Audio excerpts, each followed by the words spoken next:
Hello, bună ziua, dear professors, dear participants, ladies and gentlemen. First, I would like to greet you with respect. I'm going to give a speech on Turkish penal law reform since 2005, and I will mainly talk about Turkish Penal Code and some related laws. The Penal Procedure Code will be discussed during the third session by my colleague, Associate Professor Rahime Erbaş. Therefore, I won't mention this code here.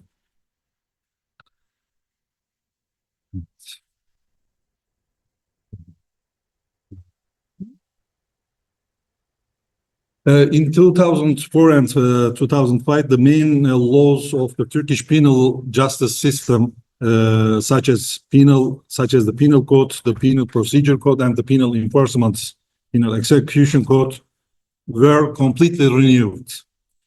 In addition, some laws, such as misdemeanors laws, the Child Protection Law, and the Probation Services Law, were enacted for the first time. Of course, there have been reform ideas for many years, but especially in 1999, the decision regarding Turkey's candidate status for European Union membership played an important role in prompting Turkey to adopt these and numerous other constitutional and legal reforms aimed to ensuring democracy, rule of law, and protection of human rights are strengthened. In order to better demonstrate the reform process, I would like to mention the historical development of Turkish penal law. In Ottoman state periods, the penal law was primarily based on Islamic penal law principles. However, beginning with the Tanzimat era, some Western laws were adopted. The Ottoman Penal Code of 1858 was essentially a literal translation of the French Penal Code, Code Napoleon. It can be said that the reception of the Western laws, or the broader Westernization process of the Turkish legislation, began even before the founding of the Republic. After the founding of the Republic of Turkey in 1923, various European laws served as models or were fully adopted.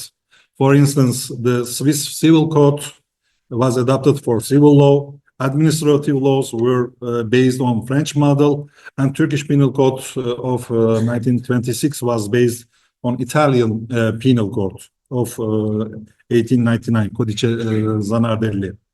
And Turkish Penal Procedure Code was adopted from German Penal Procedure Code. Although the former Penal Code was amended many times until 2004, it contained several provisions that contradicted modern notion of the penal responsibility. For example, some provisions allowed for objective penal responsibility, meaning that a person could be held responsible for a result that he or she had not foreseen. Additionally, this special part of the Penal Code did not reflect the contemporary approach to crimes, especially on sexual crimes.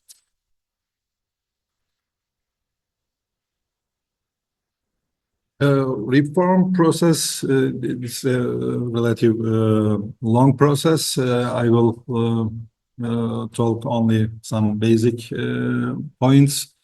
There were many drafts till 2003, and the final draft of 2003, which was the government's version, was submitted to Parliament, and there were a Justice Commission, and this commission revised this draft.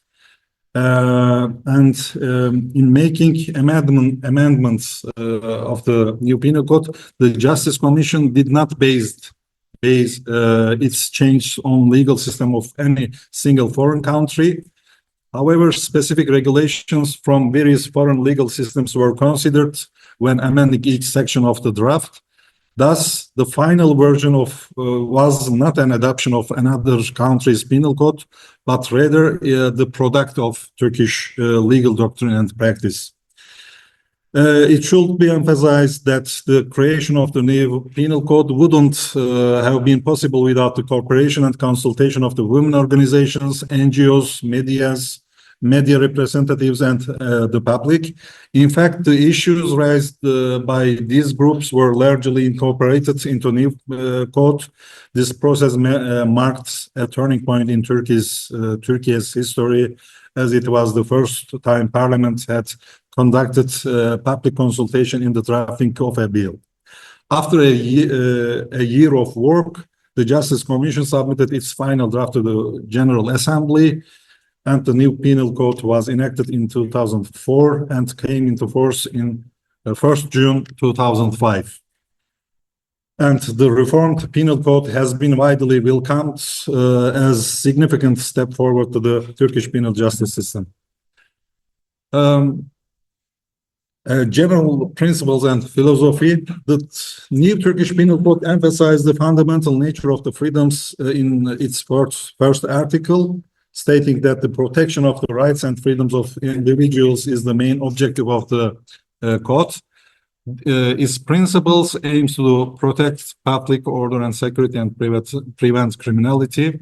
The new code based on following principles: the legality of crime and punishment, legality principle, well-known principle, equality, culpability, and humanism. The principle of legality, there are four basic elements of this principle. The first one is that no one can be penalized for any act that is not explicitly prescribed as a crime by law, and can be also subject to any security measures for such an act. And only penalties and security measures specified in the law may be imposed by judiciary. Second, crime and punishment cannot be established through administrative regulations. And third one, the penal provisions cannot be applied by analogy, prohibition of analogy. And third one is no one can be held responsible for an act and that didn't constitute a crime under the law in force at the time it was committed, prohibition of the retroactive application. Although these elements were partially included in Constitution and previous code, their explicit inclusion in the penal code marks an important milestone in Turkish penal law.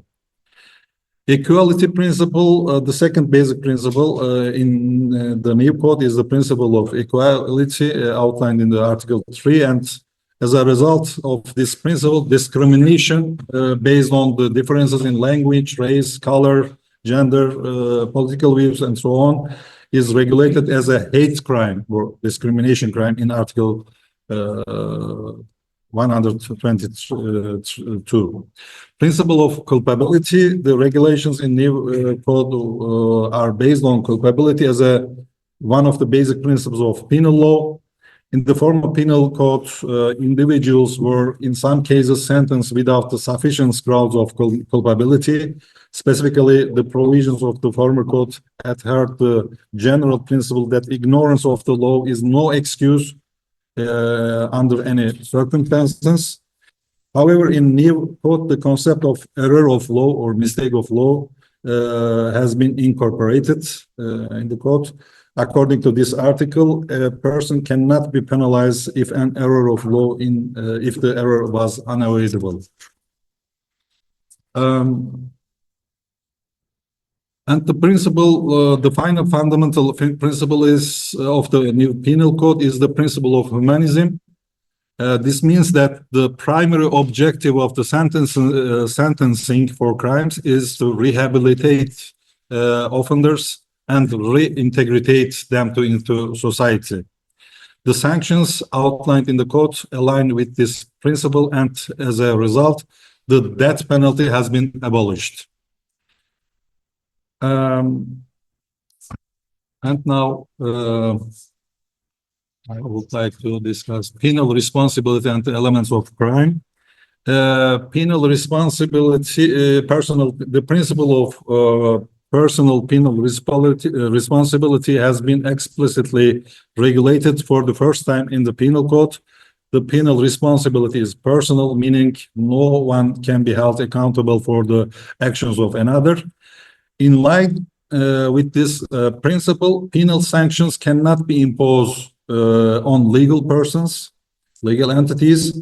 However, in cases where crimes are committed within the scope of the legal person's activities and for the benefit of that legal person, special sanctions such cancellation of license or confiscation may be applied.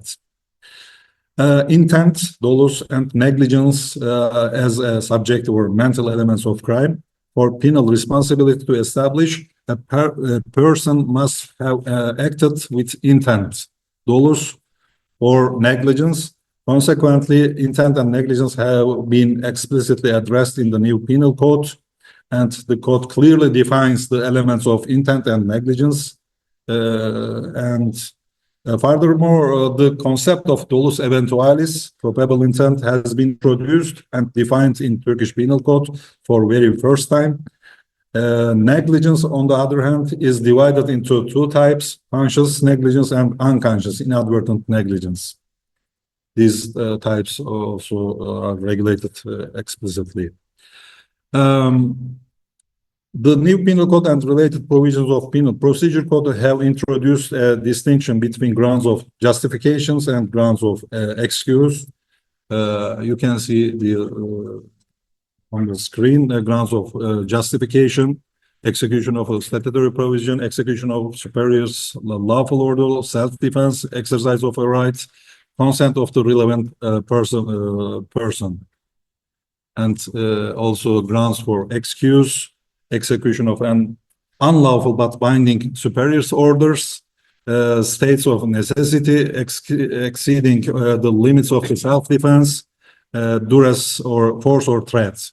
Also other reasons affecting culpability: minority of age, insanity, defect mood, unavoidable error of law, and unjust provocation. Also, new penal code recognize the three special forms of crime: attempt to commit a crime, participation in a crime, and concurrence of crimes. Although these forms already existed in former penal code, they have been reconstructed and incorporated in a completely new manner. And sanctions. An important aspect of the new penal code is the sanctions for the first time have been divided into two groups: penalties and security measures, duality or dualism of criminal law sanctions. And types of penalties. There are two types of penalties: imprisonment and judicial fine. Imprisonment, also there are three types of imprisonment. Aggravated life imprisonment, it's regulated instead of death penalty. Life imprisonment means the sentence lasts until the convict's death. And termed imprisonment ranges from 1 month to 20 years. Judicial fines, the day fine system. The former penal code included a classical fine system where the amount of the fine for a crime was directly prescribed by the law without considering the financial status of the offender. The new penal code's fine system used the day fine system where the fine for any particular crime is expressed in days. Courts calculate the amount of the fine by taking into account the financial position of the offender. There are also many security measures, 7 main security measures, which can be either additional or alternative to punishments in new penal code. Deprivation of exercising particular rights, confiscations, measures specific to children, measures for the mentally impaired or drug dependents, and measures for recidivism or special dangerous criminals. Special dangerous criminals means habitual offenders, career offenders, or a member of a criminal organization. And deportation of the foreigners and security measures for legal persons. In accordance with the philosophy of new penal codes, important new amendments have also been created in special provisions. One of the main areas in these amendments is the systematic order of the offenses within the special provisions. For example, offenses against individuals came before offenses against the state. This ordering is a key aspect of the special provisions. The following are some examples of the important reforms in special provisions. For example, international offenses, including genocide, offenses against humanity, and human trafficking, are the first part of the special provisions and have been prescribed for the first time. Experiment on humans has been regulated in penal code for the first time. The criteria for a scientific experiment on human rights to be illegal, as well as distinctions between the scientific experiments and experimental medical treatments, has been established under this article. And trafficking on human organs and tissues also have been included in the new penal code for the first time. Illegal abortion, miscarriage, and sterilizations also regulated. The main reform in this article is the provision of maximum period of 10 weeks for a woman to legally abort before it becomes a crime. The offenses against sexual integrity is also a very important reform in special parts. In the former code, these offenses, sexual crimes or sexual offenses, were structures against moral decency and family order. However, the new code focuses on violating the physical integrity of another person through sexual conduct. Sexual freedom is the main protected legal value, which, according to new regulation. Offenses against privacy also new section in special parts of criminal code. Also information technology crimes, also new crime groups in this section. And some related legal reforms. Although the Turkish Penal Code was the core of the Turkish penal law reform, the reform process also produced some related basic codes and laws aimed to achieving its goals, such as for example, the law on the enforcement of penalties and security measures. This law can be described as the third leg of the new Turkish penal justice system, alongside the Turkish Penal Code and Penal Procedure Code. There are no specific provisions in Penal Code and Penal Procedure Code regarding the enforcement of final verdicts. Individual sentences to imprisonment are deprived of their freedom for a certain period and subjected to special regime. However, this regime must be enforced without undermining human dignity and shouldn't become an additional punishment in itself. The law on the enforcement of the penalties and security measures aims to establish a modern prison systems that aligns with the United Nations standards, minimum rules for the treatment of prisoners, and European prison rules. Child protection law is another key aspect of Turkish penal law reform. I come conclusion. Okay. Contributing many positive changes for children, who are the largest demographic group in Turkey. Turkey signed the United Nations Convention on the Rights of Child in 1990 and ratified in 1995. And the optional protocols on the sale of children, child prostitution, child pornography, and involvement of the children in armed conflict were also ratified in 2000. And in 2005, the child protection law was enacted as a part of penal law reform.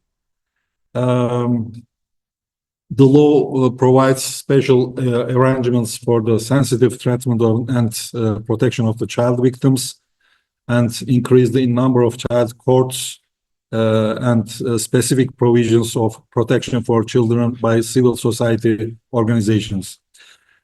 And the last example, law on misdemeanors. Crimes, according to former penal code, crimes considered as misdemeanors were in previous former penal code, crimes divided into two groups, felonies and misdemeanors. In the line with the decriminalization tendency of misdemeanors in civil law countries, the new penal code excludes misdemeanors from the penal code, and they are now regulated by the Misdemeanors Act. As a result of this change, sanctions for misdemeanors have shifted from imprisonment and judicial fines to the administrative fines and other administrative measures. And conclusion, Turkey has made revolutionary reforms to advance its democratization process and will continue to combat crime. The country is committed to developing further reforms to ensure that the human rights and fundamental freedoms are fully protected in both law and practice for all citizens throughout the country. In general, the new penal system aligns with modern European standards, reflecting penal law practice in many European countries. Overall, these reforms were designed to serve as a model for modern democracies. However, since the reform was implemented in 2005, almost 20 years ago, the most important issue has been identified now as the overcrowding of prison populations. There are many prisoners, overcrowding problems. The cause of this problem is the increase in penalties for many offenses in new penal codes, the regulation of new types of crimes and aggravating factors, the extension of conditional release periods, resulting in longer periods of incarceration, staying in prison, and relatively constant capacity of prisons amidst a growing population. To reduce prison populations, several changes have been made in the execution provisions, penal execution provisions, and alternative dispute resolution mechanisms have been expanded to alleviate the workload in criminal proceedings. There have been relatively fewer changes. There have been relatively fewer changes in penal code itself. There's not so many changes in penal code, but penal execution code and penal procedure, there are many changes. Beyond increasing penalties for drug trafficking offenses in penal code, new aggravating factors have been introduced as a part of efforts to combat violence against women, domestic violence, including intentional killing, femicide, injury, threats, and restriction of liberty when these acts committed against women.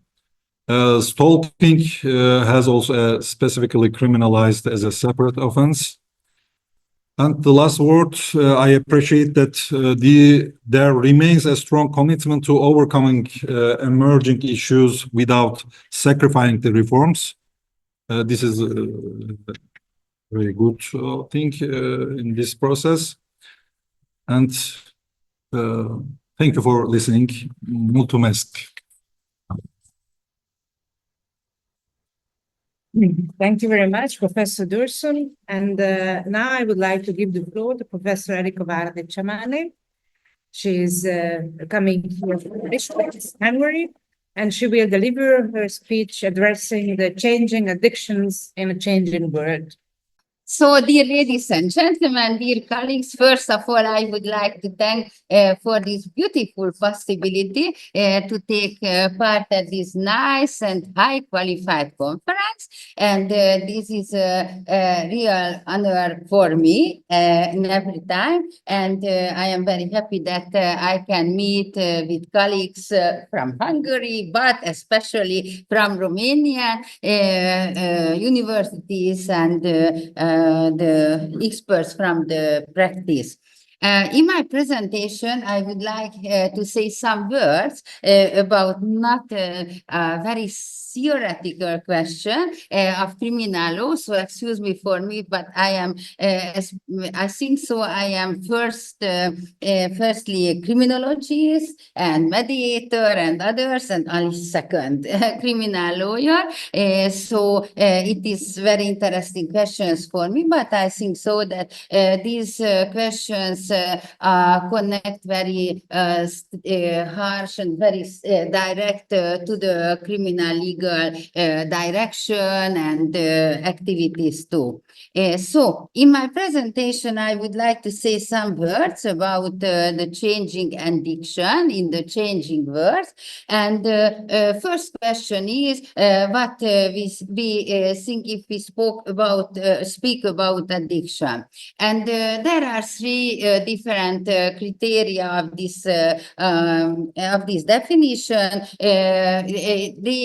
This is behaviors over which a person is unable to control and compulsively performs them over and over again without success, and which have harmful consequences for the person, of course, and not only for the person, but for the environment and family too. But this is a real actual question because especially the chemical substances are or were earlier part of the human life, and we know that we have about this question more than 200 million common history.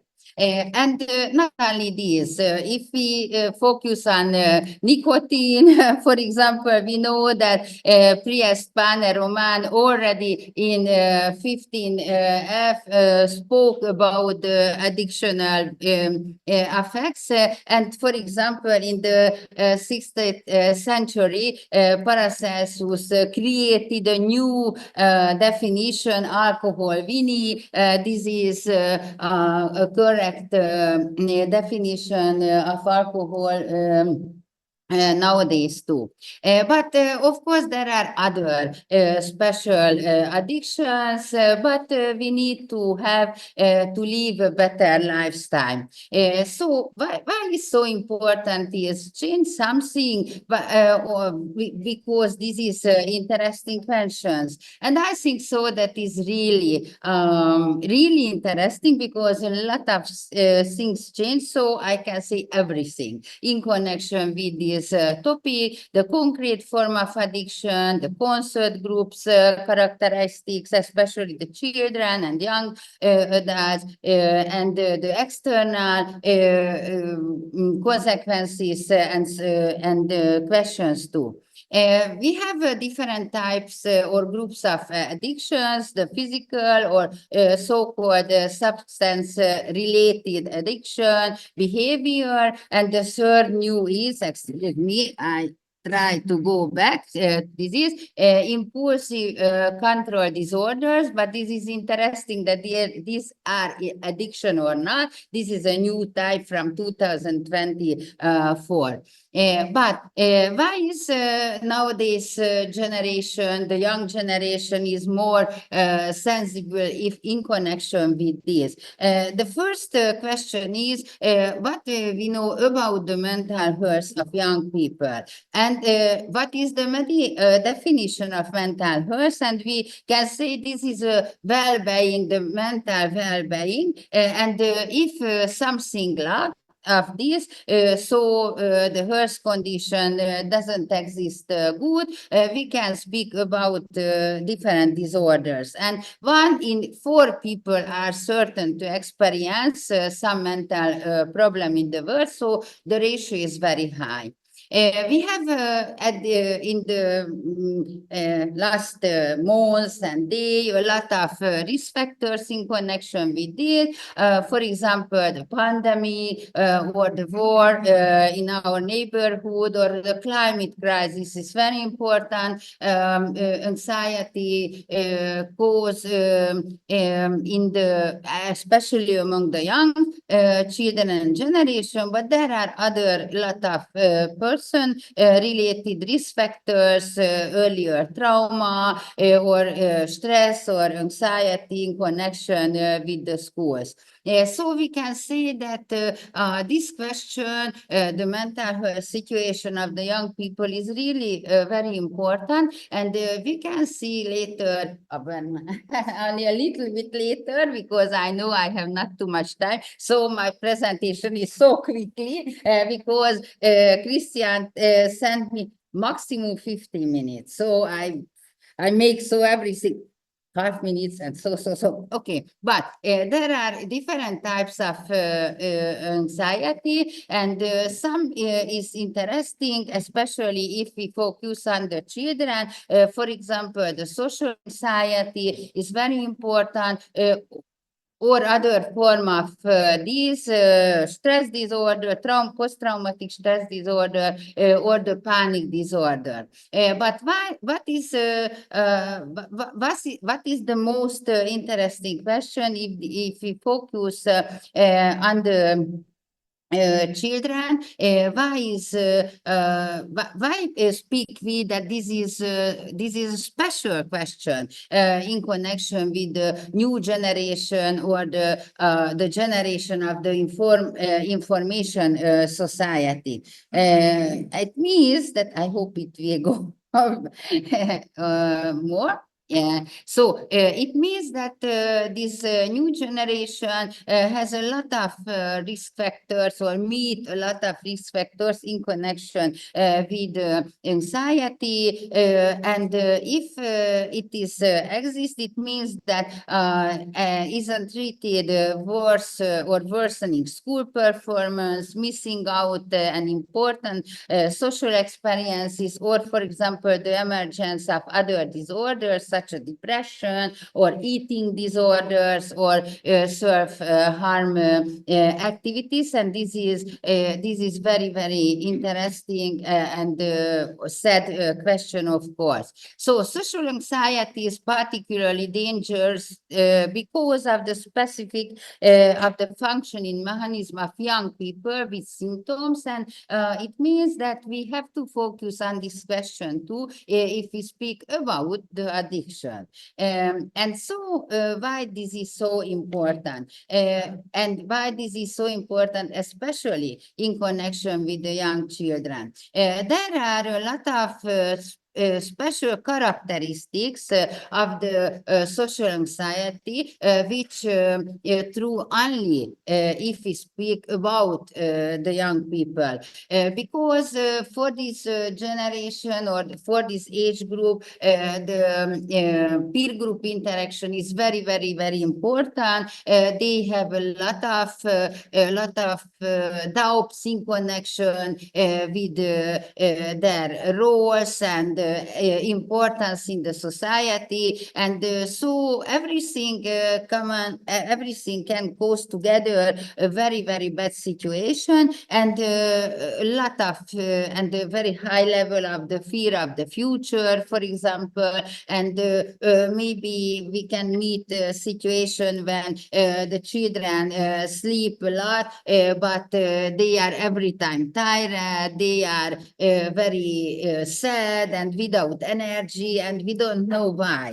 But how can you cope, or not you, excuse me, but how can the young children cope with the negative feelings or the psychosomatics experiences? And we know that there are two groups of the coping strategies. One is the so-called problem focus, and the second is emotional focus. Problem focus, the strategy is more better if we focus into the future, but to meet with my or with our luck and negative features, or to understand ourselves, we have to be enough we have to be enough experiences and nature, of course. And so the young children typically doesn't answer with this way to the problem. And the connection, these psychiatric symptoms can cause the direct and indirect connection with different addiction risk behavior. For example, direct contact is when this is as a remedy or as a cure to solve these bad feelings, or these or psychological disorders with emotional resilience and trauma solve competencies. So we can say that there are very complex connection between the depression, anxiety, and other mental problem, which is very general or typical among the young children, and which cause or increase the ratio or the possibility of addict behavior, maybe sometimes directly, sometimes indirectly way. But the most common is that the children would like to solve their bad feelings and not well-being, but bad-being situation. And so they would like to find something. And if they watch movies, for example, or if they see their parents, a lot of bad experiences and model situation there are, from the alcohol usage until the other medicaments and so. But there are another direction too, when the addict-related behavior can cause psychiatric or psychological problems and disorders, and there are indirect and direct connection between these. And it means that this is a little bit more complicated. We have to speak, of course, especially about the chemical-based addictions, because the behavioral addiction is a little bit other situation. But for example, acute drug induction, but this is not typical, but for example, I am as a lawyer meet with this situation in the practice too, but this can cause psychological disorders and different symptoms, but the most typical is that indirect connection between these, and there are biological risk factors, psychological, of course, and social risk factors, which can cause and can build this connection. And we can say that the family which function not or exists not in the good way is one of the most important risk factors. But the last question is, why is this so hot topic question nowadays? And why have to we focus on the new generation, and why the situation of the new generation is others than the other older generation. And we can say, but I have to stop this, unfortunately. 1, 2 minutes, okay? Okay.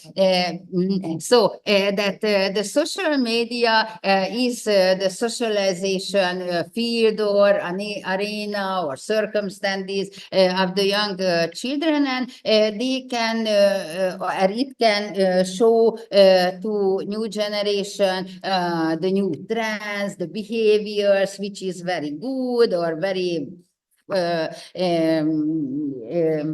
can I say, model type, and etc. And parallel with this, there are very harsh peer group pressure in connection with this. But the internet and social media can give the possibility to get different form of new psychological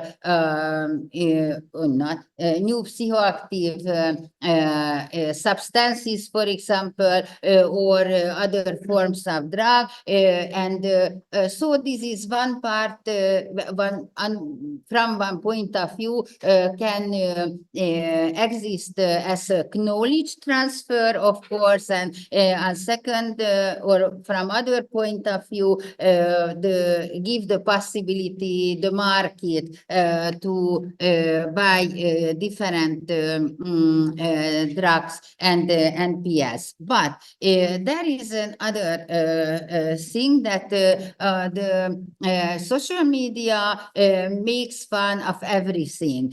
So the first drug abuse, or okay, my friend is in a terrible situation, but it's so funny, and we can make videos and we can share these, and so, and the message is that nothing is so important, nothing to danger, everything is very interesting, so try this. And the second is that in this field or in this platform, we can see typically with, or we can watch typically children, not children, but humans or young boys and girls who are very happy, very success, very rich, and so everything is absolute, okay? And they are, of course, party face, and or I don't know, party boys or girls. And so it's really a beautiful life, but this is not my life. And it means that the self worth, or for example, the loss of self-esteem is very important effect or consequences of this new platform. And it so that parallel with these, there are another feature of social media, and this may be a very anachronistic feature because I can be in a social media, and I have more than 500 friends, etc. But I am absolutely alone in the 3D life, and so the loneliness and these together caused very bad consequences. And parallel with this, our society, but this is not Hungarian specialty or Central or Eastern European countries, but in USA or in Western countries is so that everything is success-oriented, youth, okay, no elderly, no youth focus, and of course consumerist society. And it means that no one would like to be a loser, of course. And in connection with this, if I am others than these pictures, I can feel me as a loser, and I hate me because it's not a good situation and not a nice person. And and personality. And so the next step is the different mental problems without help, without adult support, and so. And it means that we have to, not me, the young children or juveniles would like to find a good coping techniques, but not the problem oriented, but the emotion oriented coping techniques. And so sometimes they escape from the reality, and maybe they use different chemical substances, or they became addicted in online games.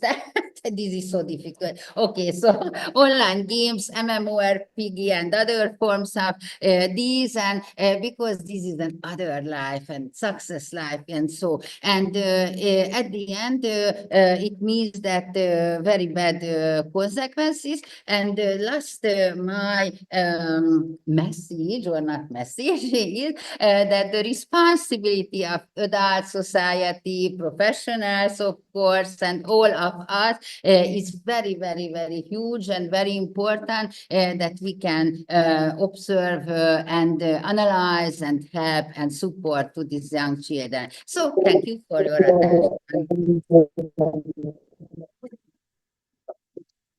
Thank you very much, Rika. Thank you, Professor Varadicciamale. And now we turn to the last speaker in this session, Associate Professor Daniel Nitu. You are welcome for this speaker's put or speaker table. Close is okay.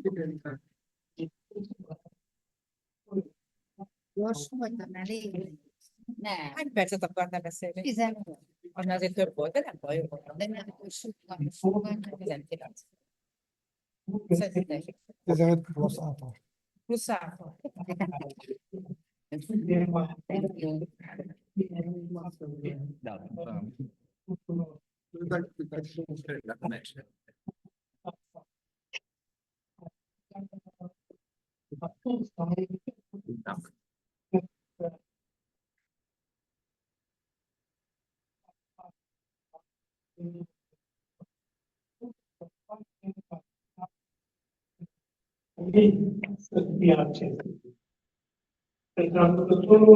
Thank you. Thank you very much, Dean Mihash, for your kind invitation. It's nice to be here in Oradea. It's my hometown. Although I didn't study here, it's always a pleasure to come back home. First of all, because I'm also an organizer of many events, I know what important is to be on schedule.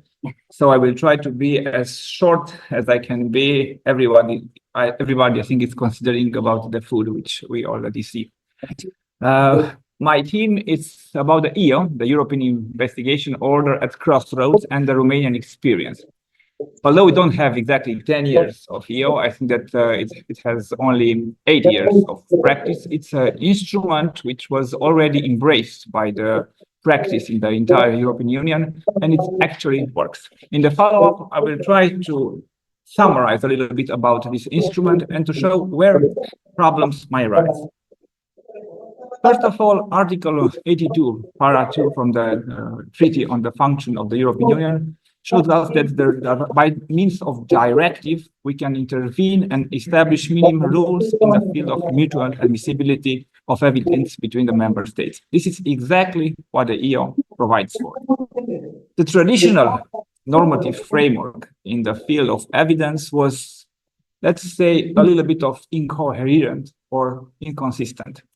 And here you can see a sum up of the 6 major instruments which all provided for evidence and mutual admissibility of evidence in the EU. It was incomplete, it was fragmented, and still there were some cases where evidence was not covered by these instruments. The EU intervened, and the directive proposed a new instrument which can allow and function generally to provide for almost every investigative measures and import in the national procedure evidence from other states. It's a flexible instrument. It has a horizontal scope. It has time limits. It's quick. It's effective. It's consistent. It provides for almost every piece of evidence one can imagine. And it replaces the fragmented, incompleted, and inconsistent pre-existent legal framework, which we already shown on the other slide. And now let's focus on some particular issues which can maybe still present problems in the application of this instrument. First of all, the issuing and executing procedure. Article 2 provides that a judge, a court, an investigative judge, or a public prosecutor which is competent is the authority which can issue an EO. Of course, it's pretty much a very general approach, and it enumerates pretty much almost actor which is involved in the process, but one can imagine that this instrument is merely a general directive. It needs to be transposed in the national legislation. In this case, we go to Article 330 from Law number 302 from 2004, which was amended in 2016 and introduced the EO in Romanian legislation. And I'm particularly fond about the EO because we have several examples and experience in Romanian law where the transposition of several other instruments, directives, and framework decisions was, let's say, politically not the best case scenario one can imagine. The transposition of the EO in Romanian law is actually pretty much working, and in this case, probably the reason for this was that we didn't have merely a translation. The persons who actually amended our general law number 302 took in consideration about when issuing and executing to regulate for the inconsistency which can be provided when two different procedural systems are in balance. And we will see in the end of the presentation some recent judgments from the European Court of Justice. And we can see that in our national law, Romanian national law, these are not say irrelevant, but what the courts states we already provided in the national legislation. Moving on, some particular issues can arise when we will have in comparison different types of investigative measures. In this case, Article 10 and Article 334 from our implementing law provides, let's not say an adaptation system, but an algorithm in which the objective of the trial can be reached and the following, let's say, means of evidence can be provided for. Moving on to the relationship between the European investigation order and cross-border evidence gathering provided in the EPO regulation. I think I deleted probably working a slide because one slide was about the general nature of the EO and the fact that it provides pretty much for every means of evidence. There are two exceptions which are in the directive. One at Article 4, if I remember correctly, is the JITs. In the case of joint investigative teams, the EO will not work. We will have to work with the JITs. And in, I think it's point 9 from the preamble, when we are dealing about cross-border surveillance, and in this case as well, the EO will not work. These are provided in the directive. Okay, there are two exceptions. Generally speaking, we will go for everything else in the EO. Well, some problems may appear. For example, when the EO will not say collide, but meet other relevant instruments at the EU level. And in this case, probably the interest will be to analyze from that perspective and not from the perspective of the EO. The major focus here it's the EPO regulation. It's a regulation, and it's the European Public Prosecutor when we come in balance with the EO instrument. And in this case, the context. Well, first of all, I think probably at the European level, the European criminal level at this time, the European Public Prosecutor's Office is the most important sign, and everybody who is at least interested in the European criminal law knows or is keen about to read about the EPO. And in this case, we have to make a distinction. The European investigation order pretty much is easy to see if we compare it with the European arrest warrant. It works as well. Okay, it's totally different. It's not an investigative measure. It's not provided to, it's not issued in order to regulate a trial, to put a person in a judicial, in a preventive measure or in a custodial sentence. But the way it operates, it's similar. It's the horizontal. We have an issue in the executing authority, and pretty much everything we've learned in, I think the framework decision is already 20 years behind of actual practice, although we have transposed it only in 2007. We can import it in the EO instrument. The EO works horizontally between an executing and an issuing state, and it puts in balance and in comparison two different procedural systems. When dealing with the EPO, we have a unique institution which has personnel delegated in several countries. When a trans-border case involving several European public prosecutors delegated in several countries will take place, they will not use the EO. They will use, as the explanatory memorandum from the EPPO regulation shows, the assignment system, which will deal with the way in which European delegated public prosecutors working in the similar case will decide on obtaining evidence. But the memorandum tells us that in all other aspects, which are not explicitly covered by the EPO regulation, the EO will apply. And we have some exceptions there as well. As well, there are other rules provided in the EO for ensuring the fairness of the proceedings in the cross-border evidence proceeding. This as well will be applicable even in the cases when the EPPO regulation and its assignment system works. If we go at the EPPO regulation and we consider the European arrest warrant, we will see that there the public prosecutor is sent directly to make use of the directive of the framework decision on the European arrest warrant. This is easy to see why, because in that case, you will have to go to a judge from a particular country and to use the same European arrest warrant. When dealing with collecting evidence, we will use pretty much and in general the sole system of the EPPO.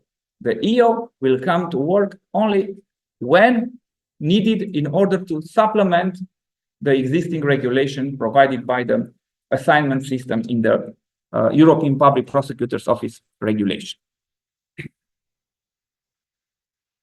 Okay.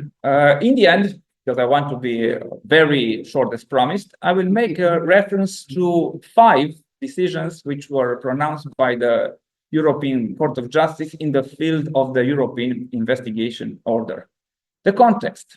Well, first of all, the preliminary questions which were drawn to the attention of the court followed the evolution of the European arrest warrant. Starting 2019, we had a major discussion, which now was closed and dealt with, regarding the judicial authority which can issue an European arrest warrant, and the dysfunctionalities and disparities between member states regarding especially the status of the public prosecutor's office when issuing an European arrest warrant. Following this line of events, the same questions were put to front to the European Court of Justice. The legal nature, the scope, the objectives, the proceedings, and the guarantees which are provided by the EO instrument. The first case, and initially I wanted to start with a chronological approach, but then I switch to leaving the most important decisions, the governors of decisions at the end. The first decision of December 2020 tells us that there's a difference, a relevant difference between the EO and the European arrest warrant. In one case, we try to collect evidence, okay, and in some cases it might be invasive, but it's just collecting evidence versus a preventive measure, a custodial sentence will involve deprivation of liberty. And in this case, the judicial authority terminology as used by the EU directive covers the public prosecutor of a member state, including in the cases where there is a legal relationship and a subordination even to the executive powers. So this goes against the case law of the court in the cases of the European arrest warrant, but it's explicable and logical because the instruments are different as well. The next case from December 2021 precludes a public prosecutor from having competence to issue an EO, where in similar domestic cases, the judge has sole exclusive competence for this. And going to the Romanian system, imagine the case of a seizure, a domiciliary seizure, where only the judge or the court has competence. A Romanian prosecutor has to go to the court or to the different types of judge in order to obtain such a warrant. The same must go when dealing with an European investigation order. You cannot omit the competent Romanian judge in this case. And this case law, it's actually provided by the way in which we transpose the directive in law number 302. The recognition principle of the and the mechanism envisaged by Article 6 and 9 of the EU instrument does not cover the fact that the legality of the procedure in the national system is not covered. But once again, from our perspective, our law tells exactly how to issue an European arrest warrant in cases where the public prosecutor has no competence. He has to go to the competent judicial authority, a judge of rights of liberties, a judge of preliminary chamber, or a trial court, differing of the case evolution in the domestic trial. The final chronological decision is from 2023, and it involves the cases in which a tax authority of a member state, which conducts, in accordance with the national law, a criminal tax investigation, independent of the public prosecutor's office, and assuming the rights and obligations vested in the latter, cannot be classified as a judicial authority and cannot make use of an EO. So pretty much the administrative fiscal taxation in our system will not be accorded this legal right of issuing such an EO, but we have an Article 2C point 2, where it provides for other authorities which can make use of issuing an EO, provides, of course, for other several conditions. So the court excludes such a tax authority, it will be our ANAF in Romania, from be considered as the general judicial authority, but does not preclude it to make use of Article 2C point 2. And finally, we reach the Gavanas of Sara, and we have two judgments of the court. The first one, so-called the Gavanas of 1. In this case, if you are familiar with the way in which an EO is issued, we have an annex with a certificate, and pretty much we have to complete electronic or by means of writing the certificate. It's similar to an European arrest warrant or other certificate, but of course the merits are different. And in this case, the European Court, in my opinion, had an evasive approach and more of a political approach. And although answering the question of the, I think, Bulgarian court, it didn't answer it by merits. It avoided the answer. It said that you're not you don't need to make a description of the legal remedies if there are no such legal remedies in the national state, in the national legislation, against issuing an EO. Okay, it was logic. I don't have what to complete in the certificate if I don't have such an institution in our national law. No problem here. The problem was that the question from the Bulgarian court was if it's legal to issue such an EO when there are no legal remedies in the national legislation against issuing an EO, and particularly because the directive sets out the need for a minimum review against issuing an EO. And the Bulgarian court came back with a second question, and this time was crystal clear what it asks, and the court was forced to reply, and it said Article 14 precludes legislation, transposition legislation of a member state which does not provide for any legal remedy against issuing an EO. If you read the judgment attentively, it's not so. It seems not so harsh as initially, because it's made use to some kind of investigative measures. Search and seizure, killing a witness by video conference, etc. But especially in cases of searches and seizures, one will say, okay, if a national remedy must exist and pretty much will be exerted, where is then the factor of surprise which is needed in order for the success of such investigative measures? Going on from this last decision, some question which I don't have answers to all are already put in line in everything which it considers European criminal law and mutual admissibility evidence. When should the remedy be available? Ex post, ex ante? It should be a precise, exact remedy, or it can be considered in a different entire procedure. For example, the preliminary chamber procedure in which the judge can decide that the legality was breached and then decide, I don't know, ignore the evidence or delete the evidence from the case file. Is this sufficient, or it must exist a distinctive remedy? And of course, when is this distinctive judicial remedy to be exerted?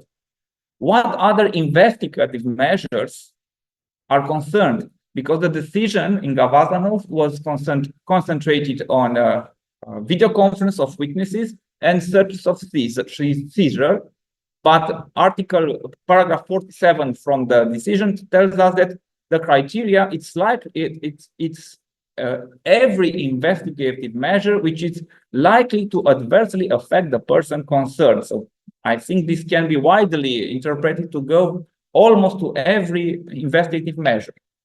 Even more, what is the position of the executing authority? Okay, we have this decision. What is the reaction and what is the control of the executing authority? It's a systematic approach. It's a two-step analysis, as the European Court of Justice told us in several cases to follow in all the cases involving the European arrest warrant. And I'm telling here about the Palenca, the Raro, and the Robanzo judgment regarding the trial, the detention conditions with the two-step analysis, or the cases regarding the legality of the justice systems, which followed the problems which are still pending in the Polish system. And Article 11, paragraph 1, letter F, tells us that we have only optional grounds for refusal of an EO. There is no mandatory reason of rejection enumerated in the EO instrument. Paragraph 59 from the decision, from the CU decision, tells us that in the absence of any legal remedy in the issuing state, the application of that provision would be automatic exclusion. So in this case, the court tells us it's an obligatory, compulsory ground for refusal to execute the EO. But it tells us to look at an article which regulates optional grounds for the reason. So this is not exactly clear, and several, I think, a future intervention of the court in order at least to not to alleviate, but to interpret its previous decision is necessary. Thank you very much for your attention.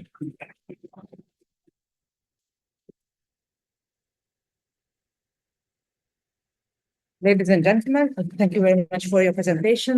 Ladies and gentlemen, we are at the end of our speaker list, so that would be the time for discussion, but unfortunately, because we were not so strict with our time frames, therefore we consumed also the time for the discussion. However, we will have time in the coffee break and perhaps also in the evening to discuss the issues.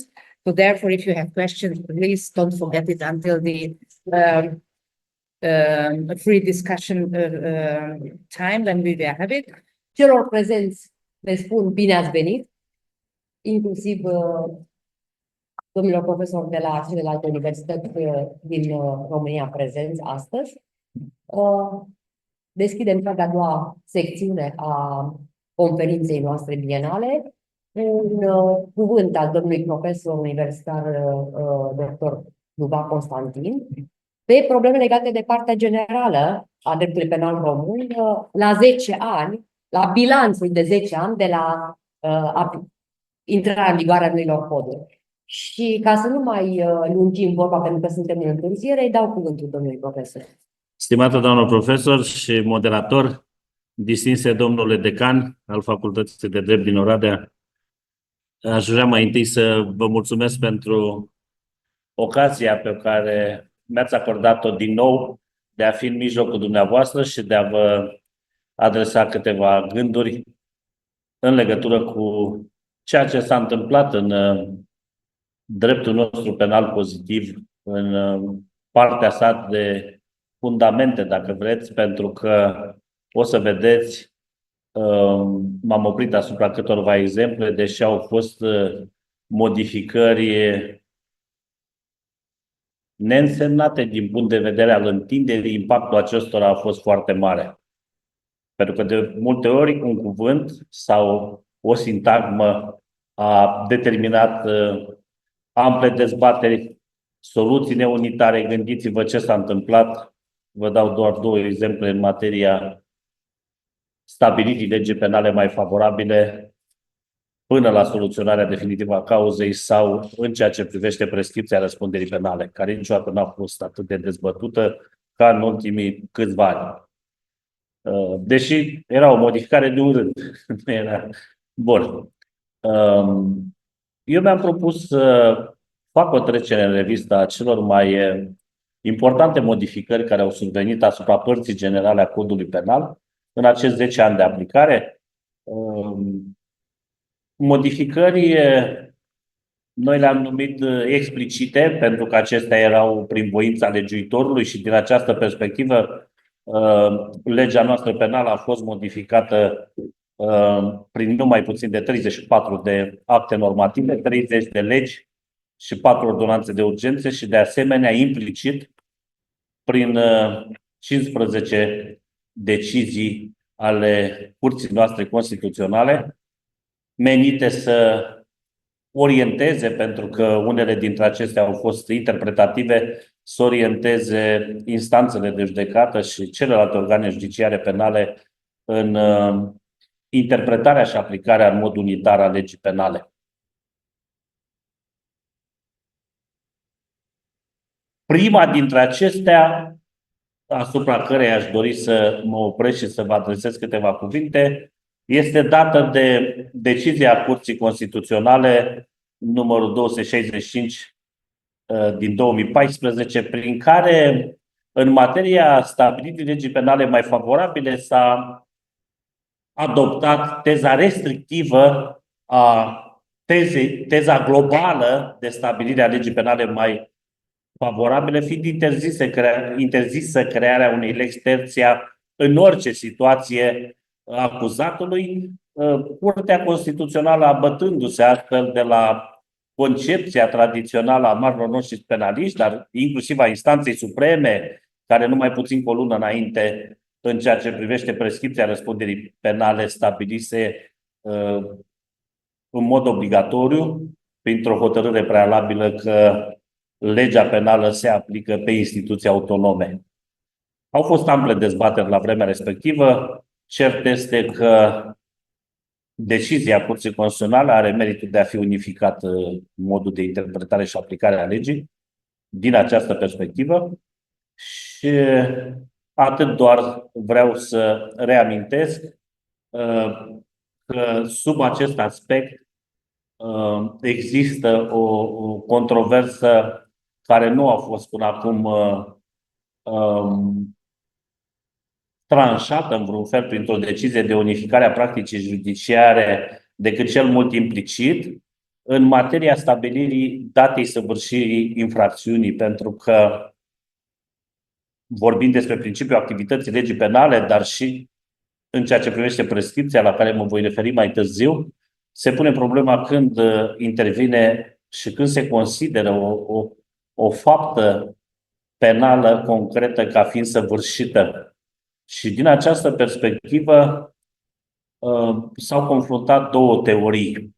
O teorie a acțiunii, potrivit căreia, sub influență germană, promovată de profesorul Ludovic Biro de la Cluj, potrivit căreia data săvârșirii infracțiunii este data acțiunii sau inacțiunii, independent de producerea rezultatului, avându-se în vedere în principal argumentul potrivit căruia legea pe care trebuia să o respecte făptuitorul și care era incidentă la momentul săvârșirii conduitei sale este cea din momentul acțiunii sau inacțiunii.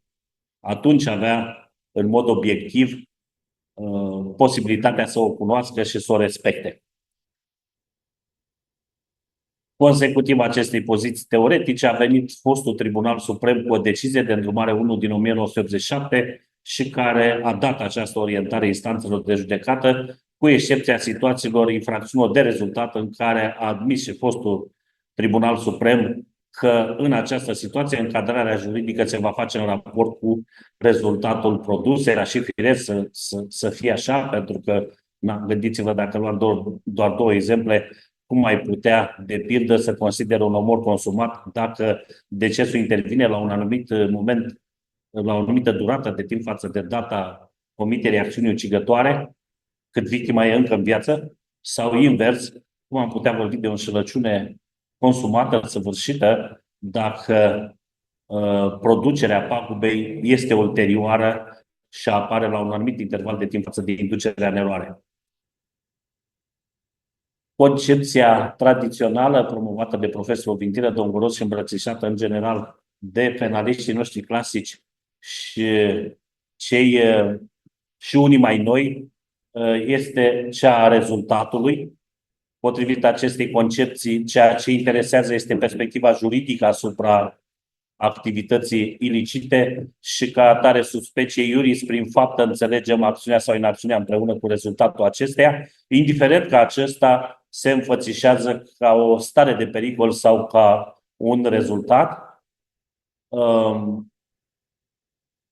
Din această perspectivă a fost și a apărut și a adoptat și publicat recursul în interesul legii numărul 4 pe 2019 al Înaltei Curți de Casație și Justiție, prin care s-a stabilit că în cazul infracțiunilor simple la care rezultatul se produce succesiv, sesizarea era în legătură cu o faptă de înșelăciune, ori al fostului conflict de interese, dacă folosul se produce succesiv, fapta se consideră săvârșită la momentul producerii primei pagube, de pildă dacă te angajezi sau invers, dacă obții drept la pensie în baza unor înscrisuri false, fapta se consumă la momentul și se consideră a fi săvârșită la momentul primei plăți, urmând ca din acest moment, în concepția instanței supreme, să se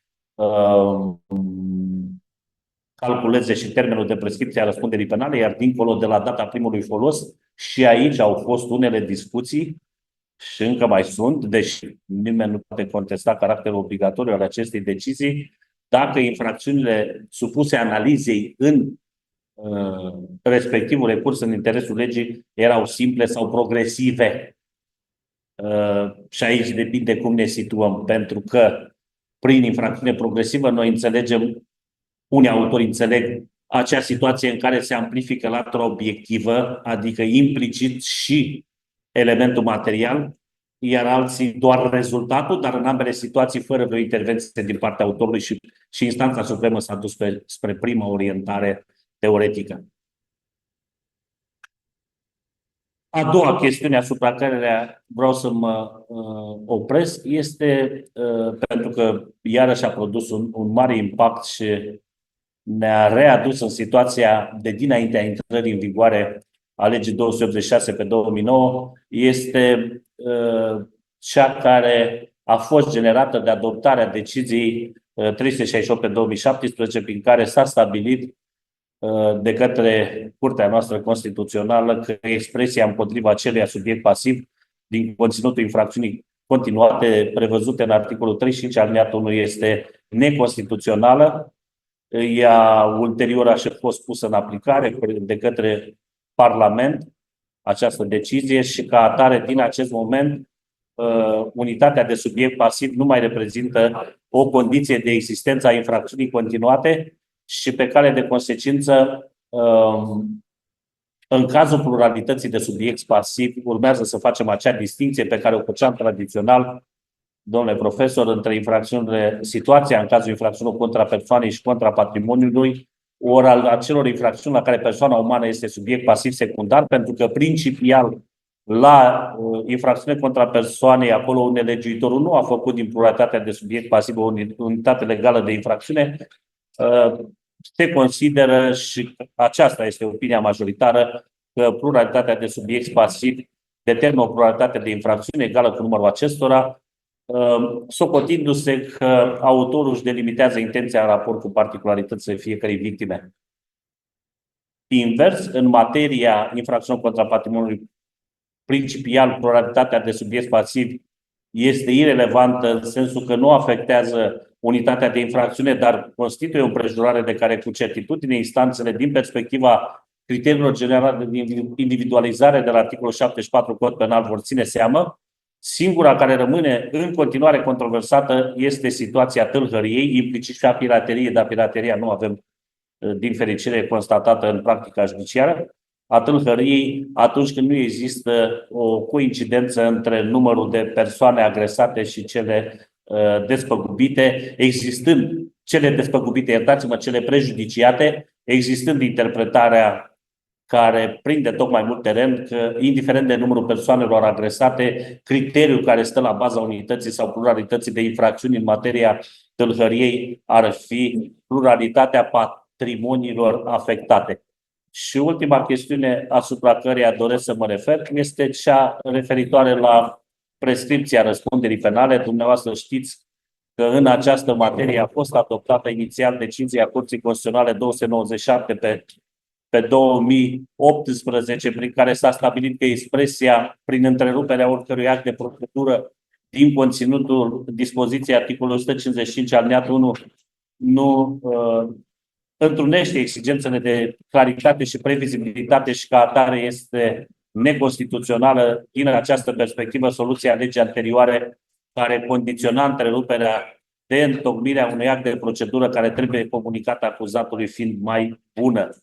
După această decizie, practica a fost împărțită. În general, s-a considerat că e o decizie interpretativă. A venit Curtea Constituțională prin decizia 358 pe 2002 și a spus că este una care vizează excepția de neconstituționalitate a textului și ca să ne liniștească pe toți, a spus că tot aliniatul 1 de la articolul 155 este neconstituțional.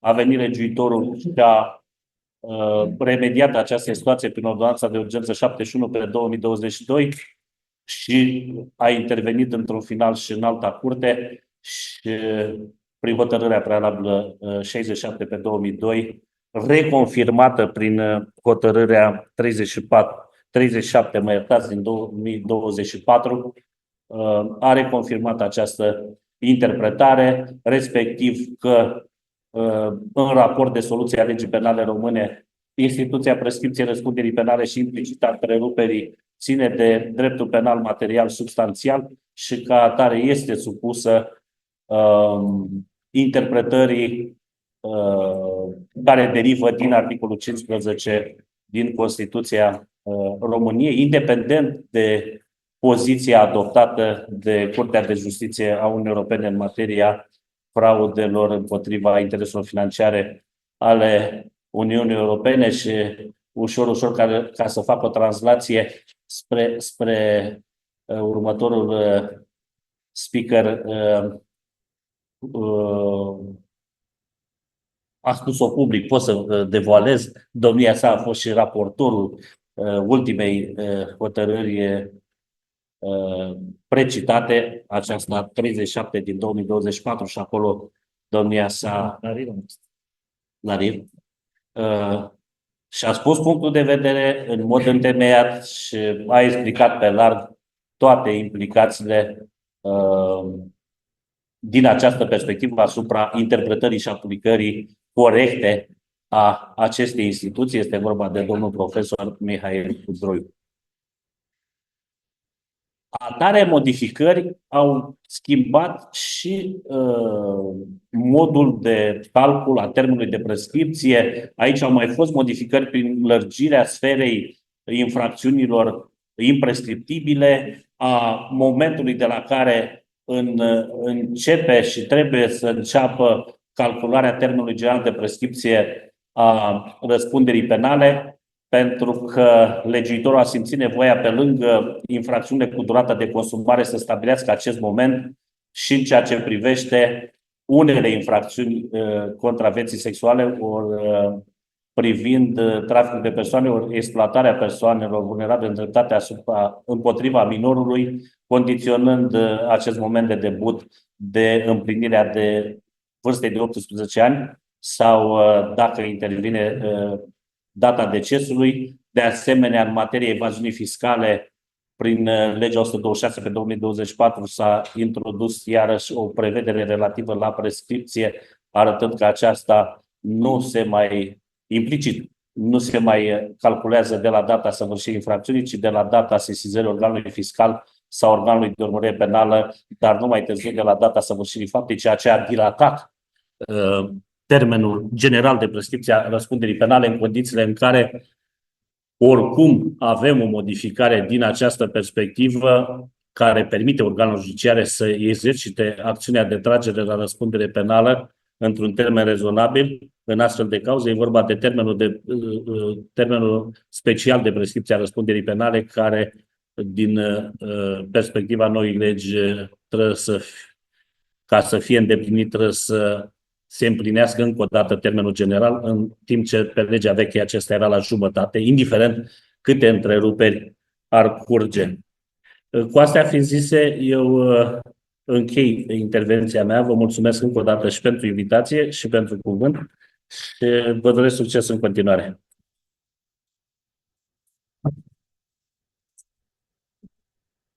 Și noi mulțumim domnului profesor. S-au abordat aspecte legate de aplicarea legii penale în timp și frământările doctrinei și practicii pe acest segment, dar și probleme legate de prescripție. Am văzut că sunt discuții legate de această chestiune.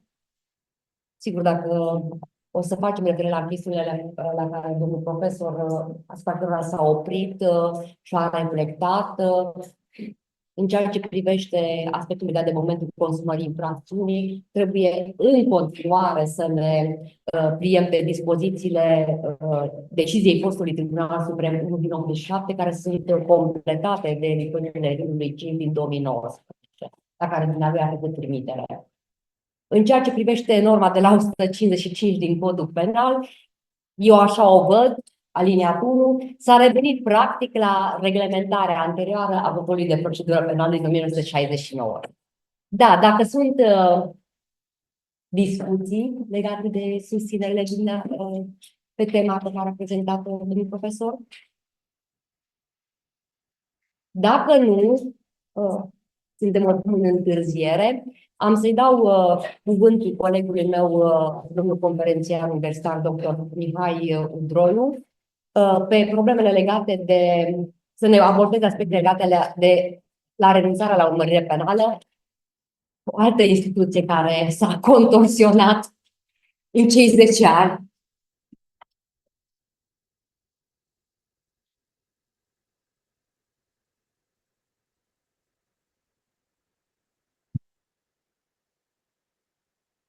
O să abordez 3 teme în legătură cu renunțarea la urmărirea penală, sarcina probei, în special, a doua problematică ce ține de eclectismul procedurilor cu punctarea a 3 elemente de eclectism remarcate în legătură cu comunicarea actelor de procedură, precum și în consecință cu efectele măsurilor asigurătorii, și a treia problemă cu privire la efectele hotărârii pronunțate de judecătorul de cameră preliminară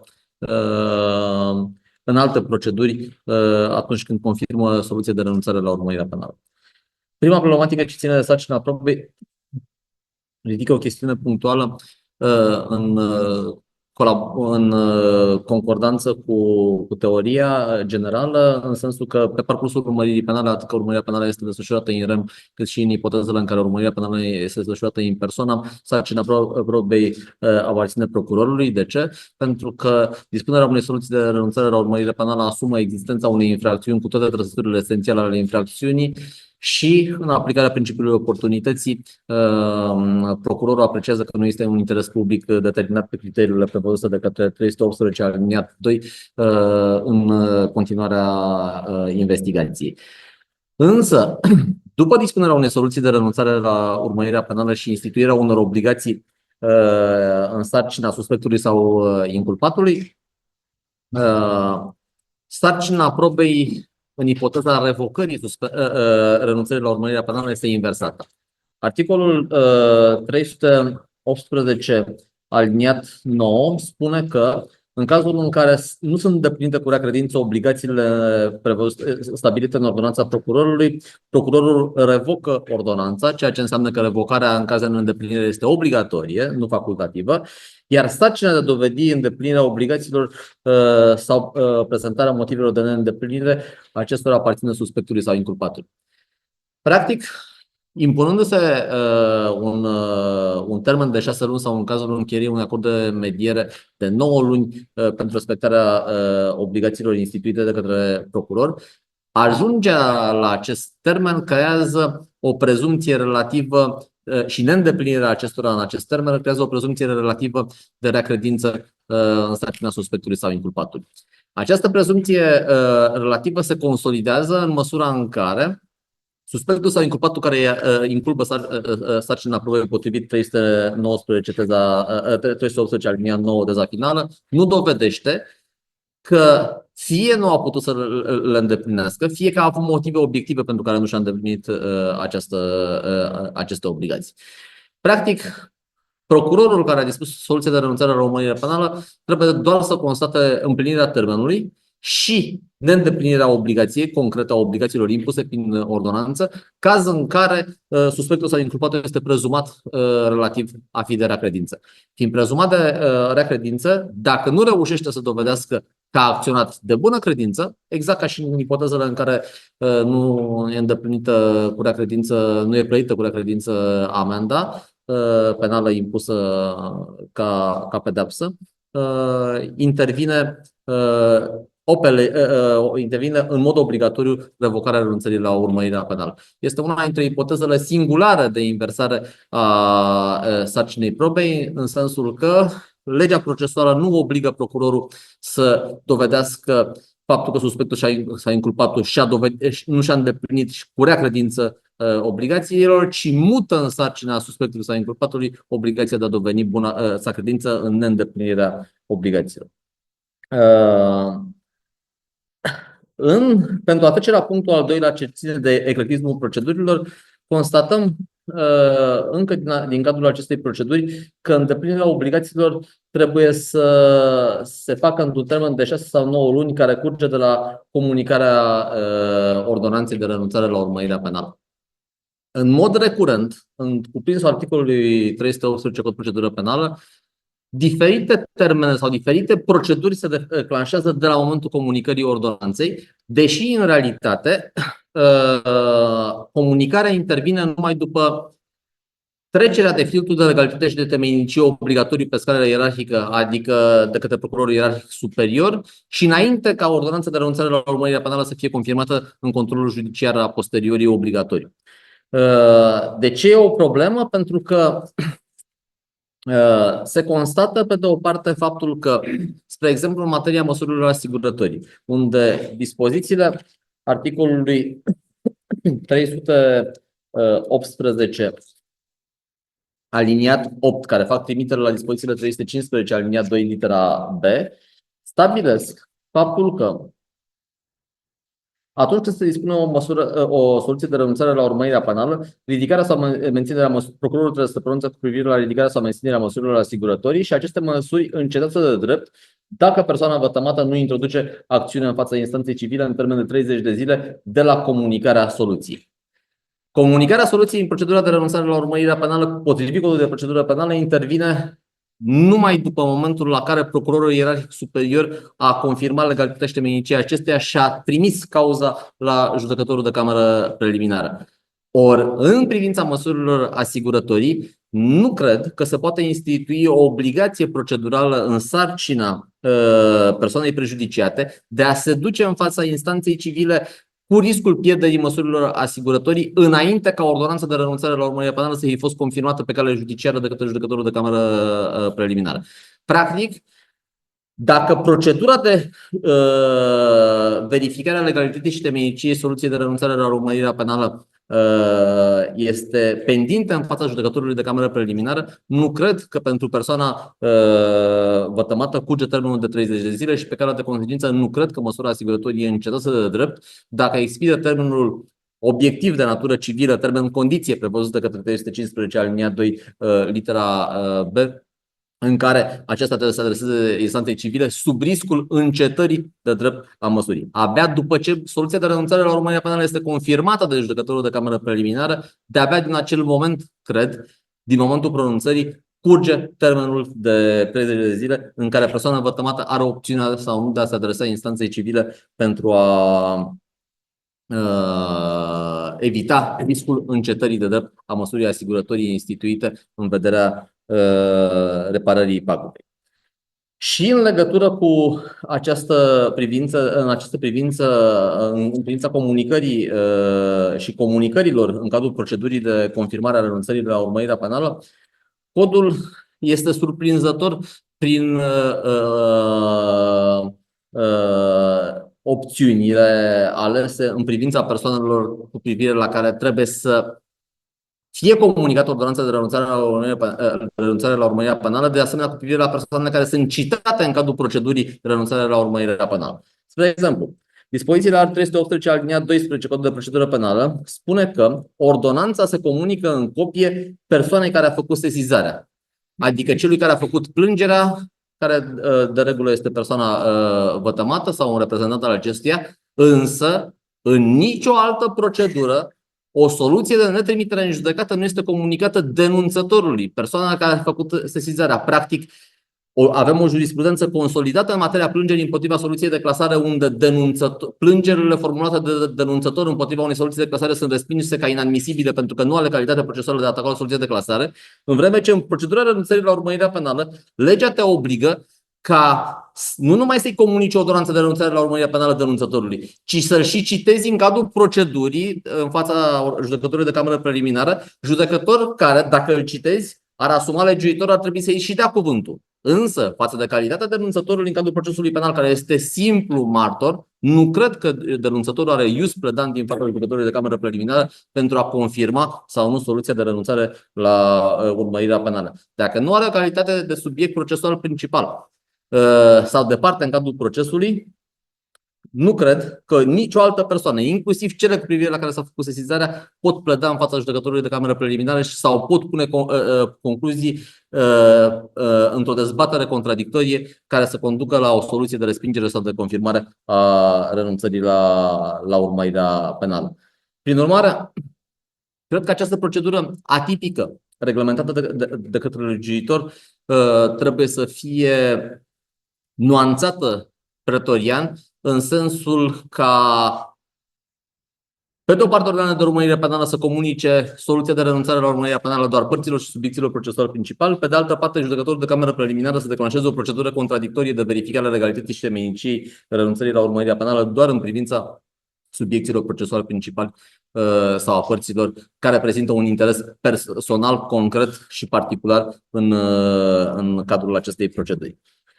În legătură cu această procedură, mai vreau să mai punctez încă un alt element de eclectism judiciar.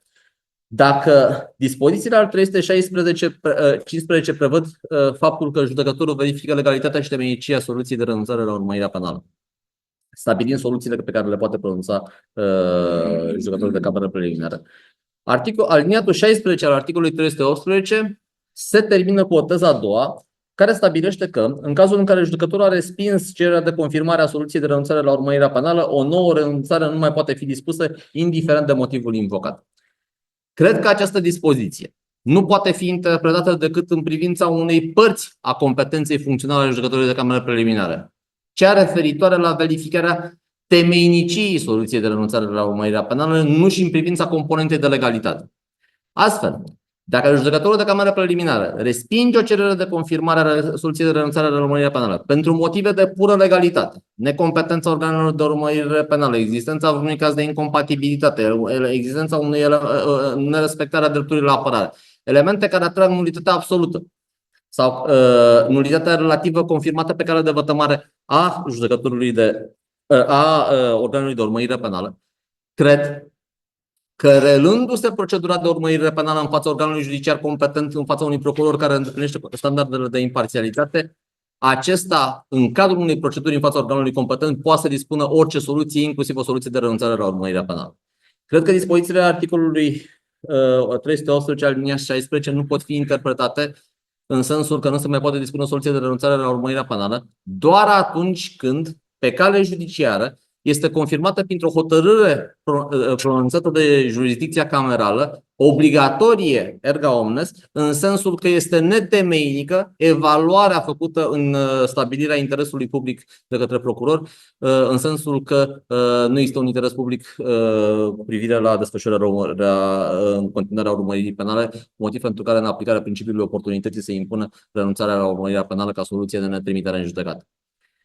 Astfel că nu cred că nelegalitățile constatate de judecătorul de cameră preliminară în cadrul acestei proceduri pot constitui o barieră în evaluarea unei noi aplicări a principiului oportunității ulterior reluării procedurii în urma respingerii cererii de confirmare la renunțarea la urmărirea penală în fața organului judiciar competent sau a celui care îndeplinește standardele de loialitate, de legalitate și de imparțialitate prevăzute de lege.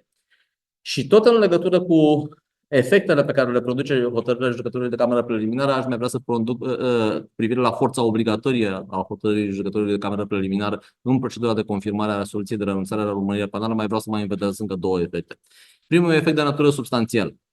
Dispozițiile articolului 168 al litera A din Codul Penal stabilesc că reabilitarea judecătorească nu poate fi dispusă în ipoteza în care, în termenul de reabilitare, o persoană a comis o infracțiune. Cred că în interpretarea acestei condiții nu e necesară o hotărâre de condamnare, renunțarea la aplicarea pedepsei sau amânarea aplicării pedepsei pentru a se confirma existența, nu este necesară numai o hotărâre de condamnare, renunțarea la aplicarea pedepsei sau amânarea aplicării pedepsei, ci chiar și o hotărâre a judecătorului de cameră preliminară care confirmă o soluție de renunțare la urmărirea penală, atestând existența infracțiunii, dar lipsa unui interes public în continuarea urmăririi penale, este suficientă pentru a constitui un impediment la dispunerea reabilitării judiciare, constatându-se neîndeplinită condiția prevăzută de către articolul 168 litera din Codul Penal. Deopotrivă, o hotărâre a judecătorului de cameră preliminară prin care se atestă o anumită situație de fapt ca fiind existentă, cu aplicarea principiului oportunității în dispunerea unei soluții de trimitere în judecată, constituie unul dintre impedimentele la reluarea unei proceduri pentru o faptă similară sau pentru fapte similare, astfel cum sunt dezvoltate în jurisprudența Curții de Justiție a Uniunii Europene sau a Curții Europene a Drepturilor Omului în aplicarea principiului nebis in idem. Astfel, finalizată procedura printr-o soluție de renunțare la urmărirea penală confirmată de judecătorul de cameră preliminară, nu mai poate fi redeschisă cu privire la aceleași fapte sau cu privire la fapte similare sub o altă încadrare juridică, ulterior într-o altă cauză, atâta timp cât hotărârea judecătorului de cameră preliminară este obligatorie și consfințește închiderea definitivă a procesului pentru acele fapte, considerându-se în această ipoteză că această hotărâre obligatorie și definitivă poate fi invocată în cadrul principiului nebis in idem. Deopotrivă, în cadrul procedurii prevăzute de articolul 549 indice 1 cod procedură penală, de dispunerea confiscării bunurilor consecutiv dispunerii unei soluții de renunțare la urmărirea penală. Cred că admisibilitatea acestei proceduri prevăzute de către aliniatul 1 al articolului 549 indice 1, în sensul că această procedură nu se poate desfășura decât după pronunțarea unei hotărâri de către judecătorul de cameră preliminară de confirmare a soluției de renunțare la urmărirea penală, face ca situațiile de fapt stabilite de către judecătorul de cameră preliminară în încheierea prin care confirmă soluția de renunțare la urmărirea penală, urmează a se impune cu forță obligatorie judecătorului de cameră preliminară învestit cu o cerere de desființare de înscrisuri sau de confiscare specială a unor bunuri. Practic, judecătorul de cameră preliminară învestit cu această procedură ulterioară nu poate invalida hotărârea anterioară, nu poate modifica situațiile de fapt reținute de către judecătorul de cameră preliminară care a confirmat soluția de renunțare la urmărirea penală, urmând a avea în competență strict identificarea dacă în cauză se impune sau nu desființarea unui înscris față de situațiile factuale reținute de judecătorul de cameră preliminară care a confirmat renunțarea la urmărirea penală, sau dacă sunt incidente vreunul dintre cazurile prevăzute de articolul 112 cod penal sau alte dispoziții din legi speciale care stabilesc măsura confiscării speciale pentru a se dispune această măsură de siguranță. Prin urmare, peisajul pe care vi l-am punctat anterior relevă particularități în privința răsturnării, inversării sarcinii probei într-o anumită componentă ce ține de revocarea renunțării la urmărirea penală, un eclectism judiciar în privința procedurilor desfășurate în fața judecătorului de cameră preliminară și ulterior în fața procurorului ca urmare a rolului urmăririi penale și efecte produse de către încheierea judecătorului de cameră preliminară obligatorie atât în procedurile ulterioare de natură civilă ce țin de măsurile asigurătorii, cât și în privința aplicării nebis in idem a reabilitării judiciare sau în cadrul procedurilor de confiscare specială sau de desființare a unor înscrisuri. Mulțumesc mult! Da.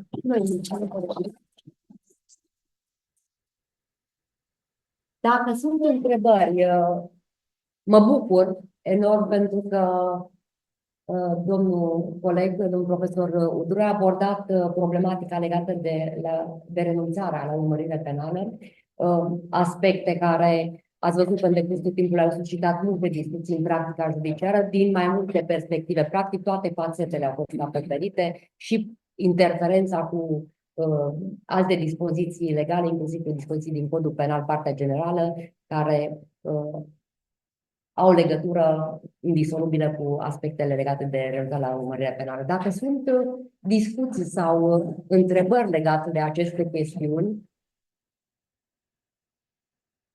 da. Referite la greșirea de numărătorului, greșirea de numărătorului și compararea cu procedura publică de în opinia autorului,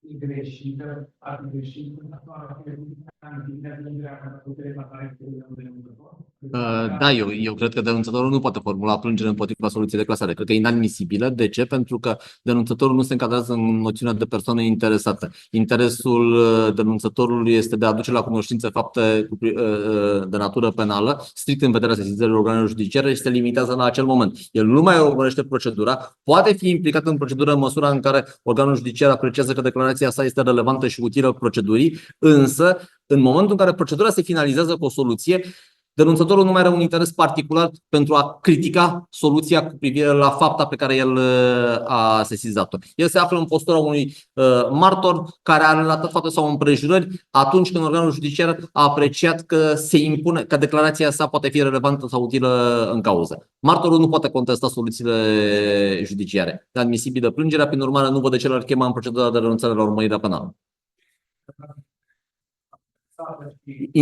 Noțiunea de interes trebuie să fie particular, concret, nu interes general asupra societății.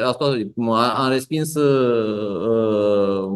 acum 6 luni o plângere formulată de către o asociație din Cluj, foarte activă recent, în care se contesta nelegalitatea unei soluții de clasare dispusă ca urmare a sesizării de către asociație a comiterii unor infracțiuni de către grefier sau de către magistrația Curții de Apel București în legătură cu repartizarea unei cauze în care se contesta legalitatea soluției de acordare a unui titlu de doctor unei persoane.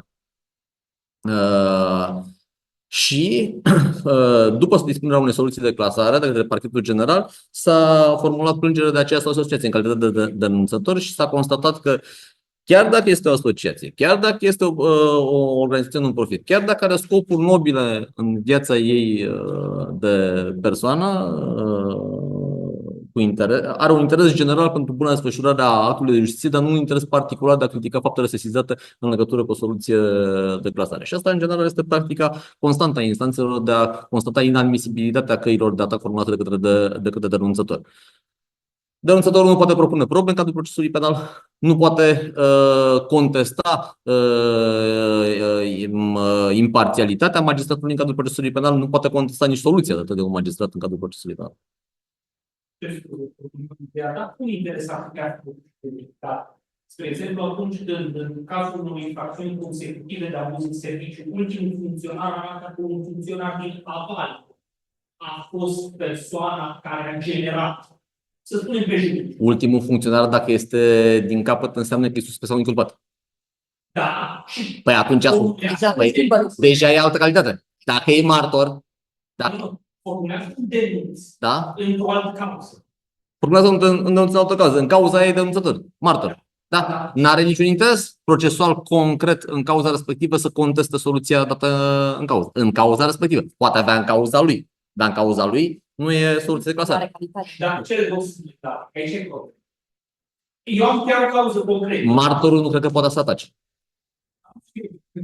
Nu cred că poate să atace. Da?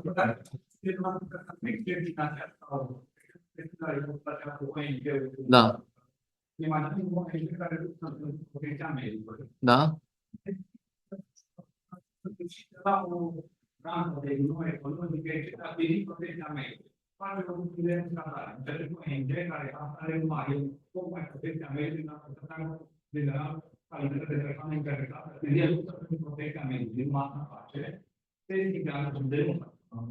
Da.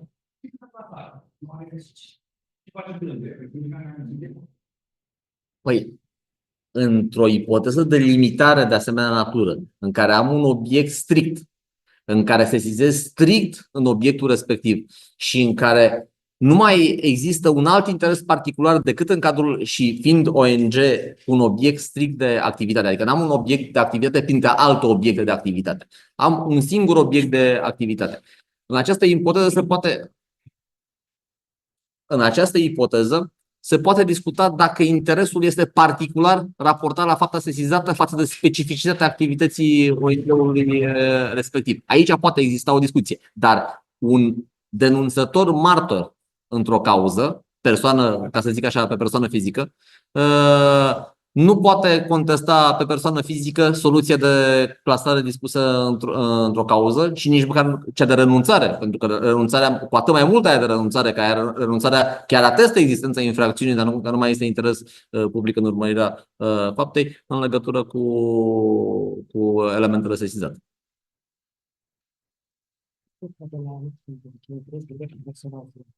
Da, și în alta curte. Cele două, da, și în altă curte la fel, direct. Dacă nu, se circumscrie. Da, îi mulțumim colegului.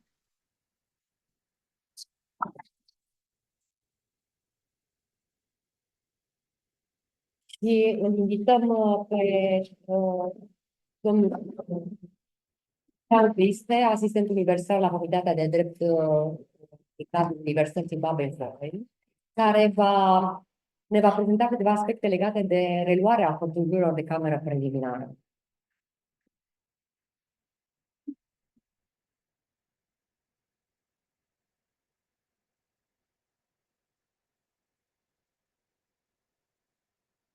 Bună ziua, sunt onorat de această participare și ca să fiu cât mai succint, voi încerca să fac o prezentare foarte scurtă.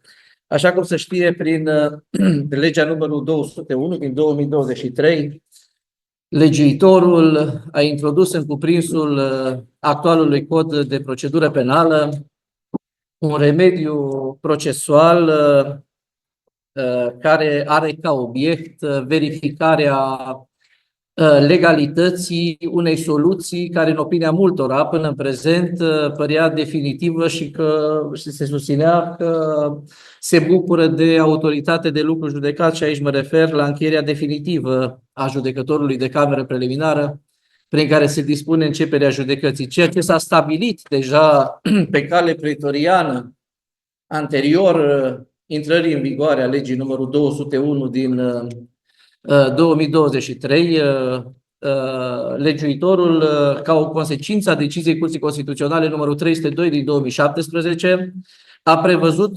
posibilitatea desființării încheierii judecătorului de cameră preliminară și reluarea acestei faze procesuale în cazul în care, în formula legiuitorului, se constată nulitatea absolută a procedurii de cameră preliminară. În ceea ce privește această procedură, în mod evident, ea reconfigurează obiectul judecății, astfel obiectul clasic al judecății pe care noi îl cunoaștem și care este stipulat de articolul 371 din Codul de Procedură Penală este completat cu această verificare. În ceea ce privește însă natura juridică, eu cred că trebuie făcute câteva precizări pentru a determina corect aplicarea acestui remediu procesual. Așa cum se știe, în procedura penală se distinge între remedii procesuale exercitate cu titlu principal și remedii procesuale exercitate cu titlu incidental. Așa cum se știe, căile de atac ordinare și chiar și căile extraordinare de atac sunt văzute ca remedii procesuale exercitate cu titlu principal, însă pe parcursul desfășurării procesului penal pot interveni, iată, unele remedii cu titlu incidental care au efect destructiv asupra actelor efectuate până la momentul respectiv. În ceea ce privește încheierea judecătorului de cameră preliminară, încheierea definitivă a judecătorului de cameră preliminară, prin care se dispune începerea judecății, în opinia mea, această încheiere nu se bucură de autoritate de lucru judecată în accepțiunea clasică dată acestui concept, așa cum a susținut și domnul profesor Mihai Udroiu, în legătură cu încheierea judecătorului de cameră preliminară prin care se soluționează propunerea de confirmare a soluției de renunțare la urmărirea penală, este o încheiere executorie. Însă, spre deosebire de acea încheiere, încheierea prin care se dispune începerea judecății este o încheiere in procedendo, o încheiere pur procedurală, care are strict rolul de a învesti instanța de judecată. De aceea ea nu poate fi integrată nici în categoria așa numitelor hotărâri temporare sau provizorii. După cum se știe, hotărârile temporare sau provizorii sunt hotărârile care se pronunță în materia măsurilor procesuale, în general. Se susține în doctrina străină recentă, și aici mă refer la o lucrare de referință publicată anul trecut la Paris, scrisă de doamna profesor Caroline Teuma, Le réexamen de la procédure pénale.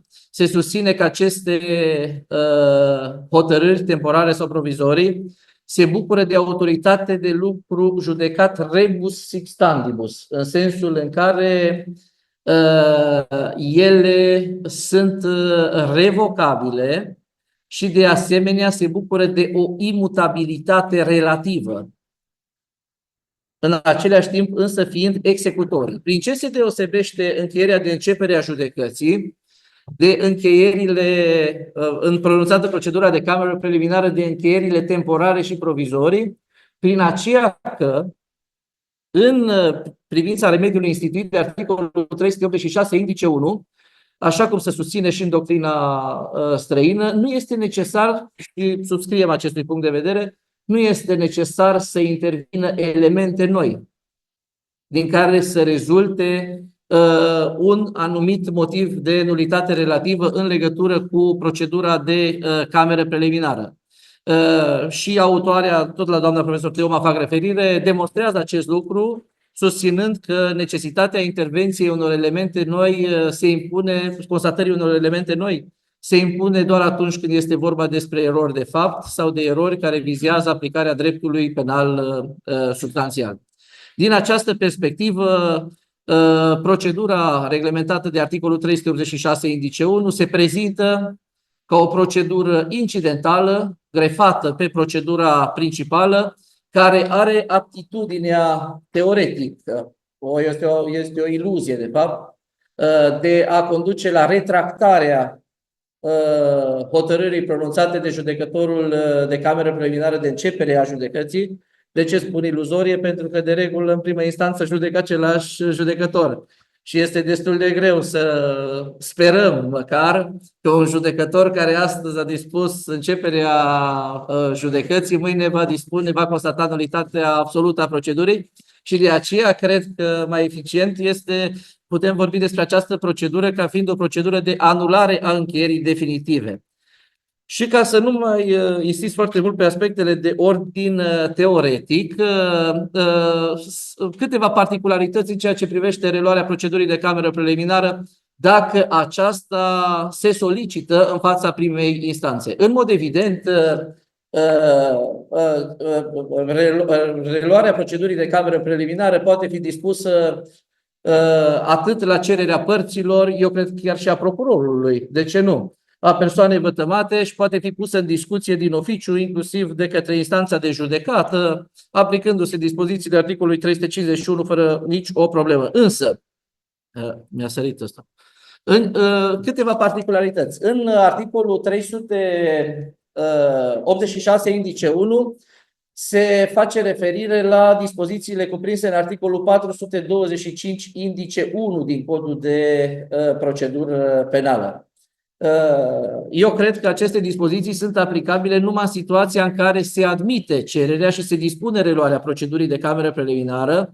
Cred că o încheiere a instanței prin care se respinge cererea părților, respectiv a persoanei vătămate, de reluarea procedurii de cameră preliminară nu poate fi atacată separat cu calea de atac a contestației. Sigur, părțile și persoanele interesate având posibilitatea să declanșeze remediul principal, adică calea de atac a apelului la momentul oportun după pronunțarea sentinței primei instanțe.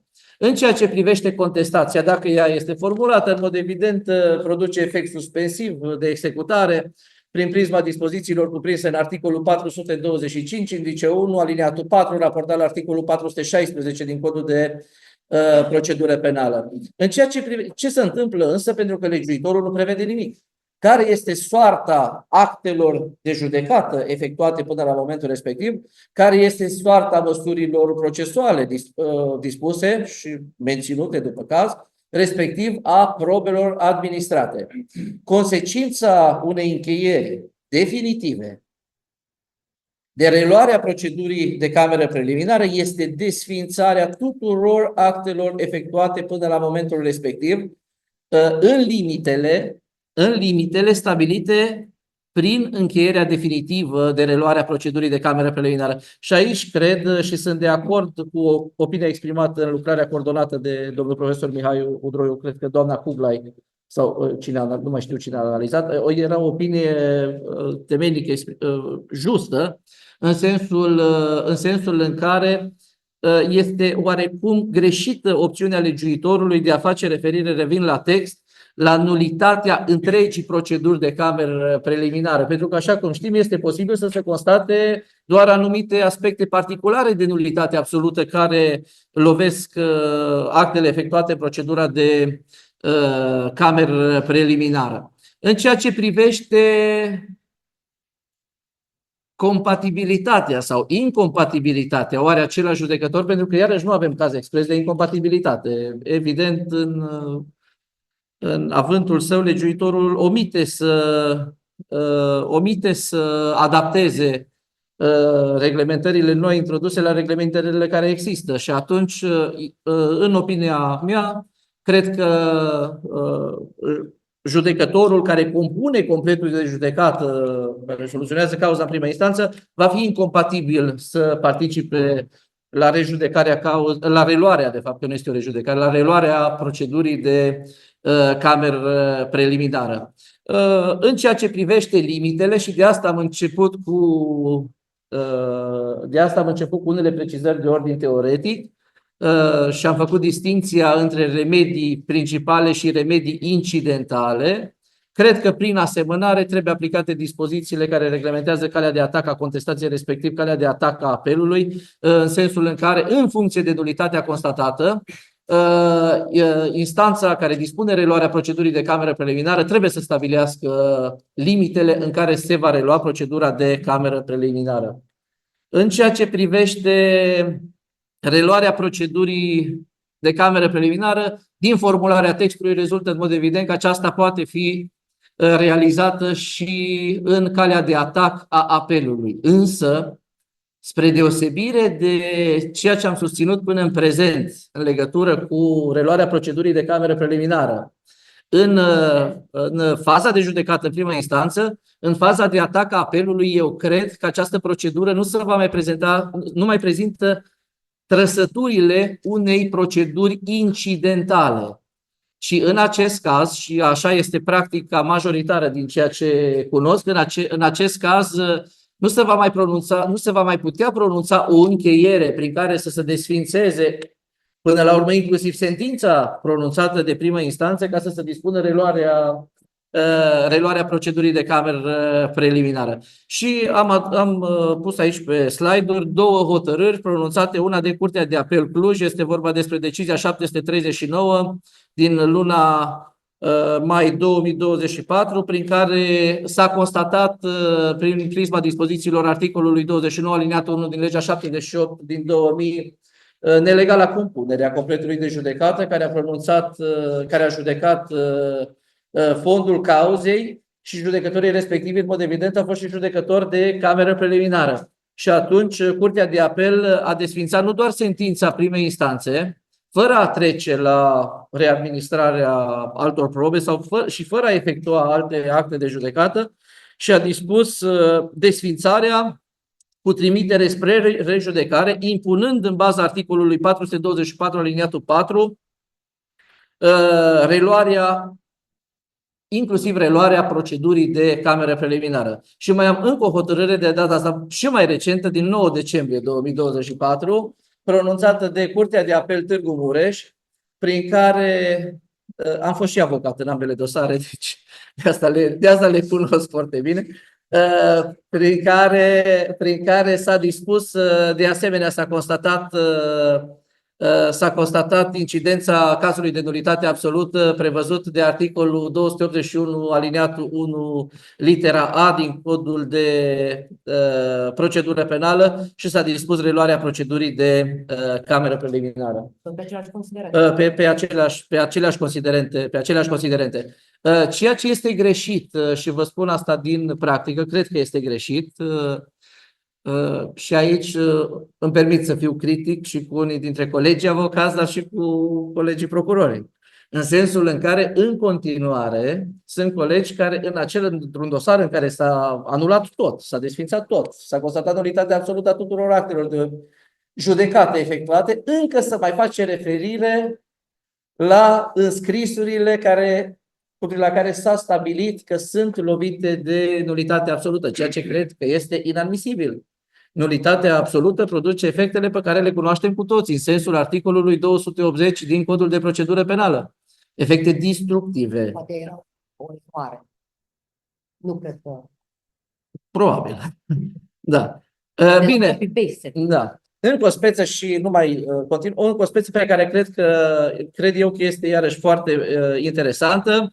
Este o hotărâre pronunțată de Curtea de Apel București, secția 1 penală, din 5 septembrie 2024, și acum trec într-un alt registru, prin care, făcându-se aplicarea jurisprudenței Curții Europene a Drepturilor Omului, și mă refer aici la cauzele celebre, deja ZH, Colev, în special ZH s-a făcut aici referire la cauza 282 din 2020, pronunțată de Curtea de Justiție a Uniunii Europene.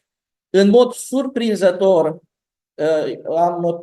să apară în caiete de drept penal, în revista de la catedra noastră, să apară o notă critică la această hotărâre. Curtea de Apel București a dispus în apel restituirea cauzei la procuror în considerarea unor aspecte care vizează legalitatea desfășurării urmăririi penale. În ceea ce privește aplicarea acestei jurisprudențe a Curții Europene, a Curții de Justiție a Uniunii Europene, așa cum se știe, deși jurisprudența era bine conturată, la momentul adoptării și publicării în Monitor Oficial a legii 201 din 2023, legiuitorul nu a înțeles să integreze, așa cum s-a sugerat și în doctrina aici de față, să se integreze un remediu adaptat procedurii penale autohtone pentru aplicarea acestei jurisprudențe, care, așa cum știm, este obligatorie. În opinia mea, inspirat de doctrina belgiană, am identificat o expresie care cred eu că este interesantă, prin care să desemnăm situația în care se constată neregularitatea rechizitoriului în faza de judecată. În Belgia, doctrina și jurisprudența casației belgiene acceptă unanim excepția obscurii libelli. Ce însemnează excepția obscurii libelli? Prin această excepție, atât doctrina cât și casația belgiană acceptă posibilitatea restituirii cauzei la procuror atunci când se constată că rechizitoriul este atât de obscur formulat încât apărarea nu are posibilitatea avocații apărării nu pot să pregătească, să construiască și să prezinte o apărare efectivă în fața instanței de judecată. În realitate, această excepție obscurii libelli se încadrează, se pliază perfect pe jurisprudența Curții de Justiție a Uniunii Europene pronunțată în cauza ZH contra Bulgariei. În mod evident, în faza de judecată, prin prisma acestei jurisprudențe a Curții de Justiție a Uniunii Europene, vor putea fi invocate doar aspecte de neregularitate intrinsecă a rechizitoriului, adică atunci când se va constata caracterul lacunar, anacronic, deficitar, contradictoriu a faptelor descrise în conținutul rechizitoriului prin prisma încadrărilor juridice reținute. Care este însă soluția în apel? Și cu asta închei. În opinia mea, în situația în care instanța de apel, și asta este cea mai plauzibilă ipoteză din perspectivă practică, pentru că este greu să credem că prima instanță va constata neregularitatea rechizitoriului după ce inițial a dispus începerea judecății, constată regularitatea lui. În apel, eu cred că în situația în care se constată neregularitatea rechizitoriului, și aici sunt de acord cu opinia exprimată de regretata doamnă Șinc, în sensul în care cred că va trebui să se dispună desfințarea hotărârii pronunțate de prima instanță și de desfințare cu trimitere spre rejudecare. Cum ar putea fi motivată desfințarea cu trimitere spre rejudecare? În condițiile în care între rechizitoriu și sentința pronunțată de prima instanță există o legătură ombilicală, aș putea să spun. Atunci când instanța de apel constată neregularitatea rechizitoriului, în mod evident există o eroare majoră și în ceea ce privește starea de fapt reținută prin sentința pronunțată de prima instanță. Și în acest caz, dacă se va constata că în realitate prima instanță nu s-a pronunțat în mod efectiv asupra uneia dintre faptele descrise în rechizitoriu, se va putea invoca foarte bine chiar textul prevăzut de articolul 421.2 litera B din Codul de procedură penală, sau dacă nu, se va putea constata nemotivarea hotărârii primei instanțe în raport de jurisprudența deja conturată la nivel național. De ce spun asta? Pentru că atunci când sau dacă prima instanță și instanța de apel și ulterior prima instanță, pentru că prima instanță trebuie să respecte indicațiile date de instanța de apel, constată neregularitatea rechizitoriului, trebuie garantat dublu grad de jurisdicție în materia penală și de aceea procedura se va desfășura în doi timpi, nu așa cum a procedat Curtea de Apel București în cauza pe care am indicat-o mai sus, când a restituit direct cauza la procuror, fără a da șansa procurorului să remedieze rechizitoriul, indiferent de opinia pe care o acceptăm, și se va desfășura în doi timpi, în sensul în care mai întâi procurorului trebuie să-i se dea ocazia, posibilitatea să remedieze lacunele constatate și doar în extremis, în cazul în care acestea nu pot fi corectate sub nicio formă în fața instanței, se va dispune restituirea cauzei la parchet, însă,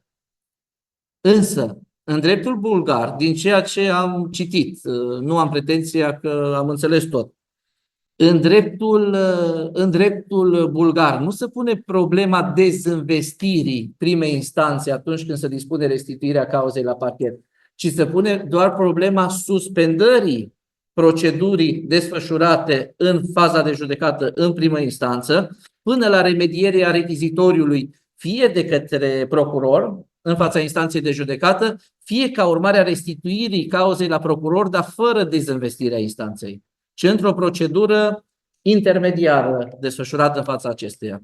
Vă mulțumesc!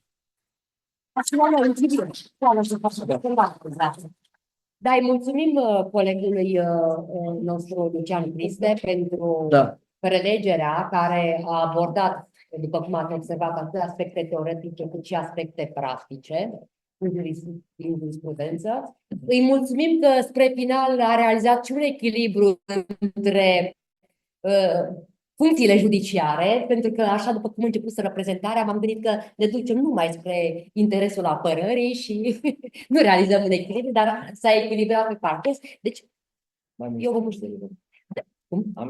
Da, întrebări sau discuții? Precizări, nu completez eu. Da. Adică n-ai cuvânt. Da. Ideea e următoarea, prelând la ultima parte a discursului profesorului Criste.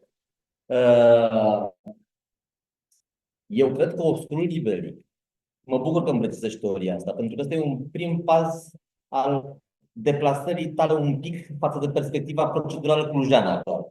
În sensul că neregularitatea intrinsecă a rechizitoriului reprezintă o sancțiune autonomă a actului de investire a instanței, care în condițiile în care este obscur, nu este aptă să investească instanța. Și spre deosebire de procedura bulgară din XH, care presupune o suspendare a procedurii în cazul în care constați neregularitate, faptul că nu poți stabili obiectul cauzei, procedura română nu prevede o asemenea ipoteză. Practic, constatând instanța de apel, care dă decizia în ultimă instanță, că actul de sesizare este inapt să investească, să-și îndeplinească funcția idonee de a investi instanța, în această ipoteză, dacă procurorul nu poate să-l remedieze, e obligatoriu să-i trimită cauza înapoi la parchet, trecând peste faza de cameră preliminară. De ce? Pentru că asta înseamnă că faza de cameră preliminară este lipsită de esență. Și asta se întâmplă iarăși din cauza unei particularități a procedurii penale române, în care, în special în cauzele la care facem noi referire în momentul ăsta, ai hotărâre dată în camera preliminară de judecătorie, verificată în camera preliminară în cale de atac de către tribunal și Curtea de Apel, ca instanță care pronunță hotărârea, stabilește pentru prima și ultima oară dacă din perspectiva instanței care unifică jurisprudența, actul este apт să investească instanță. Caz în care eu cred că dacă procurorul nu poate în apel să remedieze neregularitatea actului de sesizare, este obligatorie trimiterea direct la parchet, pentru că faza de cameră preliminară este lipsă de obiectul ei. Tot în legătură cu 386.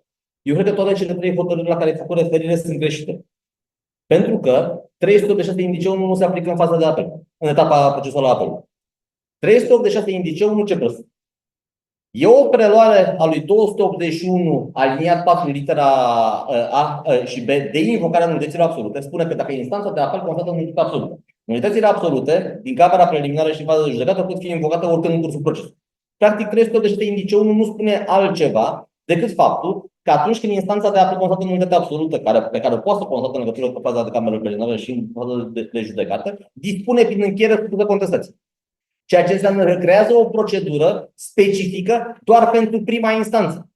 De ce? Pentru că fără acest text, instanța de apel oricum putea în aplicarea 281 să constată nulitatea absolută a procedurii de cameră preliminară. Și nimeni nu și-a pus vreodată că instanța de apel o va da prin încheiere, va desfința o sentință de condamnare printr-o încheiere pronunțată în fața instanței de apel. Ceea ce înseamnă că 386 indice 1 este conceptual creat doar pentru a fi aplicat în etapa procesuală a judecății primei instanțe, când soluția se dispune prin încheiere. În fața instanței de apel, instanța de apel aplică dispozițiile generale de la nulitatea absolută, constată nulitatea absolută prin decizie și dispune restituirea cauzei în fază de cameră preliminară. Dacă disecăm 386 indice 1, constatăm că el nu are nimic în plus față de 281 decât o procedură de încheiere supusă contestației. De ce? Pentru că în lipsa acestei precizări, nulitatea absolută se putea aplica în fața judecății în primă instanță, instanța se pronunța prin sentință, nu prin încheiere, cu nulitatea absolută, sentință supusă apelului în fața curții de apel.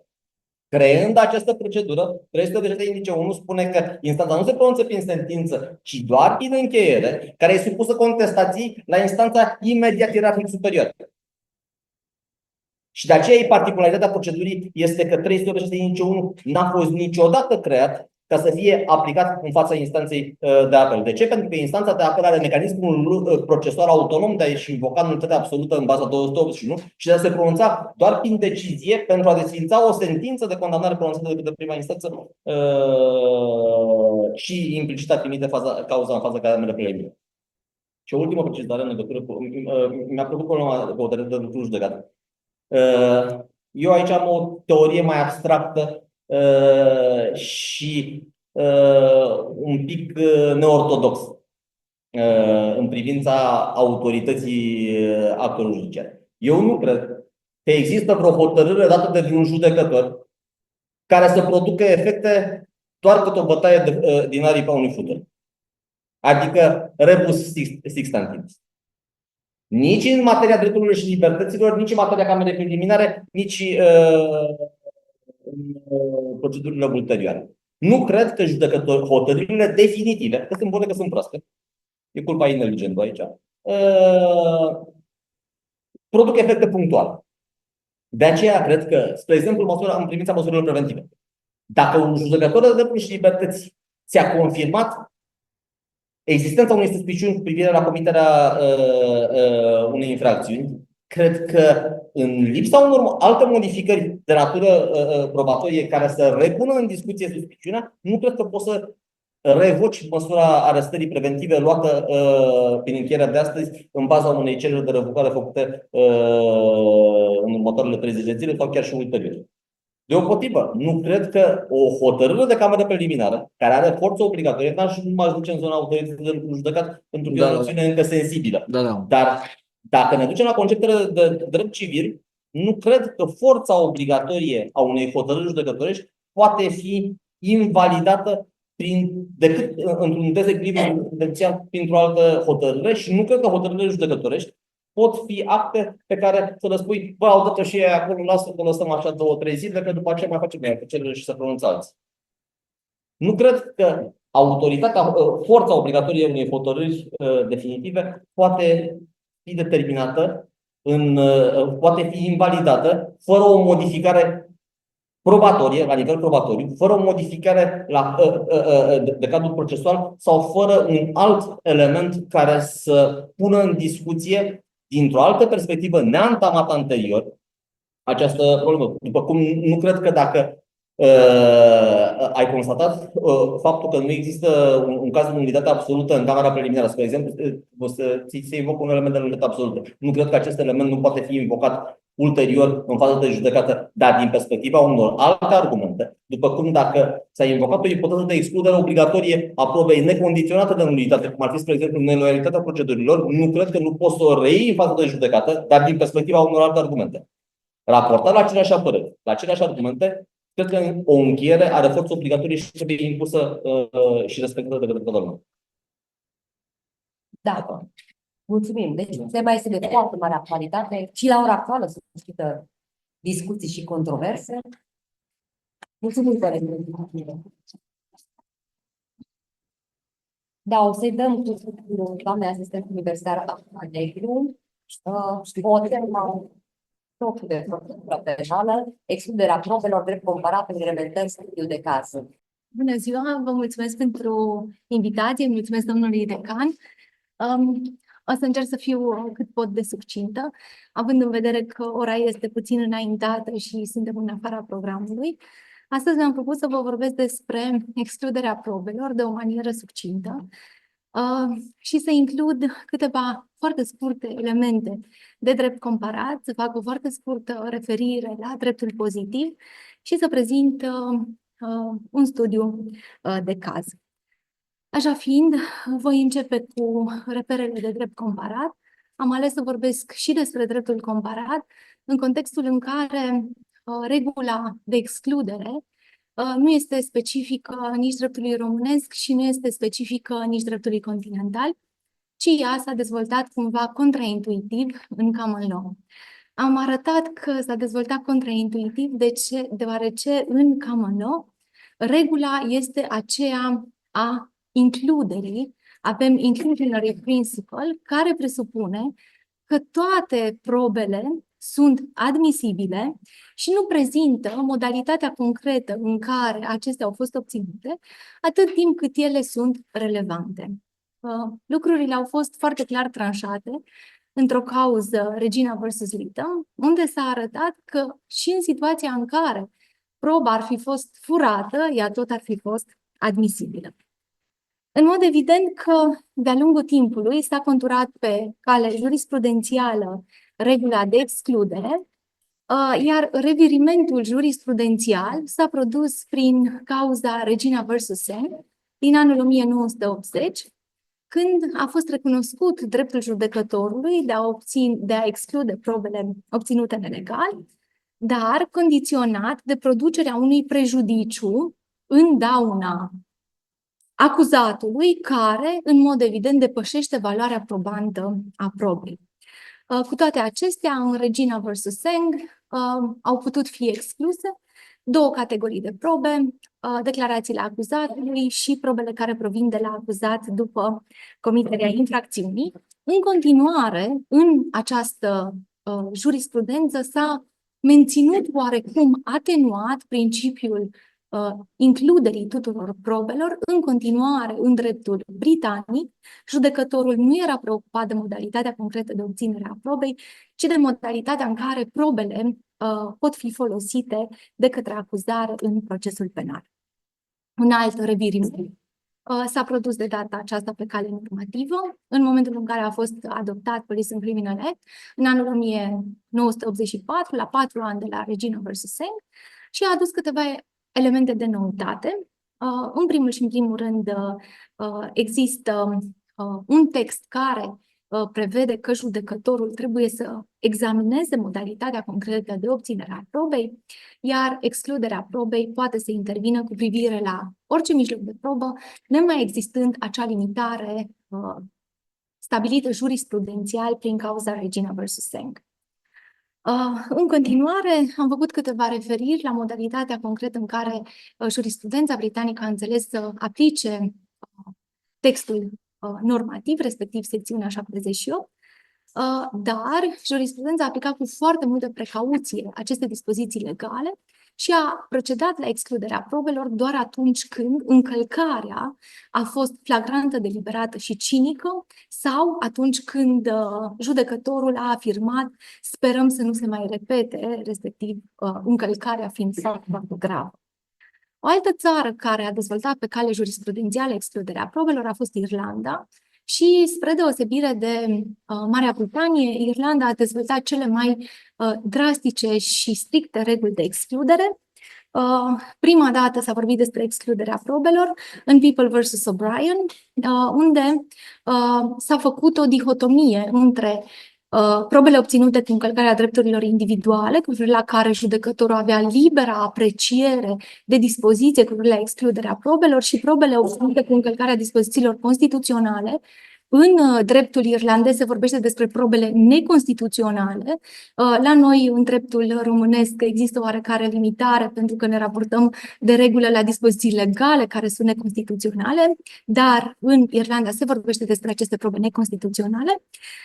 Și în măsura în care dispozițiile legale au fost încălcate, dispozițiile cuprinse în Constituție, se procedează la o excludere automată. Cu toate acestea există câteva excepții, de exemplu nevoia de a salva o victimă aflată în pericol, conservarea unor probe esențiale atunci când sunt expuse distrugerii iminente. În aceste situații, probele obținute cu încălcarea dispozițiilor conținute de Constituție nu vor fi excluse.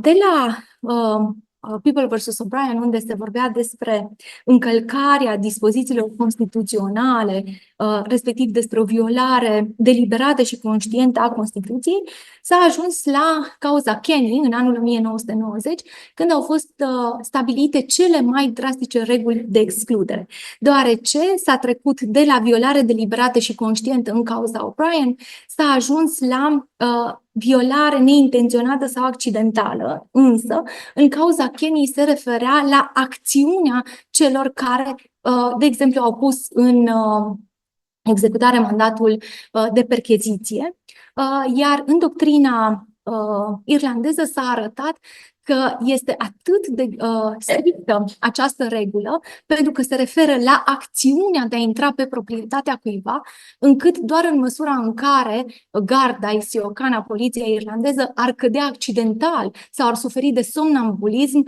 s-ar putea vorbi despre o violare neintenționată sau accidentală, însă în toate celelalte cazuri, toate probele obținute vor fi excluse. În mod evident că la nivel jurisprudențial și doctrinar au fost ridicate câteva probleme în legătură cu această jurisprudență care a instituit cea mai strictă regulă privind excluderea probelor, motiv pentru care a intervenit o atenuare a acestor reguli la nivelul anului 2015, când s-a statuat că încălcarea drepturilor constituționale de o manieră voită, nesăbuită, ori cu neglijență grosieră va conduce la excluderea probelor, deci nu orice încălcare a dispozițiilor legale. În Statele Unite ale Americii, cauza prin care au fost instituite regulile de excludere după un model, adică asemănător cu cele din dreptul irlandez, se referă la încălcarea celui de-al 4-lea amendament din Constituția americană și au încercat să protejeze drepturile consfințite de Constituție în cauza Weeks versus United States la nivelul anului 1914. Cauza Meb versus Ohio a adus extinderea regulii de excludere, sfera de aplicare fiind extinsă la nivel național, adică și federal și statal, spre deosebire de cauza de dinainte, care recunoștea excluderea probelor doar atunci când încălcarea era la nivel federal. O să trec puțin mai departe. Aici am făcut referire și la Miranda versus Arizona, care vizează ceea ce se numește Miranda Rights, adică procedura avertismentului care ar fi la noi în ceea ce privește declarațiile, respectiv că are dreptul să nu declare nimic și dacă o va face ceea ce declară, va putea fi folosit împotriva persoanei care are acest drept. Audierea va putea urma doar dacă a fost parcursă această procedură a avertismentului. Încerc să mă concentrez pe dreptul pozitiv și pe cazul practic pe care vreau să îl prezint. Din perspectiva prezentării pe care vreau să o fac, prezintă relevanță, articolul 101, loialitatea probelor, care prohibește întrebuințarea de violențe, amenințări, ori alte mijloace de constrângere, precum și promisiunile sau îndemnul în scopul de a obține probele, după care avem vestitele articole 102 aliniatul 2 și 102 aliniatul 3, care reglementează excluderea probelor și în același timp condiționează excluderea probelor de constatarea nulității. În mod evident, în doctrină au fost exprimate foarte multe opinii critice cu privire la modalitatea de reglementare a excluderii probelor. O parte a doctrinei a susținut că vorbim despre o sancțiune autonomă care este specifică probelor. Altă parte a doctrinei a susținut împrejurarea că este o sancțiune dependentă și total subsumată nulităților, iar o altă parte a doctrinei a susținut că este aici prezentă, că este vorba despre o sancțiune eclectică. Din punctul nostru de vedere, reglementarea, în mod evident și nu numai din punctul nostru de vedere, este deficitară, deoarece dacă s-ar fi dorit o sancțiune autonomă, aceasta ar fi trebuit să aibă un regim juridic asemănător nulităților, ca să știm când și dacă intervine excluderea automată și în ce situație excluderea va fi sau poate să fie condiționată de existența de constatarea nulității. În ceea ce privește principiul loialității, am ales să fac referire la modalitatea în care dreptul francez s-a referit la principiul loialității, respectiv provocarea la săvârșirea de infracțiuni, deturnările de procedură și stratagemele. Foarte, foarte pe scurt, principiul loialității a generat foarte multe discuții doctrinare. Cert este că în baza acestui principiu al loialității sunt interzise toate tertipurile, stratagemele și deturnările de procedură. Foarte, foarte pe scurt am făcut referire la principiul loialității, având în vedere cazul practic pe care doresc să îl prezint. Am ales să prezint acest caz practic deoarece, în ciuda dialogurilor doctrinare cu care le-am avut o parte din cei prezenți aici la conferință și care sunt preocupați, la fel ca și mine, de materia probelor și în ciuda evidențelor unor împrejurări, instituția aceasta excluderii probelor atunci când principiul loialității a fost încălcat, de foarte multe ori a eșuat. O să vă prezint o cauză în care voi prezenta să spunem, citate din declarațiile martorilor, precum și soluțiile care au fost pronunțate în cauză. În ceea ce îl privește pe martorul MD, el a fost audiat de 3 ori, prima dată în faza de urmărire penală fără ca avocații inculpaților să fie prezenți, apoi a doua oară a fost audiat în prezența avocaților și a treia oară de judecătorul de cameră preliminară. Aceasta este declarația extrasă din declarația martorului, care a precizat: m-am simțit presat de organele judiciare atunci când mi-au spus că va veni duba după mine dacă nu spun adevărul. Am declarat ceea ce am crezut că vor să audă organele judiciare, faza de urmărire penală, când a fost audiat cu avocații prezenți. A doua oară. parte din declarația din faza de cameră preliminară. Prima dată când am fost audiat la H, la parchet, am fost presat de domnul polițist și de domnul procuror să vorbesc ce și cum vor ei să audă. Am fost amenințat că mă ia cu poliția, că sună jandarmii la ce, că o să vină să mă ducă, să mă închidă într-o celulă, că o să spun tot ce trebuie.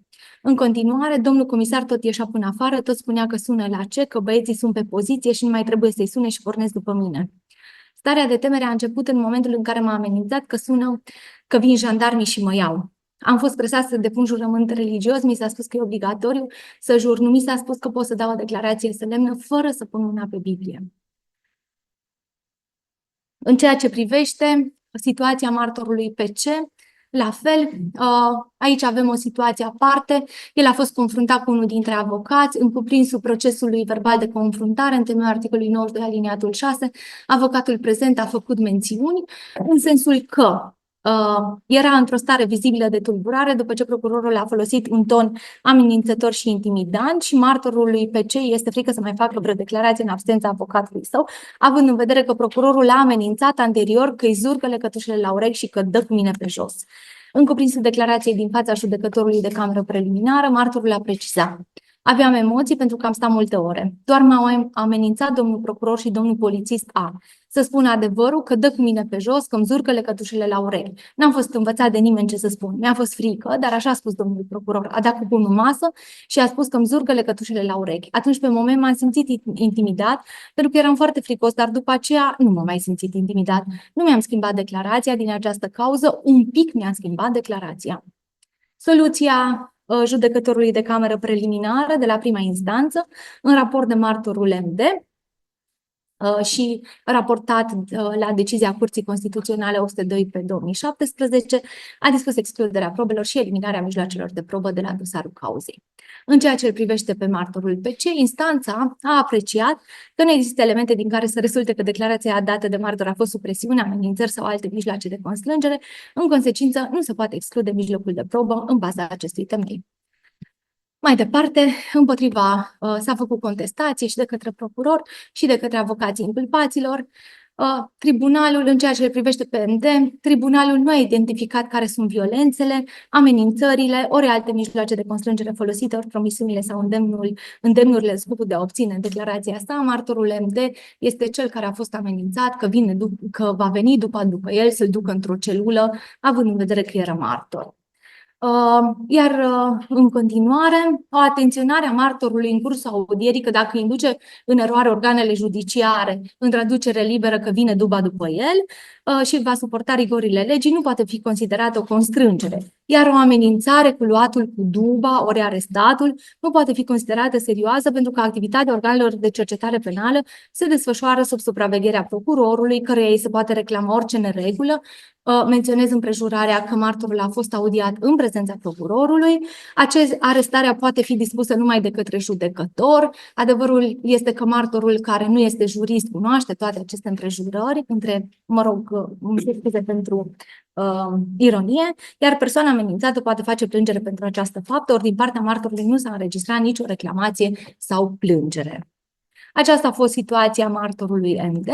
În ceea ce îl privește pe martorul PC, tribunalul a stabilit că este de remarcat că martorul PC, audiat de judecătorul primei instanțe, exact pentru aceste considerente, a arătat că a fost audiat 6 ore ca să spună adevărul și că dacă nu spune adevărul, dă cu el pe jos și că îi zurgă lecătușele la urechi. Tribunalul nu are nicio certitudine cu privire la expresiile folosite de organele de urmărire penală, dar are îndoieli că martorii cu privire la scopul urmărit de organul judiciar este clar că s-a intenționat încurajarea lor să spună adevărul și să nu mintă, mai ales că e vorba despre inculpați care au funcții de conducere și cu unii dintre aceștia au raporturi de repușenie. Acesta este cazul practic. Practic, din punctul nostru de vedere, în mod cert a fost încălcat principiul loialității. În ceea ce îl privește pe martorul MD, el a fost audiat fiind amenințat, deopotrivă s-au folosit stratagemele descrise de dreptul francez, respectiv acesta a fost i s-a creat impresia că va fi reținut sau arestat și cert este că i s-a creat impresia că urmează să-și petreacă noaptea într-o celulă. În ceea ce îl privește pe martorul PC, la fel acesta a fost amenințat. Doresc să mai subliniez împrejurarea că martorul PC a fost audiat aproximativ 6 ore, iar declarația acestuia a fost consemnată pe o pagină față verso. În mod evident că în contextul în care există atât de multe discuții doctrinare în ceea ce privește loialitatea probelor, excluderea probelor, natura juridică a excluderii probelor, a sancțiunii, întrebarea care vine și care se adresează și dumneavoastră este aceea dacă, în contextul acesta, legiuitorul ar trebui să reglementeze un standard de probă în camera preliminară. În mod evident că legiuitorul nu s-a preocupat de acest lucru. De ce? Pentru că camera preliminară nu a fost gândită ca o fază procesuală în care să se administreze probe. Dar în măsura în care camera preliminară s-a dezvoltat și a evoluat în raport de modificările normative aduse, întrebarea rămâne și se administrează probe de o manieră contradictorie, întrebarea rămâne cum va putea convinge sau care este pragul decizional sau care este standardul probei în cameră preliminară pentru ca judecătorul să constate încălcarea principiului loialității pentru ca ulterior să dispună excluderea probelor. În mod evident, din cuprinsul declarațiilor martorilor, MD și PC, rezultă cu certitudine împrejurarea că aceștia au fost amenințați. Nu știu de ce nu mai apare, așa, rezultă că aceștia au fost amenințați, însă atât judecătorul de cameră preliminară din cazul judecătoriei, cât și cei 2 judecători de cameră preliminară din cazul tribunalului au omis să dispună excluderea probelor. Am făcut și câteva mențiuni în ceea ce privește critica soluției, foarte, foarte pe scurt. Nu a făcut diferența între sancțiunile de drept procesual penal aplicabile în cazul încălcării dispozițiilor articolului 101, respectiv loialitatea, și sancțiunile de drept penal substanțial. Într-adevăr, avem sancțiuni pentru tortură, avem sancțiuni pentru diverse infracțiuni care pot să fie comise de organele judiciare, însă încălcarea principiului loialității nu presupune în mod neapărat săvârșirea unei infracțiuni. Apoi, o altă critică care intervine este împrejurarea că în cuprinsul hotărârii nu am redat ca să nu dureze prea mult. Judecătorii din cadrul tribunalului au făcut referire la fondul declarației, adică la ceea ce au declarat martorii pentru a aprecia că totuși declarația dată în faza de urmărire penală sub amenințări, despre care au considerat că nu sunt amenințări, va rămâne și poate să fie folosită în procesul penal. În schimb, au dubii cu privire la veridicitatea afirmațiilor făcute în cameră preliminară. Și mai departe, în al treilea rând, au minimalizat impactul pe care pot să-l aibă amenințările făcute de organul de cercetare penală și de procuror în contextul existenței unei disparități evidente de putere între organul de urmărire penală și martorul cu un nivel de instruire limitat și fără cunoștințe juridice. În final, ideea aceasta de a valida o declarație luată cu încălcarea principiului loialității pentru a servi la aflarea adevărului în procesul penal, adică este în regulă să amenințăm martorul în măsura în care îl amenințăm să spună adevărul, nu poate să fie primită pentru că principiul loialității nu distinge în funcție de scopul pentru care sunt folosite în cazul acesta amenințările.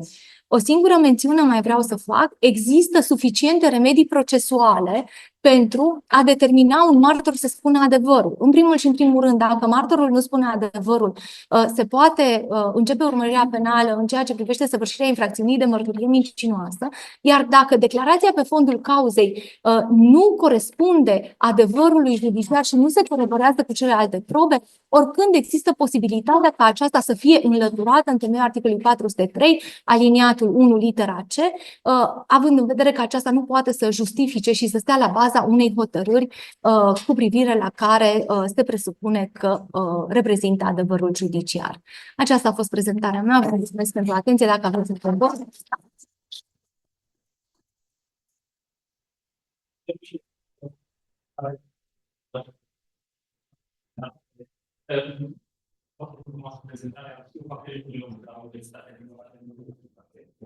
Cred că ar trebui puțin mai departe. Trebuie să, sau cel puțin asta e opinia mea, nu vreau să denaturez discuția sau pentru așa direcție. Trebuie să vă înțeleg și la situația în care se intervenție sistemul de excludere din Statele Unite.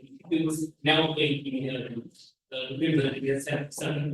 din Bienala, care conduce la o excludere totală a întregii formațiuni, inclusiv a formațiunii derivate, și în rașul pe ceilalți ca să ducerea infracțiunii, și ceea ce se întâmplă, de exemplu, pe dreptul românesc sau în jurisprudență pe linia internațională, în care permite utilizarea tangențială, cel puțin dreptul românesc,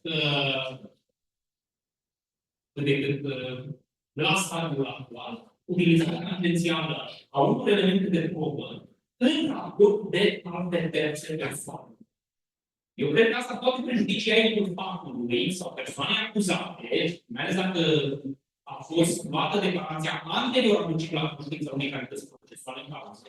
Poate prejudicia inculpatului inclusiv din perspectiva, de exemplu, din perspectivă civilă, colaterală. Și aici chiar avem jurisprudența Curții Europene a Dreptului Omului, care în jurisprudența națională nu am putut să se aplice. Cel puțin la ceea ce am reușit eu să mie mi s-a părut că acele probe sau excluderea este o măsură cât se poate de benefică, dar nu aplicată arbitrariu de fiecare dată. Atunci, eu cred că discuția poate fi dusă și în această zonă, în zona în care modalitatea în care se procedează în Statele Unite, excluderea e generală, indiferent de consecințele pe care le produce, standard neaplicat în sistemul Convenției Europene a Dreptului Omului, cred că ar putea fi aplicată prin indicarea standardului național. De la sensul ăsta nu cred că așa, nu știu ce părere aveți dumneavoastră. În ridicarea standardului. Miranda, 10 ani, la finele anilor, deci intervalul de funcție a americană, what we have worked for Miranda.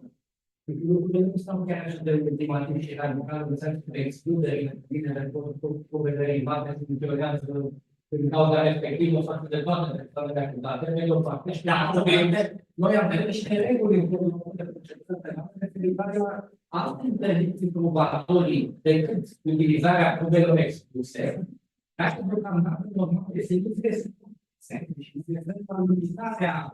la limitarea favorii probate sau condiționarea unei rezultate probatorii. Sunt și alte niște specii mai puțin utilizate și dezvoltate și aplicate de interdicții probatorii, diferite de interdicția de utilizare de excludere. Și aici am făcut de fapt consultarea pentru foarte multe persoane activate.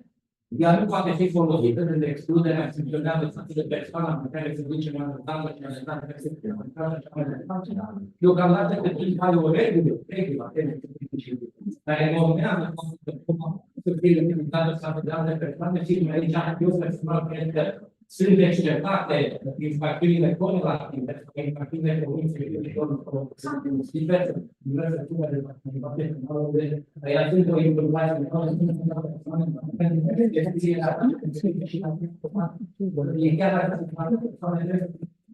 de nu poți să zici la aia poate fi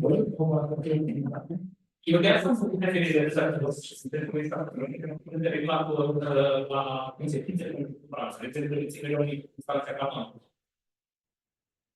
Reținerea unui element care suplimentară infracțiunii. Trebuie să mai multe persoane. Deci, dacă vă analizați asta, să știți consecințe directe, inclusiv față de persoana care a dat declarația care este expusă. Să mai continuați discuțiile și la ce. Da, dacă oricum s-a pornit de la un reper, jurisprudența americană, care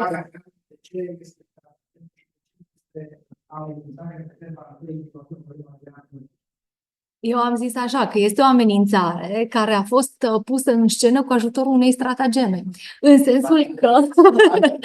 da, în sensul că... Bun.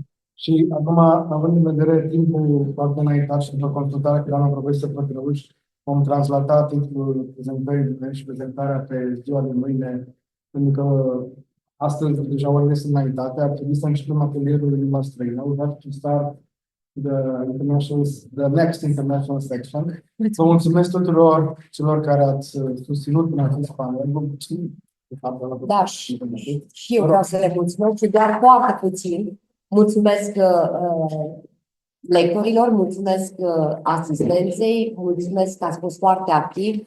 A fost practic un panel interactiv. Dinamic. Și vreau, da, foarte dinamic și vreau să conchid cu aceea că evoluția conturată a dreptului penal românesc, fie că vorbesc de codul penal, fie că vorbesc de codul de procedură penală, de la momentul la care s-au adoptat codurile până la acest moment, nu demonstrează altceva prin prisma celor ce am auzit din partea lectorilor și discuțiilor care au avut loc, decât să avem o bază ușor fisurată. O bază ușor fisurată care nu poate să asigure o reformă de durată, în opinia mea, dar intenția legiuitorului, așa cum am văzut eu în dispozițiile codului penal, partea generală, partea specială și codul de procedură penală, sunt salutare, pentru că, în primul rând, s-a vrut cu orice preț și bine că s-a vrut așa, să se renunțe la concepția tradiționalistă și să se meargă spre dreptul penal european, pentru a crea sau a participa și noi, ca stat, la justiția penală europeană. Da, vă mulțumesc tuturor. Vă mulțumesc și eu.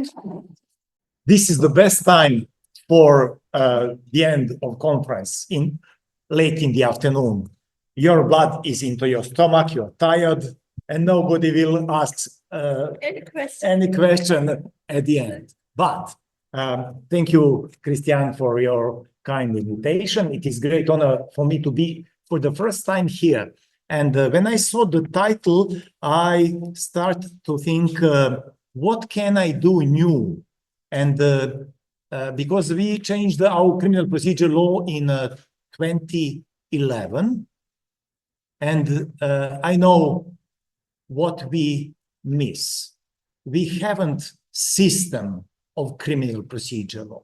I think that every legal system, Serbian, Romanian, Hungarian, etc., we need really criminal procedure law system, and we don't have it. And maybe it's the problem with so many exchanges in our societies, because a lot of new rules and a lot of new knowledges are in our real life. And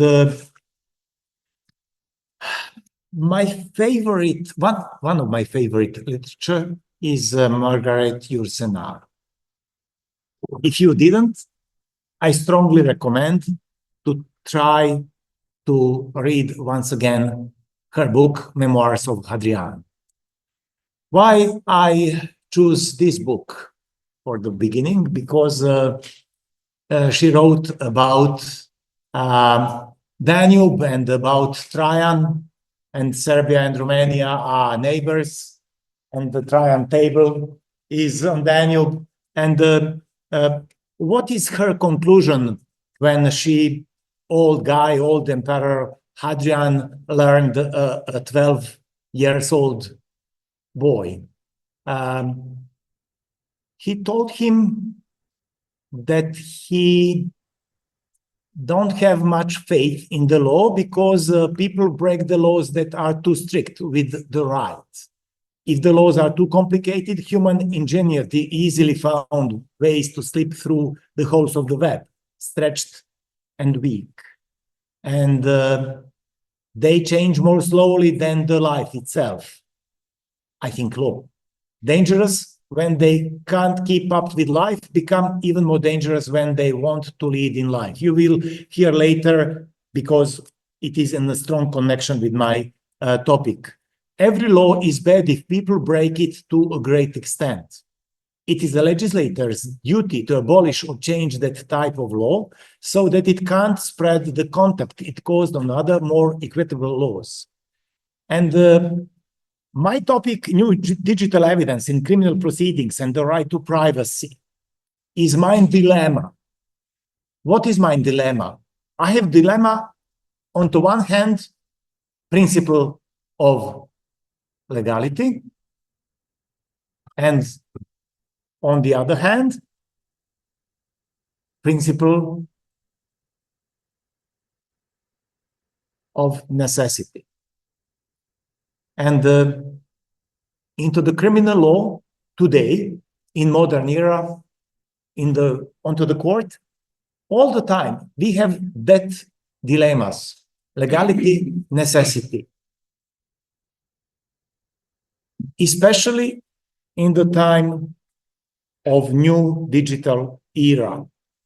In the past few years, I think in past 25 years, the use of encrypted messaging applications has become extremely popular across Europe and other continents. These apps are also used by criminals worldwide.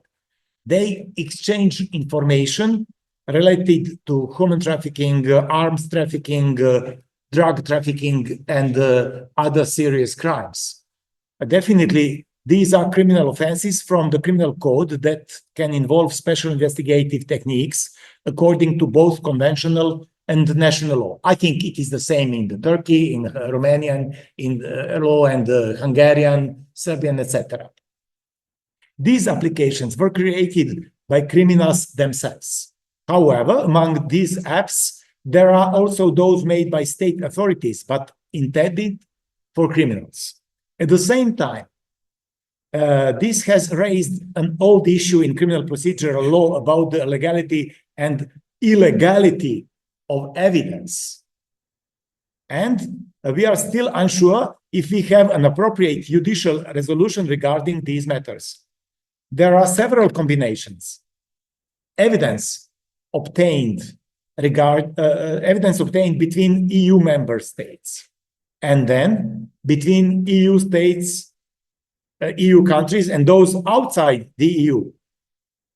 And the next combination is country from Europe when they have to cooperate with countries from some other continents with completely different legal system. It was interesting question about Miranda theory. Thank you for it.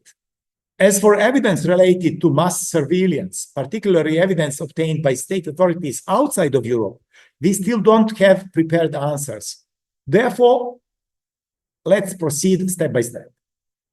In 2018, FBI arrested the director of Phantom Secure, the name of the company. I don't know, do you know anything about that case? No? A company that sold encrypted phones to criminal groups. No, Phantom Secure. A company that sold encrypted phones to criminal groups. After the director arrest, the device manufacturer reached out and offered its services to intelligence agencies, not only to FBI. Some Phantom device users switched to a new product called Anon. In collaboration with the Australian Federal Police, the FBI developed an applications where each message was tracked with a master key that could copy and decrypt it immediately upon receipt. This allowed agencies to monitor everything criminals did for years and expand their network of users, despite security features such as automatic message delete. Anon is used by around 300 international criminal organizations, exactly 342, with reported links to the Italian mafia and Albanian organized crime. The use of Anon has led to the seizure of over 45 billion US dollars and several hundred tons of drugs.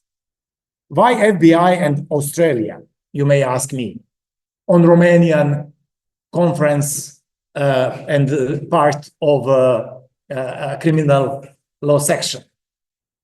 Well, Australia is one of the countries where the Anon applications is most widely used. Interestingly, after Germany, the Netherlands, Spain, Australia, Romania, the application ANAM is most used in Serbia. Sorry, maybe, can you see? The latest encrypted mobile applications to be taken down is Matrix. I don't know, did you hear for Matrix? Not Matrix movie, but applications. Matrix was created by criminals for criminals and discovered by Dutch authorities on the phone as a criminal convicted of murdering a journalist 3 years ago. Prior to that, applications like Sky ECC, Xclue, and Ghost were also dismantled, leading to the arrest of hundreds of organized crime group members. Matrix was officially shut down on December 9 this year, 2024, 3 years after its discovery and month of monitoring by Europol, Eurojust, the FBI, Australian Secret Services, and others. And before I continuing, I will tell you something different. My idea was to talk about encrypted cryptographic communications between criminals. But my another focus was the using of an AMCI catcher. Catcher is not regulated, which allows for extrajudicial surveillance of all mobile communication. AMCI means International Mobile Subscribes Identity. AMCI catchers imitate legitimate mobile operator base stations identity and locate users, and then collect communications from all mobile phones within a radius of several hundred meters. It means that you, with catcher, which is the same size as a laptop of our colleague, can collect it for less than 3 seconds, then collected all our informations from all our mobiles, but less than 3 seconds. And there is no legal basis for the use of such technology. For example, Serbia bought, I think, officially speaking, in Serbia, we have over 20 catchers. They are used from civil, MI5, MI6. They are used from regular police, etc., etc. 25 years ago, when the first one catcher was made, the price was over $1 million. Today, you can buy it, you personally can buy it in Switzerland and in Finland, for example, for less than $150,000. Such use wouldn't be legitimate or proportional, seriously endangering not only the right to personal data protection and the right to privacy, but also other basic human rights. And if criminal procedure law is Magna Carta Libertatem in every country, and if the court can't control catchers, where we are now as a society, as a lawyer, I have right to ask you not a rhetorical question, but it is a real question, where we are with catchers. And now I will continue with my idea on the topic, and you can read it after the conference. I will publish it probably in some of journals here in Romania. Operation Passion Flower. During the investigation into an attempted murder of a journalist in the Netherlands, the Matrix application was found on the phone of the suspect. It used sophisticated encrypted protection and was immediately suspicious, prompting an extensive investigation. Investigators from the Netherlands and from France, supported by Europol, were able to infiltrate the network and monitor communications of its users who were potential suspects involved in various criminal activities. Europol reported that the Matrix applications was technically more complex than applications like Sky, ICC, Anom, or AndroidChat. AndroidChat was the first one. And its creators believed it was unbreakable. It was, for them, author of Sky, ECC, offered a few years ago 4 million euros to person who can encrypt the application. Access to applications could only be gained through an invitation, and about 40 servers in Germany, France, Finland, Norway, and Switzerland were involved. However, it turned out that the encrypted protection of Matrix wasn't unbreakable, and investigators managed to break into the network with innovative technology, and within 3 months collected and decrypted 2.3 billion messages in 33 different languages, which will be crucial evidence in many criminal investigations, if you ask police. For police, it will be crucial evidence. The message were related to international illegal drug and arms trafficking and money laundering. At the beginning of December, after 3 months of eavesdropping on communications, the decision was made to take action, and police in the Netherlands, France, Italy, Lithuania, Spain, Serbia, and some other countries carried out coordinated raids under Operation Passion Flower. A group of individuals was arrested, and the main servers were seized.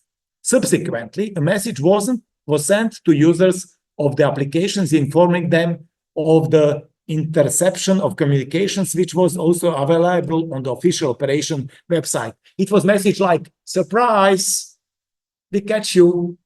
They stopped the operation in that way. All messages ever sent via Matrix, they say, can be used in investigations. There is a problem. You have a letter of permission of a judge, but judge will give you the first day and the last day of that measure. With new innovative technologies, it is possible to use it before that day. And it is the problem with human rights and with protection of human rights, not only of criminals, but also for the rest of the society. All messages ever sent via Matrix, police say, can be used in investigations. This is not the first, but not the last time that we can use messages in real time. We gained access to data related to this service, and our investigation doesn't end here, said the police. And what are the situation on the national level? German courts confirmed in March 2021 that evidence collected by French authorities could be used in criminal proceedings as long as the individuals under surveillance were located in Germany. They didn't review the legality of the surveillance, as such a decision could undermine France's sovereignty and the principle of mutual recognition in international cooperation, justice cooperation. In 2022, the French court confirmed the constitutionality of evidence collected by breaking into that type of communications. This means the judge approved surveillance by prosecutors and police. However, some organizations argue that this decision injured the fairness of the trial because the information about how the devices were infiltrated and the data obtained wasn't included in the decision regarding surveillance. The fairness of the trial also affected the ruling of the Italian Supreme Court in July 2022. The Italian court concluded that the collected correspondence would not be automatically used as evidence in trials and ordered prosecutors to explain in detail the process of data collection. The Italian court stated that the defendants should have right to examine how the investigation was conducted. And finally, in Serbia. In Serbia, there is still great uncertainty about the legal nature of this evidence. A key consideration in the issue of whether information gathered through secret surveillance of mobile encrypted applications can be used as evidence in criminal proceedings in Serbia is the fact that these cases involved mass surveillance. We call it bulk interception. Can you imagine as a judge? Is anybody here judge? No. Can you imagine? But can you imagine as a defense lawyer? Can you imagine as a defense lawyer evidence which you have with bulk interception? It is impossible in criminal procedure law. The measure have to be against Zoran Pavlovich, born in 1999.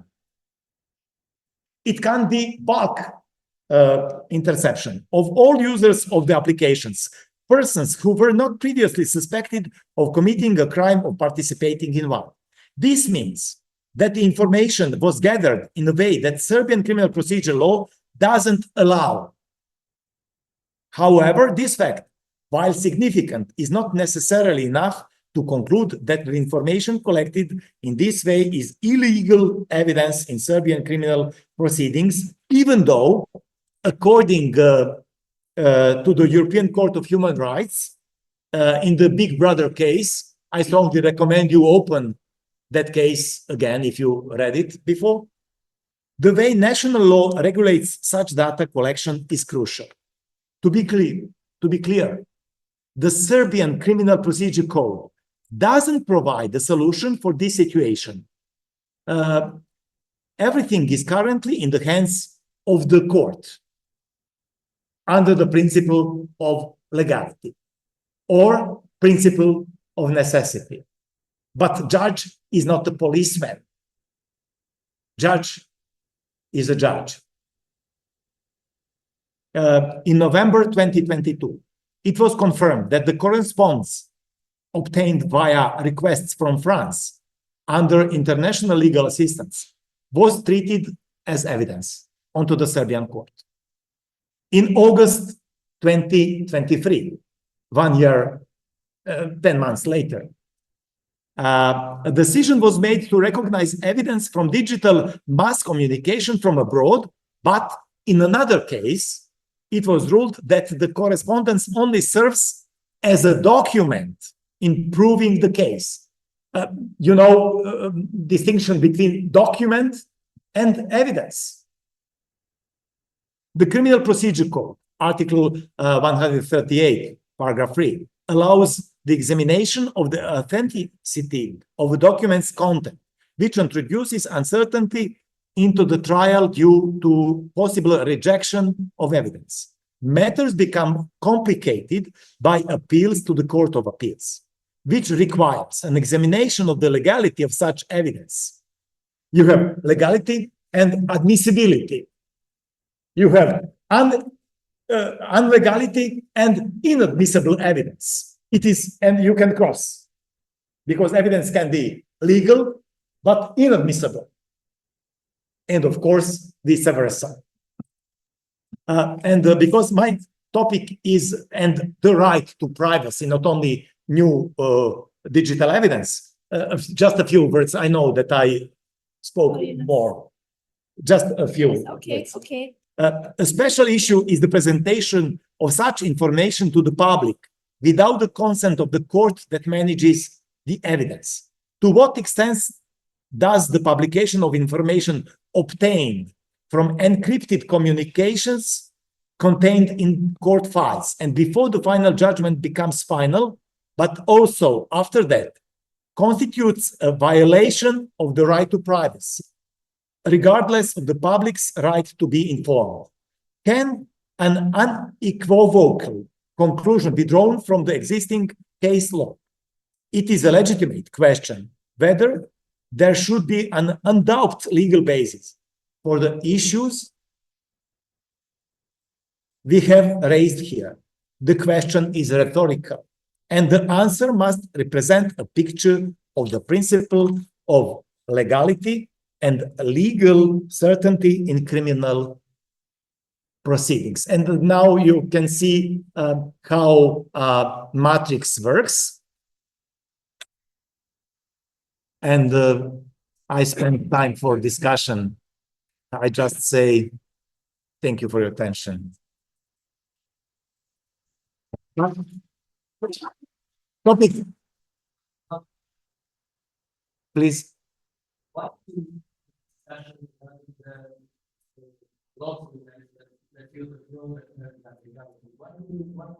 find in discussions only without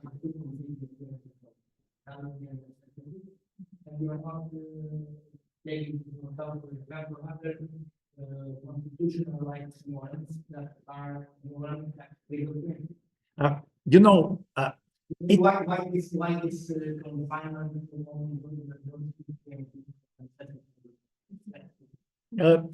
we can yeah, actually it is not question for court. For the court is only the principle of legality. But I think that all these facts, I can't say evidence, can be used in police for their investigation, not for the court. Evidence is clear evidence. And this gymnastic, it's not evidence, it's a document. It's just logical and rhetorical gymnastic.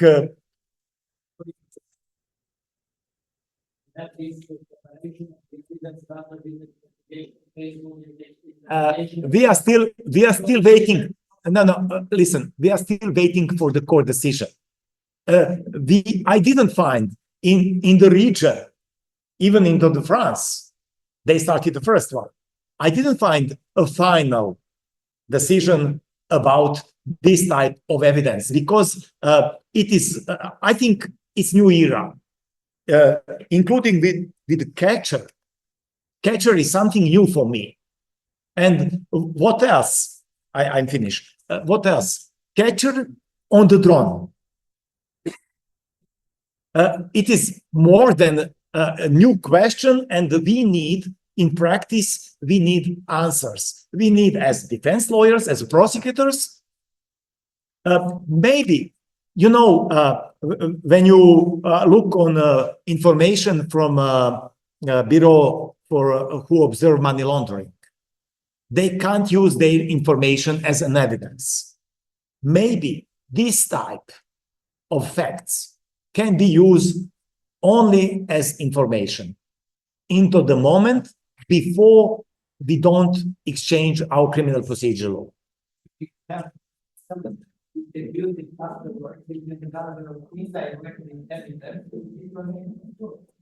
It's not so easy, but let's continue with conference. Thank you once again. Yes, please.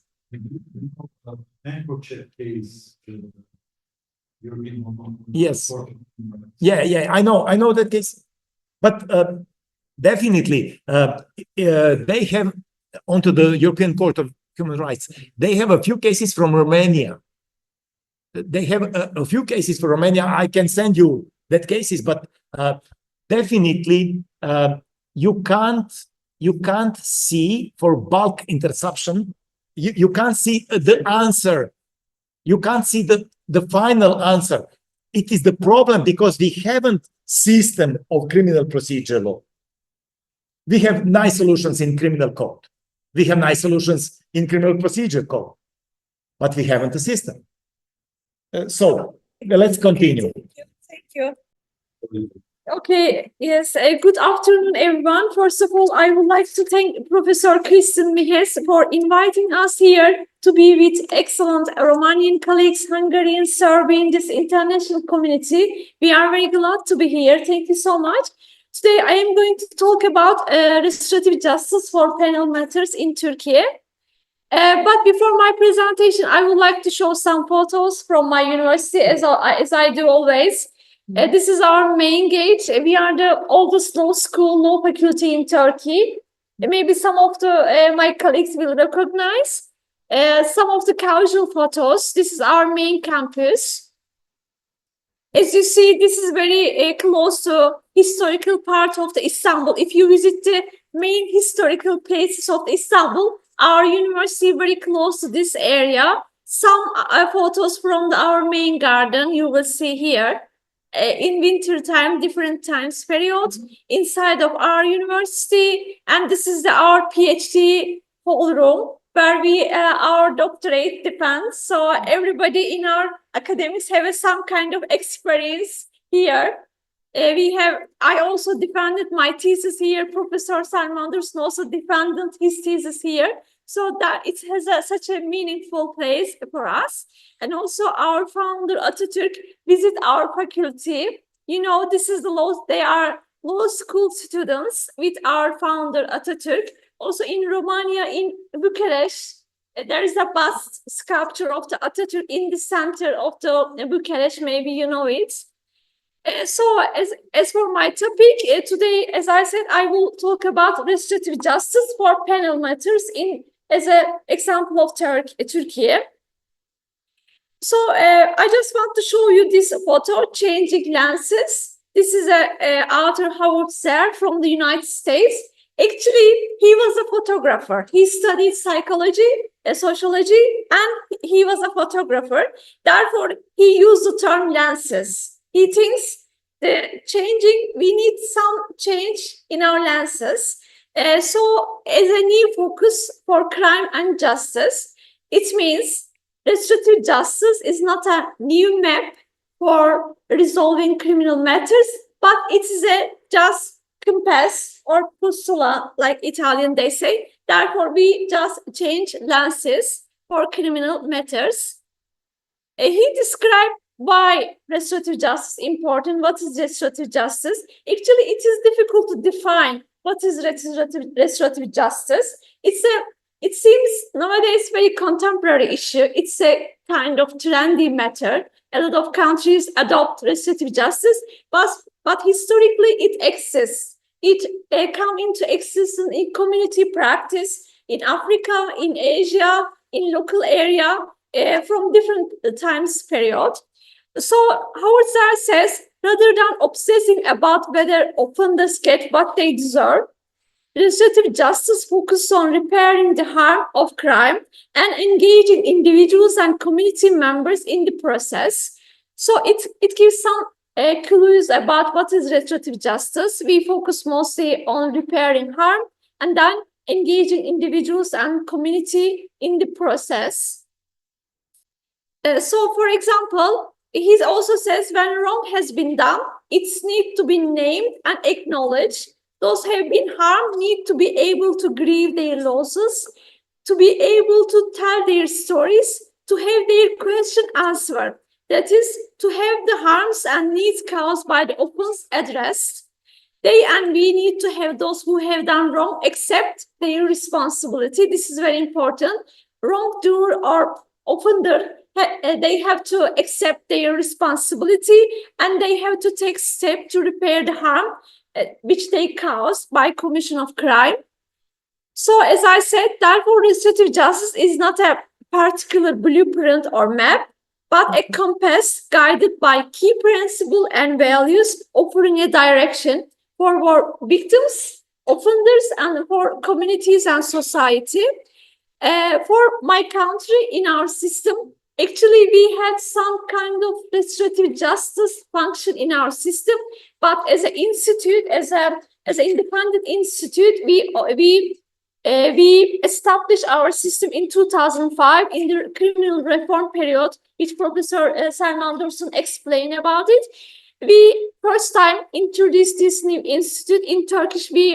It's a kind of victim-offender mediation. It's a kind of face-to-face confrontation, which is the most common restorative justice model in continental Europe. We have only victim-offender mediation, face-to-face confrontation. And as a rule in our system, actually, in our criminal procedure system, it's more close to inquisitorial. Of course, it's a kind of mix, but mostly more close to inquisitorial system. We have a pre-trial phase and also a trial phase, and mostly pre-trial phase is governed by the prosecutor, and there's a strong distinction between police power and the prosecutor, and the police is do or function under the command of the prosecutor. Therefore, in our system, police has no independency, although international conventional police activities require independency in activities of police, but in our system, prosecutor is the chief of the police in case of criminal cases. So in our system, restorative justice is envisaged designed mostly for pre-trial phase, because one of the aim is reduce the workload of the courts. Of course, the main period is pre-trial, but in some rare cases, it's also possible at the trial phase of the case. So we first introduced in 2005, and there is a lot of amendments, but there was a huge remarkable amendment in 2016, where we found a special bureau, special offices for the restorative justice and governed by the prosecutor, but there are some mediator, independent mediator. Prosecutor just appoints some mediator out of the court, ordinary people, and then they call them, they gave them necessary files, and then they contact with victim and the offender. They resolve the case, bring the prosecutor. Prosecutor checks in terms of the legality of the obligation for the offender. Is it okay for the human dignity? What kind of obligation victim asks, money, or what kind of, he or she checks. And the second thing he needs to check is the will of the participant. Is there a really will of the participant, or is there a kind of threat or force to bring them resolution? So this is the most important aspect. So maybe I would like to read our lawmaker reasonings, which I like so much. I think it's a very good reasoning why we have introduced this new institute as a diversion from our conventional criminal system. It says the 21st century justice system has also brought the satisfaction of the victim to the attention. Today, it's been seen to pure criminal sanction against perpetrator are not sufficient. Compensation and reparation is undoubtedly the main aim of the justice. This is not the only aspect, however. The aim of the victim-offender mediation is to resolve the conflict that occurs between the perpetrator and the victim because of the commission of crime through the involvement of a mediator. And as such, to delivery of justice, the necessary feature of the mediation is to make a peace between perpetrator and victim, and in so doing to repair the damage caused by the perpetrator. So for us, it is very important, it should be noted that the aim of mediation is not only provide compensation. Before this, we had also another institute provide some compensation for victim. The most important aspect, as I said by Howard said, the moral elements. Moral elements mean the perpetrator offender has to accept his or her responsibility. I did wrong, and I will resolve and I will repair the victims. So the moral elements important, and also it's important for rehabilitation of the offender.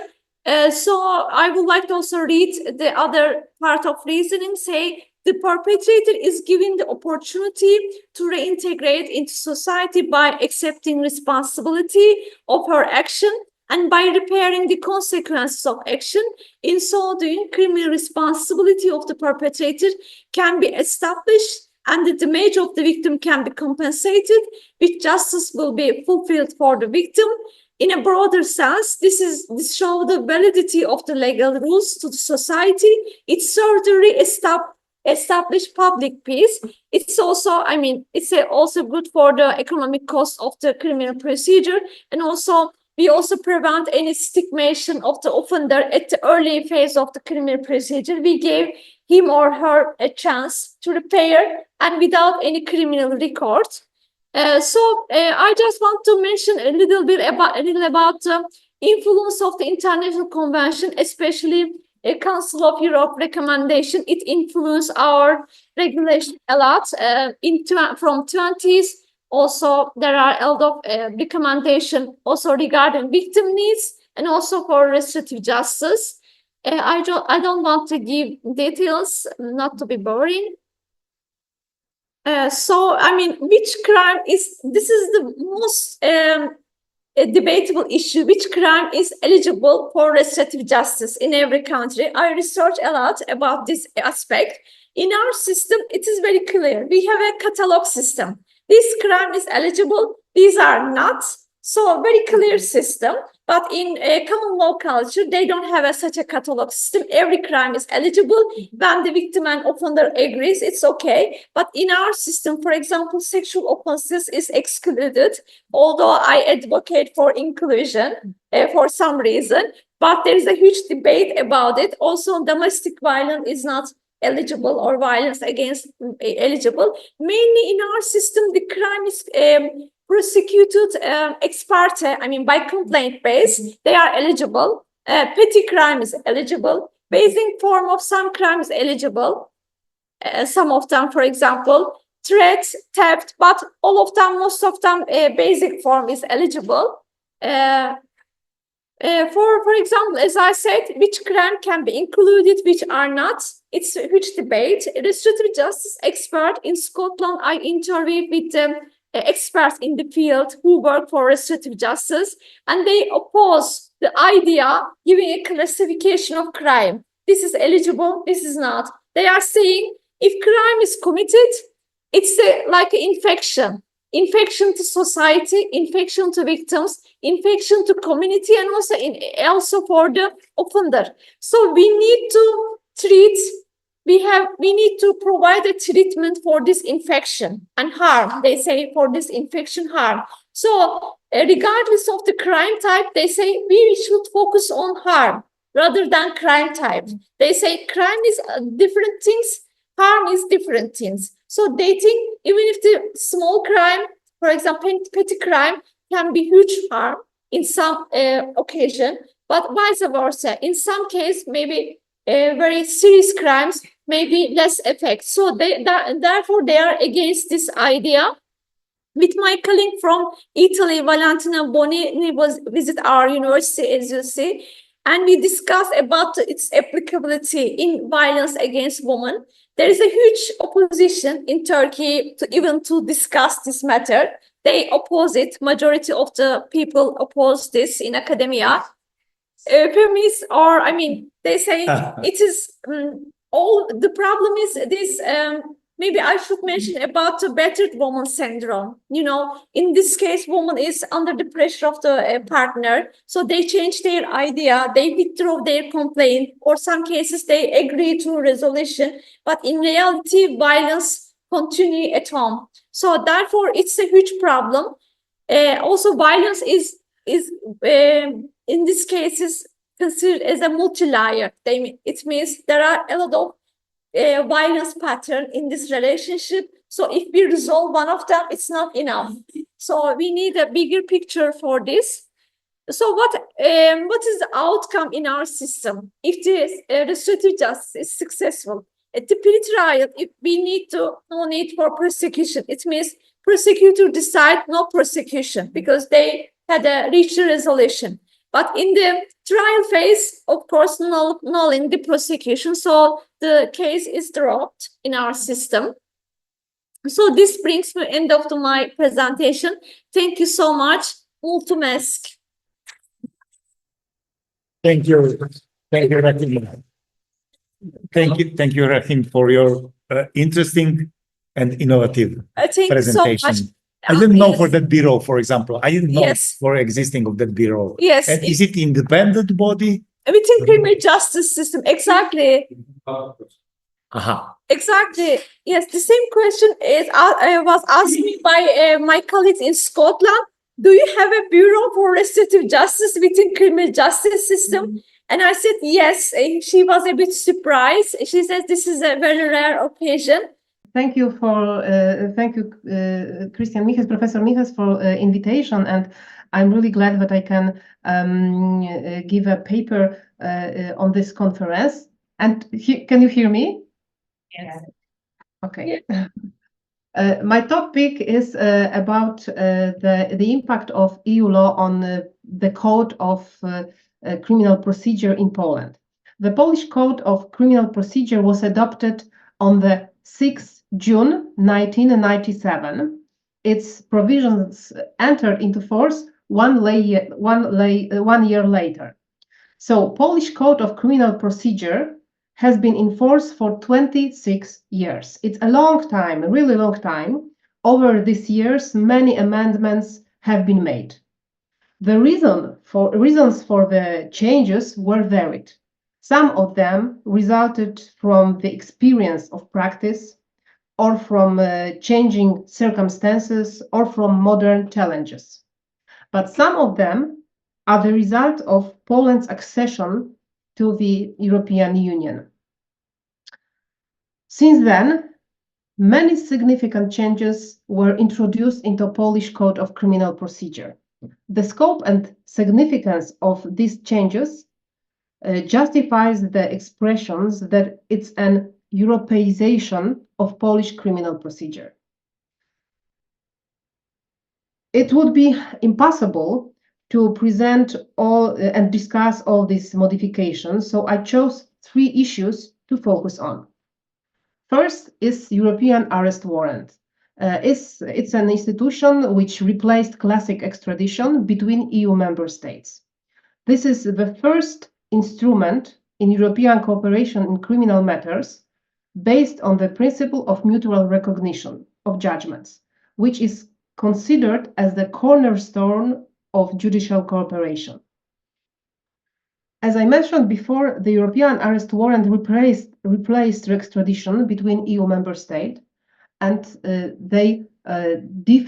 European arrest warrant differ from extradition proceedings a lot. One of the main advantages of the EAW compared to extradition proceedings is that the decisions are made by judicial authorities without political involvement. Another advantage is that the grounds for refusal European arrest warrant are limited. The executing judicial authority can refuse to execute the European arrest warrant only if one of the mandatory or optional ground for refusal applies. Another important advantage of European arrest warrant compared to extradition proceedings is that for 32 categories of offenses, double criminality check is no longer required. It also should be emphasized that thanks to strict time limits, European arrest warrant proceedings is swift. The introduction of European arrest warrant was a total game changer, was a revolution in European cooperation in criminal matters, and initiated the intensive development in this area. The next institution I would like to point it out is European Investigation Order. It's also an instrument of cooperation in criminal matters between EU member states, and it is the result of years of searching and unsuccessful attempts to implement an effective way to collecting and transferring evidence between EU member states. The previously existing rules on the collection of evidence were too fragmented and too complicated. So a new approach was necessary, and this new approach is the European Investigation Order. It differs from previous existing solutions primarily in that its application is based on the principle of mutual recognition of rulings. Next, it applies to all categories of evidence, and it makes possible not only to transfer evidence which already exists, but also to collect it in real time. Furthermore, a number of procedural simplifications have been introduced. Thanks to this, European Investigation Order works really well in national laws. It makes European cooperation more effective, simpler, and faster. European Investigation Order is assessed very well in Poland, and as we have heard today in the speech by Professor Daniel Nitu, Romanian experience are similar as regarded to European Investigation Order. And the final issue I would like to point out is the EPPO. Poland joined EPPOs this year, at the beginning of this year. So currently, very intensive legislative work is underway. There is no doubt that major changes to the provisions of the Code of Criminal Procedure are necessary to ensure the proper functioning of the regulation of EPPO. So more changes will soon be introduced as a result of the impact of EU law on Polish criminal procedure. And coming to the conclusion, it should be noted that the law is alive and changing depending on many circumstances. One of these circumstances in the member states is EU law. So the impact of EU law on national criminal procedures will be continued as a never-ending story, I suppose. So my speech is just only an introduction to the more detailing elaboration and discussion about these issues, because I'm sure that in each member states we have got similar experience about impact, influence EU law on our national criminal procedure. But Polish experience are very well in this area. Thank you very much. Thank you for your attention, and thank you that each technical problems were solved. Thank you very much. Thank you, Barbara. We will continue now with the next speaker, Jola Kami from Law Faculty, University of Szeged, Hungary, with her title, Cross-Border Access to Electronic Evidence. Jola, the floor is yours.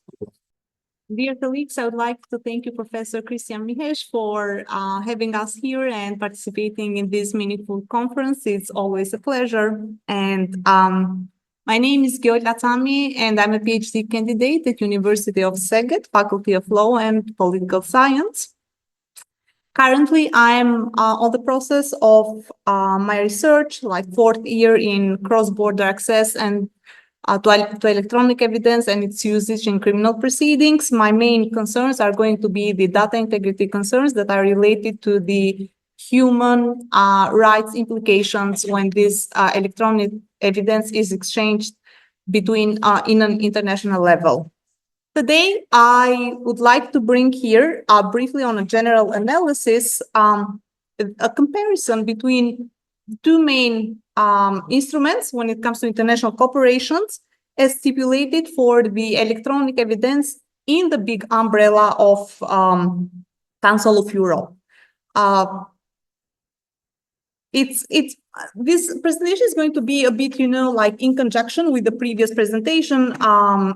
The former colleague here mentioned about the new technologies used in, the encryption processes and tools used in criminal proceedings. And when it comes, like, how do we go to these evidences? It's very important, from a legal point of view to review the main instruments. currently on place in the Council of Europe framework, we have two main documents which stipulate the governance of electronic evidence is the Budapest Convention of Cybercrimes and second additional protocol on enhanced cooperation. The Budapest Convention does stipulate the current cooperation instrument, which is in force and is the mutual legal assistance, which involves formal cooperation between central authorities of parties. And it requires actually adherence to domestic laws of both the requesting and the requesting states, which includes very important judicial oversight. In alternative, but on the side note, I would like to present also the equivalent to what in EU criminal law is the European Production and Preservation Order. So with the second additional protocol, we have a new proposed a tool in international cooperation is the direct cooperation with the service providers. The side note is that we still don't have it in force because there are only two ratifications so far. It's actually Serbia and Japan who have ratified it, and 3 others are needed in order for this to become applicable. But it has a very probative and a very procedural meaning when comparing these two instruments because they will lead the electronic evidence exchange in a cross-border. As we mentioned earlier, is that given the digitalization, the relevance of electronic evidence has become very crucial in investigation so far. And it happens that in a good majority of cases, such electronic evidence will include a cross-border cooperation. Hence, the main instrument in place has been the mutual legal assistance, but while it provides very robust safeguards when it comes to the cross-border exchange of electronic evidence, its main issue so far has been with the fact that it is lengthy. It's characterized by lengthy procedures. It can go up to several months because it's mediated through a central authority and formal request, which means that it will include judicial authorities from both countries.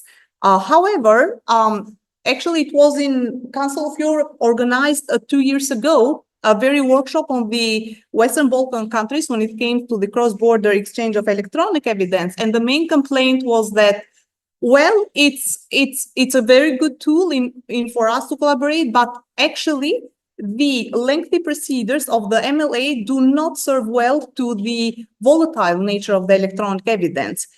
Hence, the new instrument which is proposed, actually it has been stipulated or proposed since 2021, is currently signed by 46 plus countries and been only ratified by 2 countries. So Albania, my home country, and also case study to my research, has also signed it, but not yet ratified. The difference is that it's a major difference between the two instruments is that with the second additional protocol, basically the authorities will take or in a cross-border setting will take the evidence directly from the service providers with no judicial supervision in the process. And the main argument is that, okay, but in a European level, we do actually have it and it's stipulated with the European Production and Preservation Order. So why is this very specific in the case of an international law governed by the Council of Europe framework?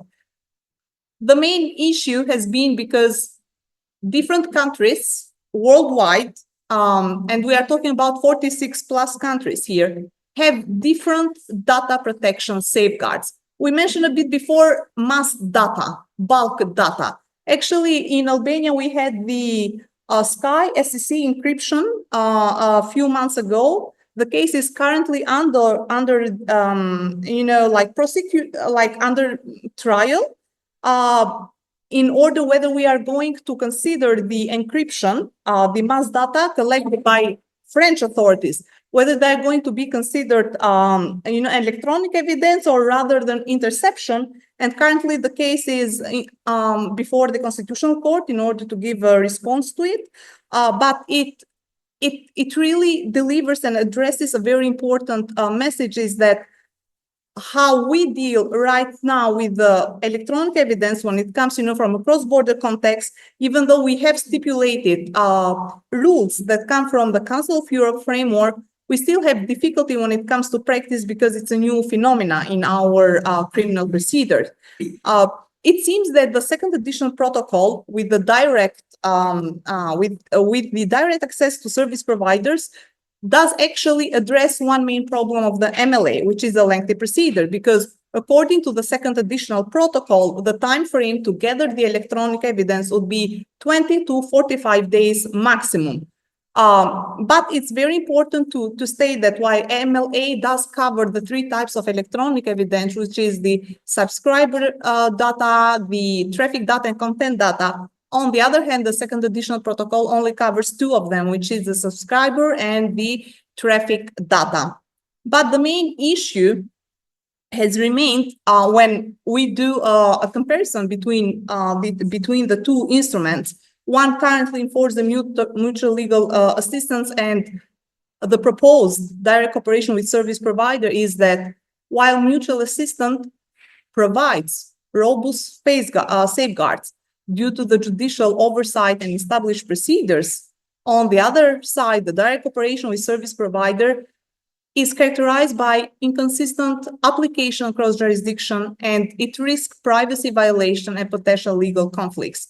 Actually, on the talks and discussions that the Council of Europe had prior to proposing the second additional protocol, many of the stakeholders who were part of the process, the majority of them raised the same problem, that the privacy violations are going to be, the stakes are going to be high, and we're going to have potential legal conflicts, given that the legal frameworks, especially that to data protection, are very asymmetric from one country to the other one.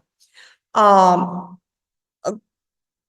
would like a bit to focus on the grounds of refusal when it comes to the digital evidence or electronic evidence perceived through mutual legal assistance from one side, or when it comes from a direct access procedure from the other side. The first main difference comes on the authority, and this is actually the second biggest debate right now in the criminal procedure, is that while for mutual legal assistance we do have public authority, which would be the judicial authorities, for the direct access procedure we are vesting with public power or public authority a private actor.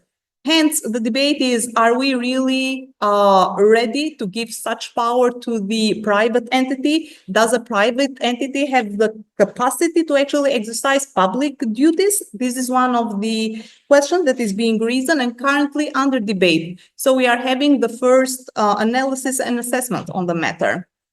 Secondly, the Budapest Convention on one side and the second additional protocol on the other side give us the grounds for refusal when it comes to the cross-border acquisition of electronic evidence. For example, when it comes to the mutual assistant, legal assistant MLA, the refusal grounds actually are as following. They are stipulated in Article 25 explicitly. In Article 25(4), in Article 25(5), which stipulates the dual criminality conditionality, Article 27(4), which considers a ground for refusal if such execution of the request is going to prejudice the sovereignty, security, public order, or other essential interests. It's also like, even though we have Article 15, which talks about the safeguards and human right implications, though that explicitly it's not considered to be a ground for refusal, actually it's highly potential to trigger such a ground for refusal, but it should be always considered in conjunction with Article 25(4) of the Budapest Convention. On the other side, it's very interesting is that the second additional protocol in its Article 8.8 says that the grounds for refusal for the evidence or for the request, which is going to be addressed under the second additional protocol, will actually enjoy the same grounds of refusals as stipulated in Article 25 paragraph 427, paragraph 4 for the convention, and it says that in additional will impose additional conditions that they consider necessary. Now, if we go back to the article 25.5 and 27.4, we will see that under the second under the second additional protocol, they have removed the dual criminality. Hence, one of a very, very important safeguard here has been removed in the second additional protocol, but yet they are given a more broader assessment for the criteria that they might assess, the service provider might assess when refusing or when refusing a request that comes from a certain authority. But also there is an important moment to talk about is the non-compliance, which is a bit relevant.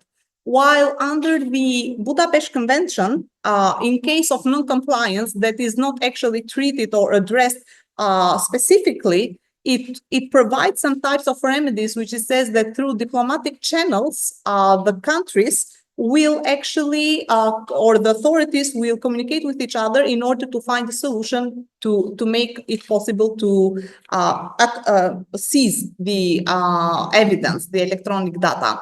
However, the second additional protocol does make a direct addressing in case of non-compliance, and it is stipulated that if the service provider will refuse for the above reasons to proceed with a request for electronic evidence, the next step is going to be to go to the traditional mutual legal assistance and go through the procedures.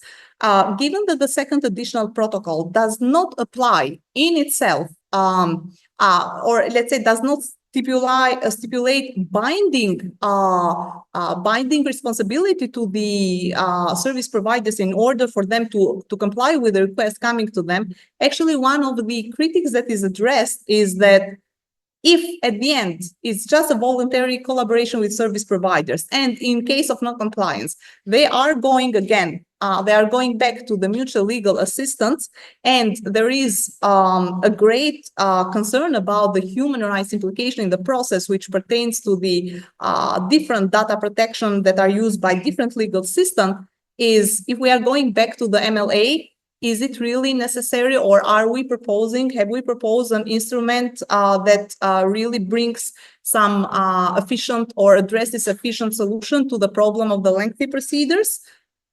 From a skeptic point of view, we can say that, well, we have a second additional protocol, which has been into the game until 2021, and apparently only 2 have ratified it. And the fact that many of the states refuse, or at least they are resistant toward ratifying it, it means that the concerns are only growing and perhaps needing to take into more further consideration.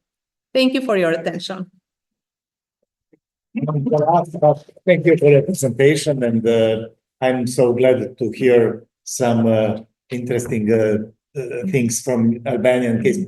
I didn't know that you didn't finish that case, because I saw it in newspaper. Yeah, it's under consideration. Yeah, but we will wait for results. Maybe on another Biennale we will be with the court decision. And the last but not the least, it's our colleague Mihai Popa from the Faculty of Law, Vaves Bolai, Cluj. With his topic, the floor is yours. Thank you. Thank you, Mihai. Of course, I spent 20 minutes of your time, so now you have only 5 minutes.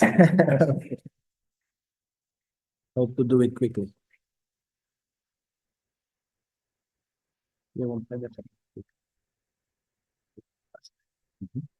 But don't worry, Big Brother observe all of us. Yes. Okay.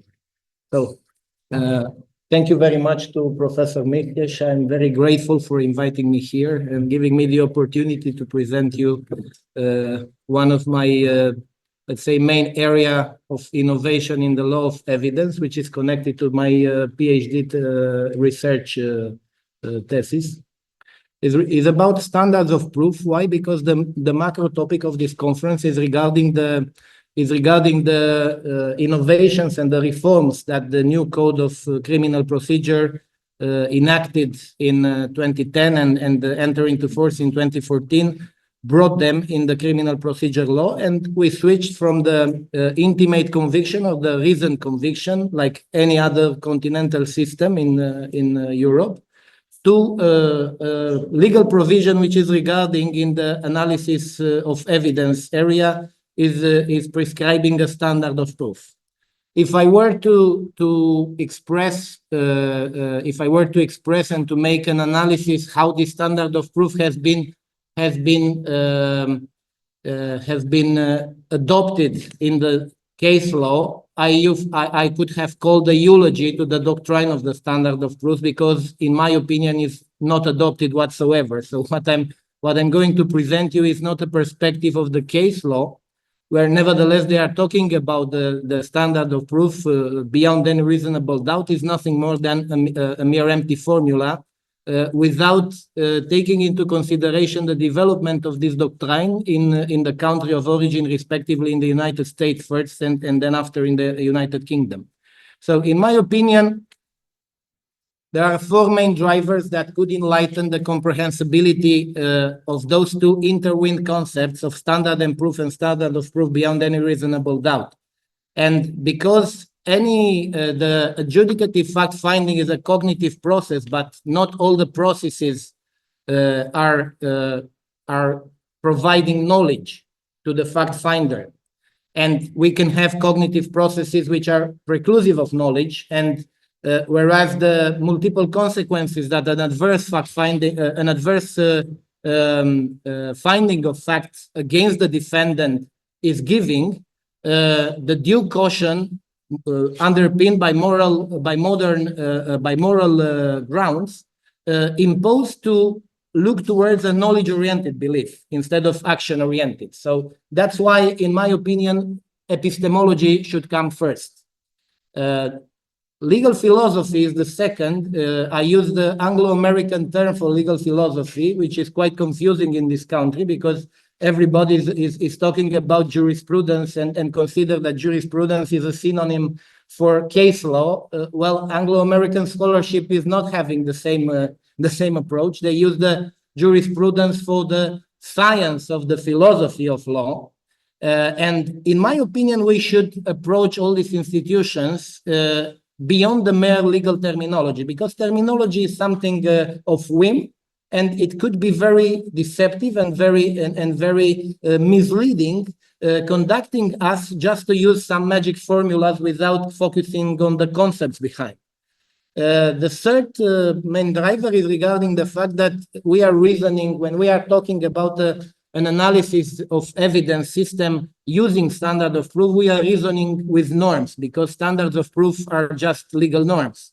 And that's why we need to understand that reasoning with norms should make us to be focused beyond the mere logic and common sense. And that's why I used here the definition that was given by a very famous American scholar, Professor John Henry Wigmore, more than 100 years ago. He said that the definition of proof is an adjudicative process of contention, ratiocinative process of contention persuasion.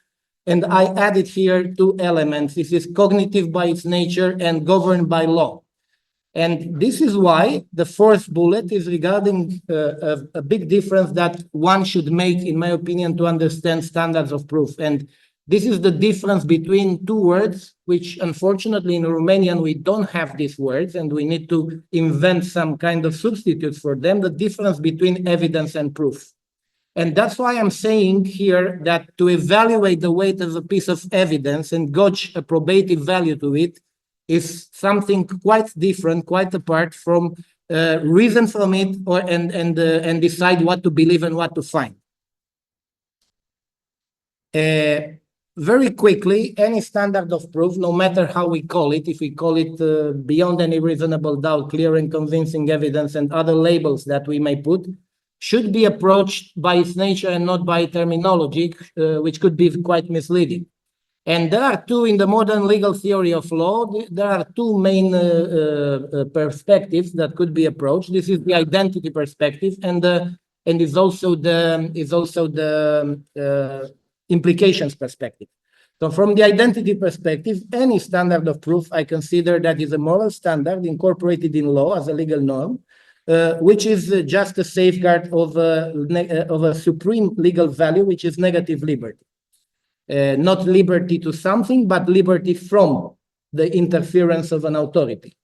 Okay, and is also a deontic pattern in the form of a command.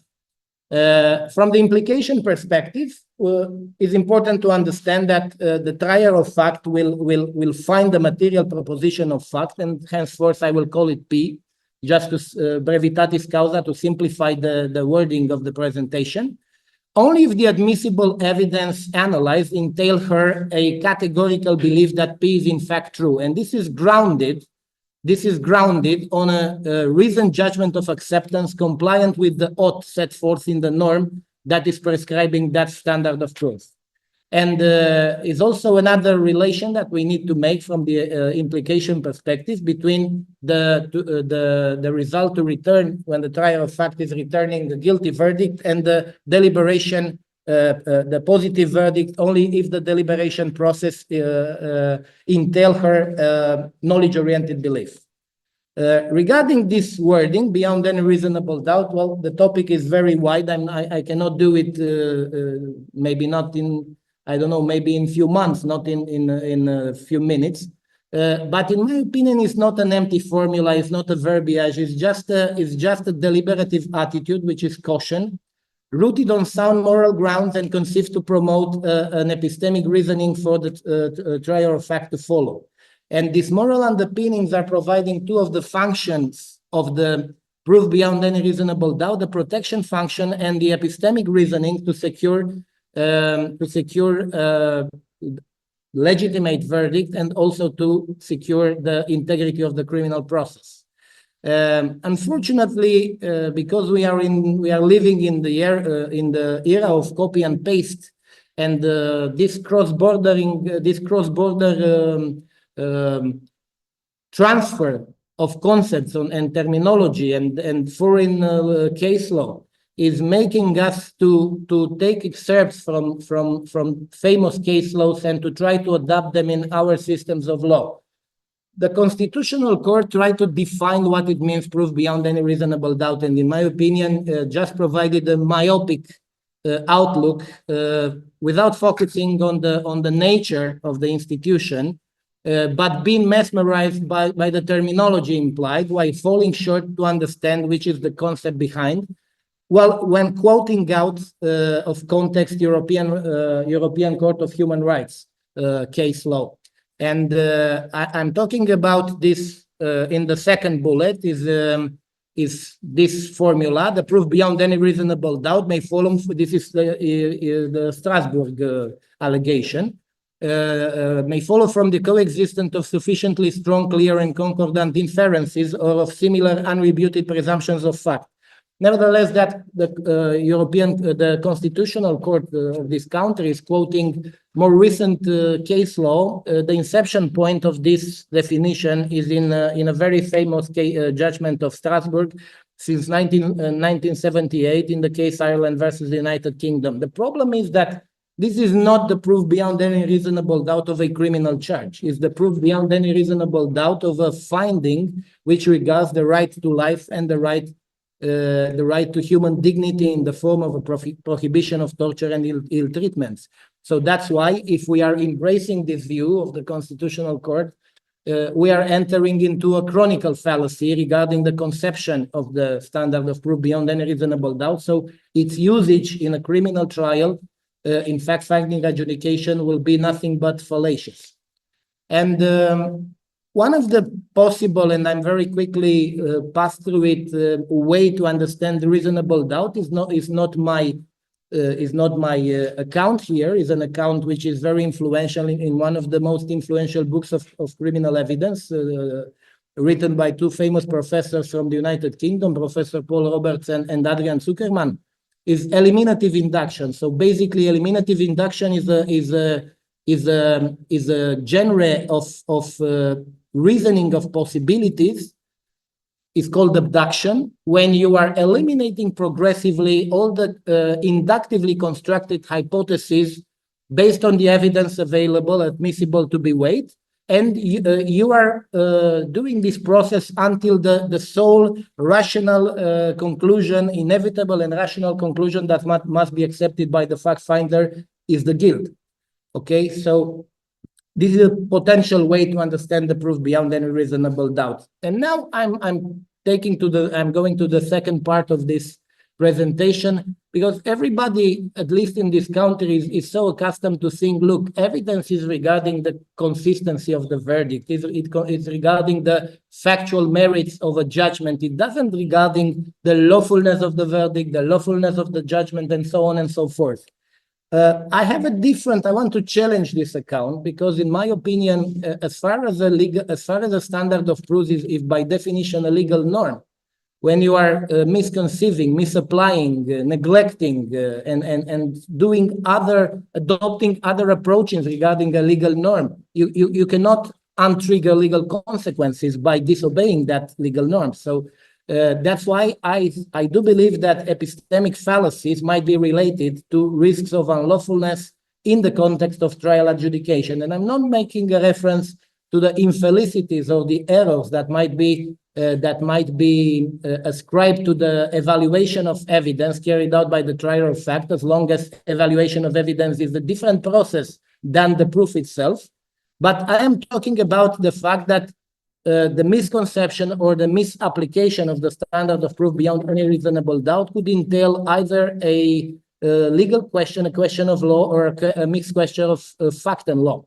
And this yields an improper verdict, an improper finding of guilt against the accused, which is by definition unlawful, no matter if it is invalid or false or wrong. Few reasons just to advocate that this is possible, and to advocate that epistemic fallacies are triggering the unlawfulness of a guilty verdict. When the law dictates the standards that should govern forensic fact finding, it denies judicial discretion. Yeah. So in other words, in philosophical approach, the reasons for action, which is standard of proof for an action, and the action is the guilty verdict, are dictated by law. The second is that a positing finding against the defendant of a criminal charge does not concern only the description of primary facts only. It also concerns the ascription of legal character to these unpolished facts, in fact, to the propositions of facts stating those material facts, which is carried out by the trier of fact when evaluating which is the legal character that might be ascribed to the primary facts found assertively against the defendant. And the third is that standard of proof beyond any reasonable doubt is nothing but a safeguard for constitutional rights and to constitutional legal values, which are positioned at the apex of our legal order, which is human dignity, and via human dignity is the negative liberty about I was telling you, respectively the free development of human personality, that we have it in the first article of our Constitution. Yeah. So when you have a material breach of the former, you basically entail immediately a violation at the upper level of the later, of the constitutional norms concerned. And a few examples, I will do it very quickly because we are in a hurry, everybody. A few examples of epistemic fallacies about I'm talking. One is a confusion between the principle of free evaluation of evidence, which shall not be construed as a principle of free proof. The second, I will do it quickly because we are in a hurry. Should one conceive another one is that everybody fall into this pitfall to consider that standards of proof are nothing but a decisional threshold. If you assign randomly a figure to the standard of proof, and you consider that from that level on, you are getting a categorical belief, you just do not understand what a categorical belief could mean. Yeah, so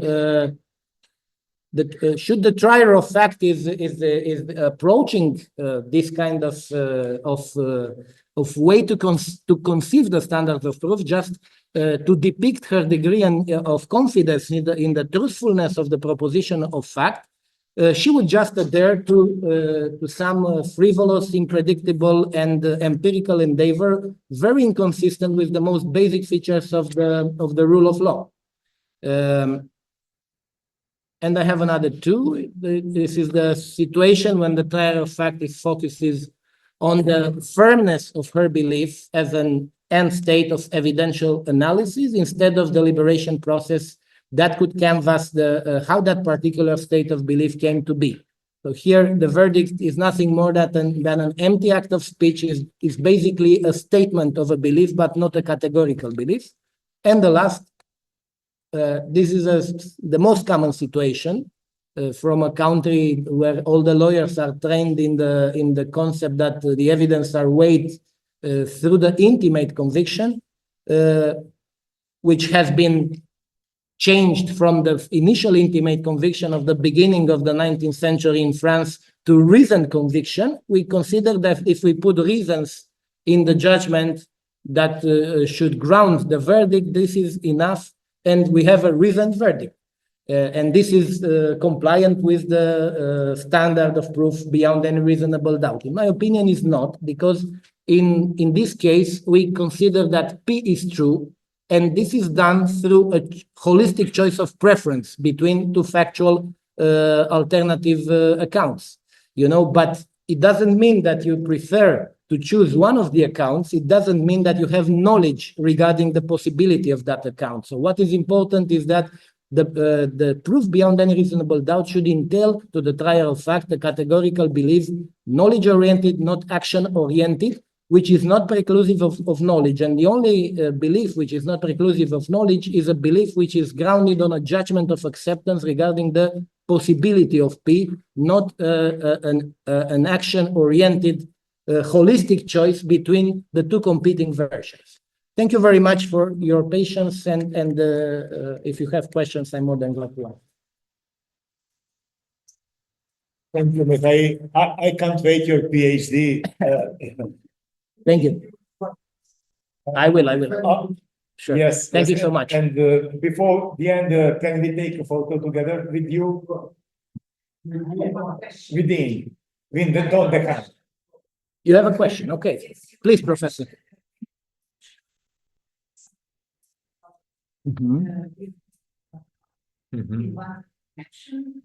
Here it is. Sorry, excuse me? To say something about this? There are several cases. One of the cases when they brought this line of argument, it was a law to make a broad modification to the Code of Criminal Procedure, and there were many modifications. And one of the proposed modifications in that statute, it was regarding Article 103 from the Criminal Procedure Code, which is prescribing this standard of proof beyond any reasonable doubt for the matter of the criminal charge. And they entail themselves into a broad line of argument regarding the fact that the objection of constitutionality regarding that law is not grounded, and then they said what they said. Yeah. So, thank you. Any other question? Thank you. You are still alive. So thank you once again. Thank you, Professor. Stimați colegi, probabil că sunt cei mai rezistenți acum în sală rămași. De aceea nu o să fac o mare incursiune, doar că vreau să-i zic un mare mulțumesc gazdei Facultății de Drept a Universității din Oradea, din partea noastră, a delegației din Chișinău. Deci, în fruntea acestei facultăți stă scumpul nostru decan, domnul Miheș Cristian, și de fiecare dată reușește să adune aici, în acest oraș frumos, pe nume Oradea, personalități ale dreptului atât autohton cât și din afară. Și pe această cale primiți sincerele noastre mulțumiri și vă așteptăm la Chișinău, pe dumneavoastră și pe toți pe care avem în sală acum. Și continuăm cu lucrările noastre. Am zis că nu vă acordăm mai mult de 5 minute, cu toată stima și respectul pe care îl avem față de fiecare. Și începem conform programului cu domnul Daniel Atasei, corect am zis? Facultatea de Drept Universitatea Alexandru Iași, România, care vine în fața domnilor voastre cu un raport pe tema unele discuții cu privire la atribuirea calității de martor în procesul penal. Toată ideea unei discuții despre martor, calitatea de martor, când anume recunoște unei persoane calitatea de martor în procesul penal, probabil că a apărut în momentul în care Înalta Curte, în 2021, cred că pe o sesizare venită la Tribunalul Bihor de aici, a fost chemată să se pronunțe asupra unei chestiuni pe care a respins-o de altfel ca inadmisibilă, legat de întrebarea dacă un polițist care a constatat o infracțiune în condiții de flagranță are calitatea de martor și pe care de consecință devine incompatibil a mai efectua acte de cercetare penală. În ceea ce privește prezentarea, ok.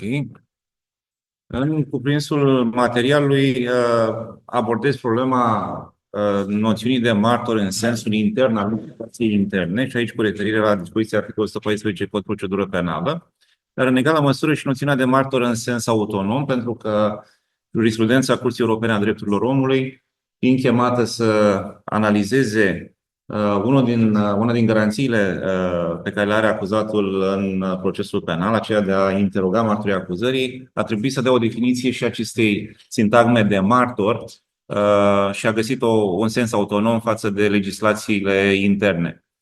În al treilea rând, am abordat calitatea de martor față de calitatea de organ judiciar. În ce măsură aceste două calități pot fi consecutive și, eventual, care dintre acestea ar trebui să aibă prioritate și, la fel, calitatea de martor cu calitatea de parte, subiect procesual principal și, respectiv, calitatea de martor versus calitatea de avocat, pentru că avem reglementări în Codul de Procedură Penală.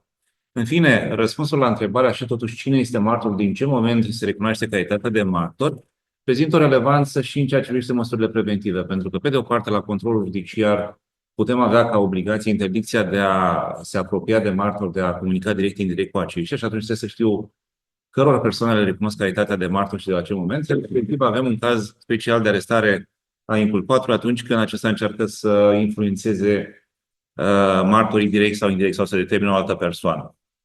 În ceea ce privește noțiunea de martor în procesul penal, nu avem o definiție propriu-zisă, pentru că 114 vorbește despre persoana care poate fi audiată în calitate de martor. Practic, vocația de a fi martor în procesul penal și cumva această definiție, această precizare se apropie de sensul din limbajul comun, pentru că întrebe un om pe stradă cine este martor, el la care a văzut comiterea faptei. Ori știm că procedural e o distinție între cel care a perceput fapte și cel care ajunge să dea declarații în calitate de martor. Declarația de martor știm că este mijloc de probă în procesul penal, iar martorul este un alt subiect procesual, adică un subiect procesual secundar. În sensul autonom al Convenției Europene, noțiunea de martor este mai extinsă, mult mai extinsă decât cea din sensul intern, în ideea că, dincolo de faptul că se recunoaște un sens autonom al noțiunii de martor, e considerat martor în accepțiunea Convenției Europene orice persoană a cărei declarație este susceptibilă să fundamenteze în mod substanțial condamnarea celui trimis în judecată. Practic, ea constituie o mărturie în acuzare și în acest fel devin aplicabile garanțiile, recunoscute acuzatului în articolul 6, paragraful 3 din Convenția Europeană, inclusiv dreptul de are dreptul de a combate, de a confrunta martorii acuzării și de a obține audierea acestora în aceeași condiții ca și martorii apărării. Acum trebuie făcut o distinție pentru că în Convenția Europeană sau în jurisprudența Curții Europene a Drepturilor Omului, această definiție autonomă, acest sens extins al noțiunii de martor, nu poate fi aplicată în mod la fel de extins în legislația internă, pentru că noi avem articolul 20 alineatul 2 din Constituție care ne spune că vor avea prioritate normele europene cu privire la apărarea drepturilor omului în măsura în care asigură un grad de protecție mai extins decât normele interne.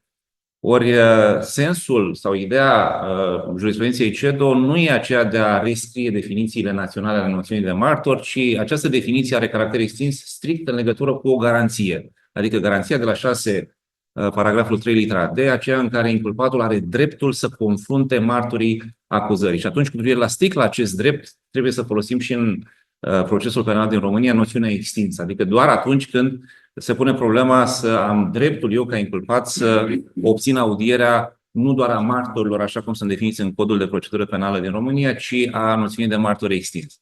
De altfel, în practică, fiind și avocat, mă confrunt deseori cu dificultatea de a convinge instanța că dreptul acesta al inculpatului de a obține confruntarea martorilor în acuzare trebuie extins în accepțiunea jurisprudenței CEDO și la audierea persoanei vătămate. Sunt dese situații în care instanțele zic nu, audiem persoana vătămată, dacă nu vrea să dea declarație, nu dăm declarație. Ok, conform jurisprudenței CEDO, câtă vreme persoana vătămată a dat declarație în cursul urmării penale, câtă vreme declarația sa este folosită de către procuror ca fiind o probă în acuzare, atunci, în momentul când ajung în fața instanței de judecată și ăla e momentul singular în care devine aplicabil 374 nu? Judecătorul îi spune acuzatului, vezi că ai dreptul să pui întrebări în mod direct, nemijlocit și martorilor și celorlalți coinculpați. Lucru care e posibil doar în faza de judecată, pentru că pe urmare penală aceste audieri nu se realizează în prezența inculpatului. Ori, în fața instanței de judecată, acest drept de a obține audierea, confruntarea cu martorii acuzării trebuie să fie recunoscut și în privința persoanei vătămate. Dacă persoana vătămată e martor în acuzare, pentru că așa a vrut organul de urmărire penală să audieze, atunci trebuie să obțin și audierea acestea. Asta înseamnă și obligația relativă a instanței să depună toate demersurile ca acea persoană să fie adusă, să fie audiată. Sigur, avem și aici niște discuții, nu le fac acum. Sunt anumite situații în care audierea persoanei vătămate în mod repetat este contraindicată sau, mă rog, se permite a nu fi audiată pentru a nu produce o vătămare, cel puțin sub aspectul psihic. În ceea ce privește calitatea de martor versus calitatea de organ judiciar, pe de o parte avem incompatibilități expres prevăzute de lege în articolul 64, respectiv 65 din Codul de Procedură Penală, texte care spun că judecătorul este incompatibil dacă a fost martor în cauză și la fel organul de cercetare penală, respectiv procurorul. Bun, rămâne nelămurită și o discuție pe care o voi face în scris în articol, ce înseamnă martor în cauză, pentru că noi știm că audierea unui martor presupune niște etape procedurale. Uneori audierea martorului se face la o cerere și avem o ordonanță a procurorului, dacă e o urmare penală, în care se admite administrarea probei cu martor, alteori procurorul pur și simplu dispune să fie citată o persoană în calitate de martor și din acea citație deduc că a considerat că proba este utilă, pertinentă, concludentă.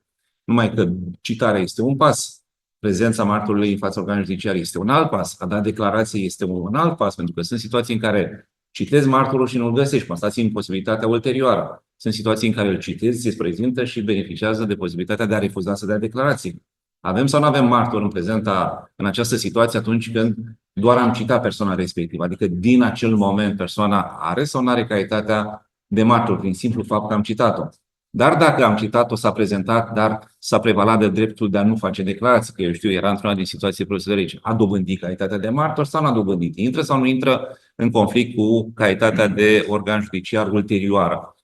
Sau, în fine, mai este și acea situație în care martorul poate să refuza să facă anumite declarații cu privire la situații de fapt care ar putea să-l, să-i aducă acuzații. Cu privire la posibilitatea ca un martor,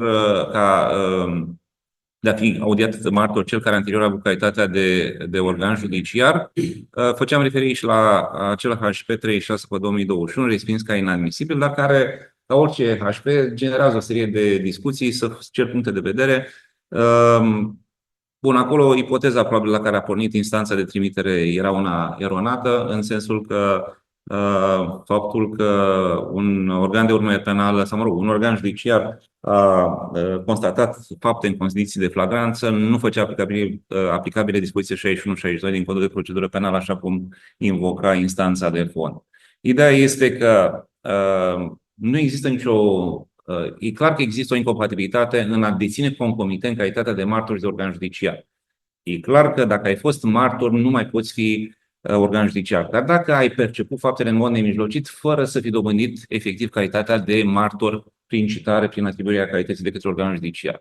Cred că într-o asemenea ipoteză nu intră automat în funcțiune interdicția de la 64-65, dar mai degrabă s-ar putea pune problema unei incompatibilități pe litera F, dacă persoana respectivă, percepând nemijlocit săvârșirea faptei, formându-și o părere privire la cum s-a comis fapta, mai poate fi obiectiv, imparțial sau există, acel caz de incompatibilitate de pe 64 litera F.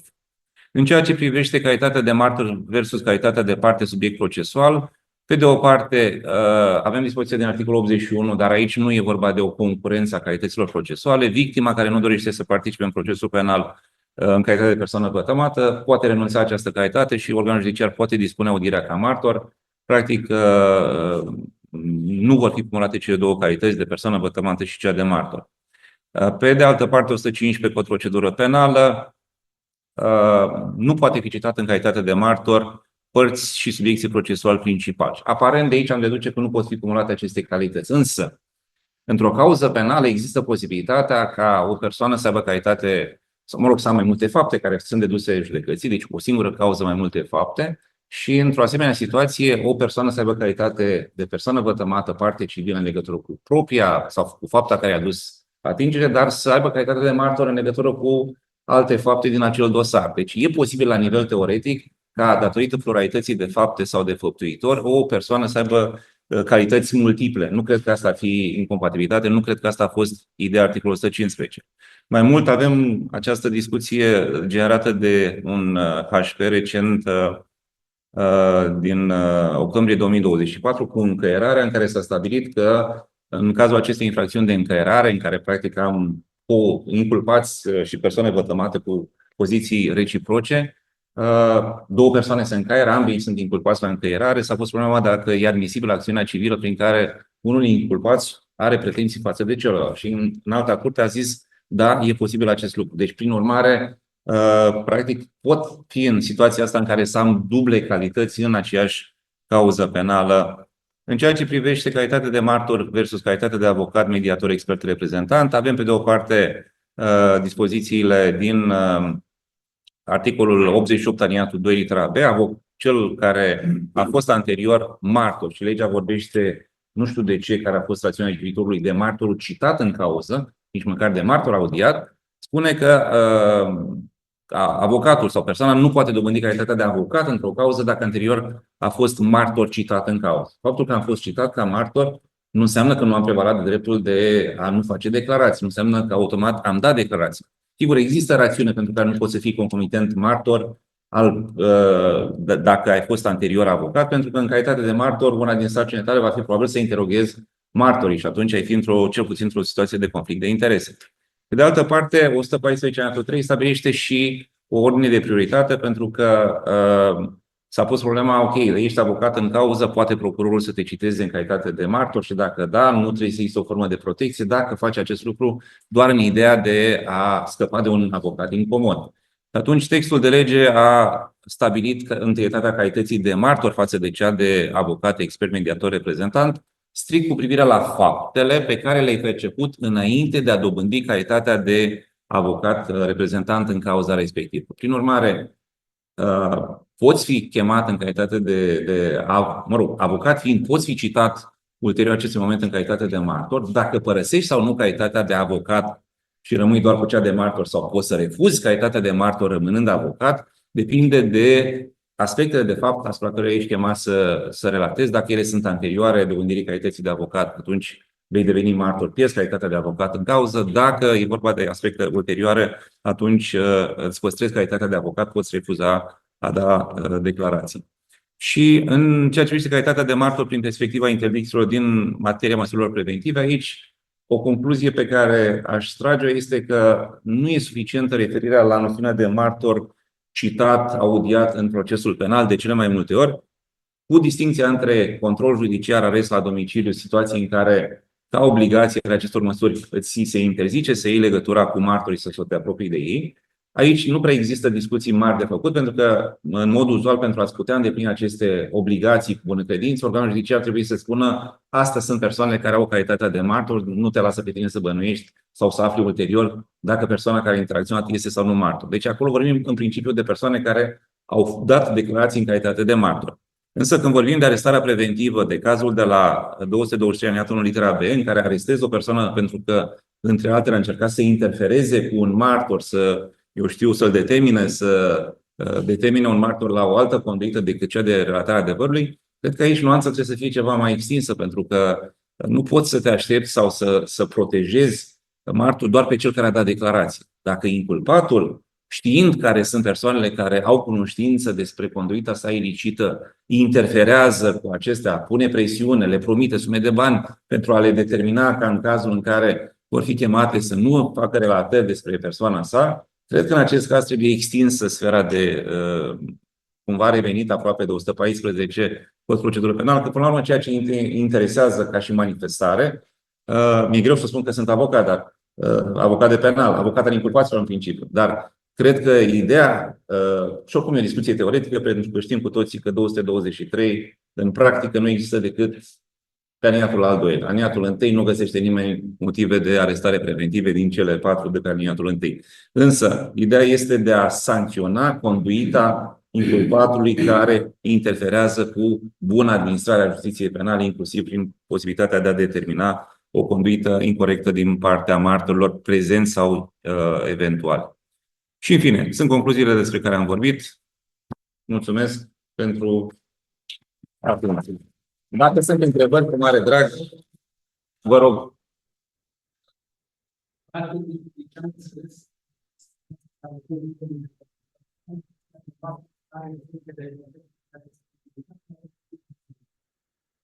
Ar trebui să primească, da. Accepțiune, în sensul de accepțiune, stabilind accepțiunea, stabilești și de când îl consider martor, că de fapt asta e întrebarea, da.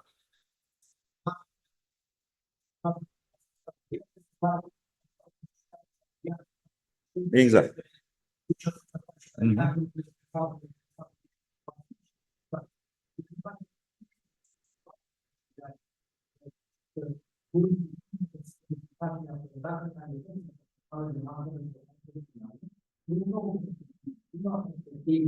Este o dispoziție în care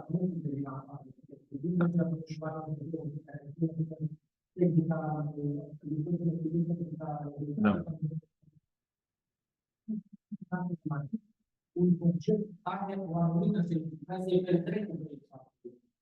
Deci asta este o normă, pe de o parte, care practic propunește multitudinea de semnificații ale unui concept sau acestui așa normativ și atâta din punct de vedere al semnificații ca și cerință de evidență a dreptului.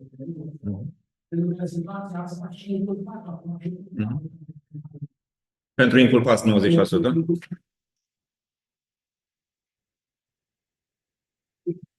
Voi deschide patronale, de comparație cu altă probabil care au cunoștință de fapt marginale la care pot să dovedească să intre în obiectul concret al comparației cu cauză, pentru că nu se întâmplă că respectiva persoană va putea să fie la un moment dat al obiectul în raportul de muncă respectivă. El cu bună credință și necunoștință de cauză să dovedească cu ea și organul de urmărire penală să transferă în marca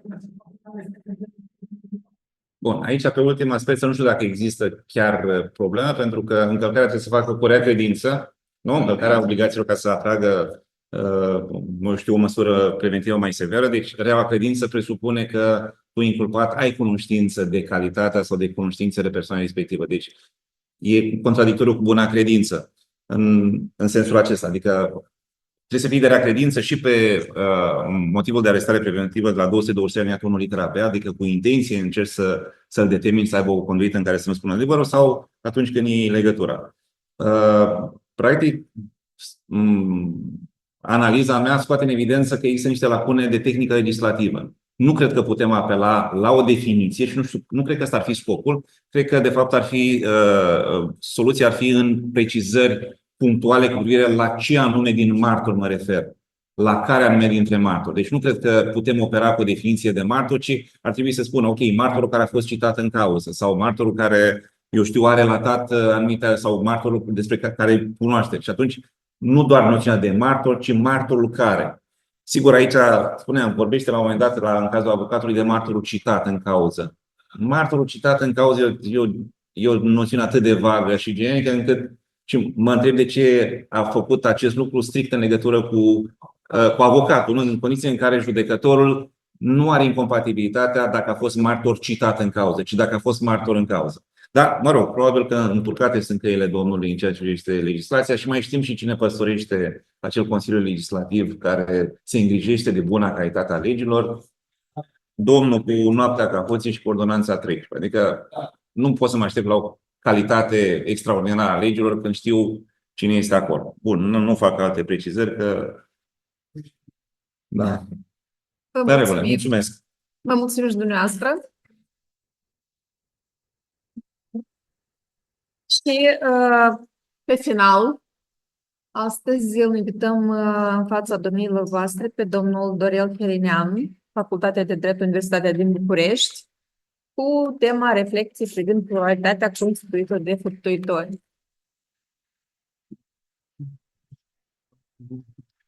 Bună seara, voi încerca să fiu foarte succint pentru a respecta cât de cât cele 5 minute pe care mi-au fost oferite. Voi trece direct la o parte din concluzii, dacă îmi permit.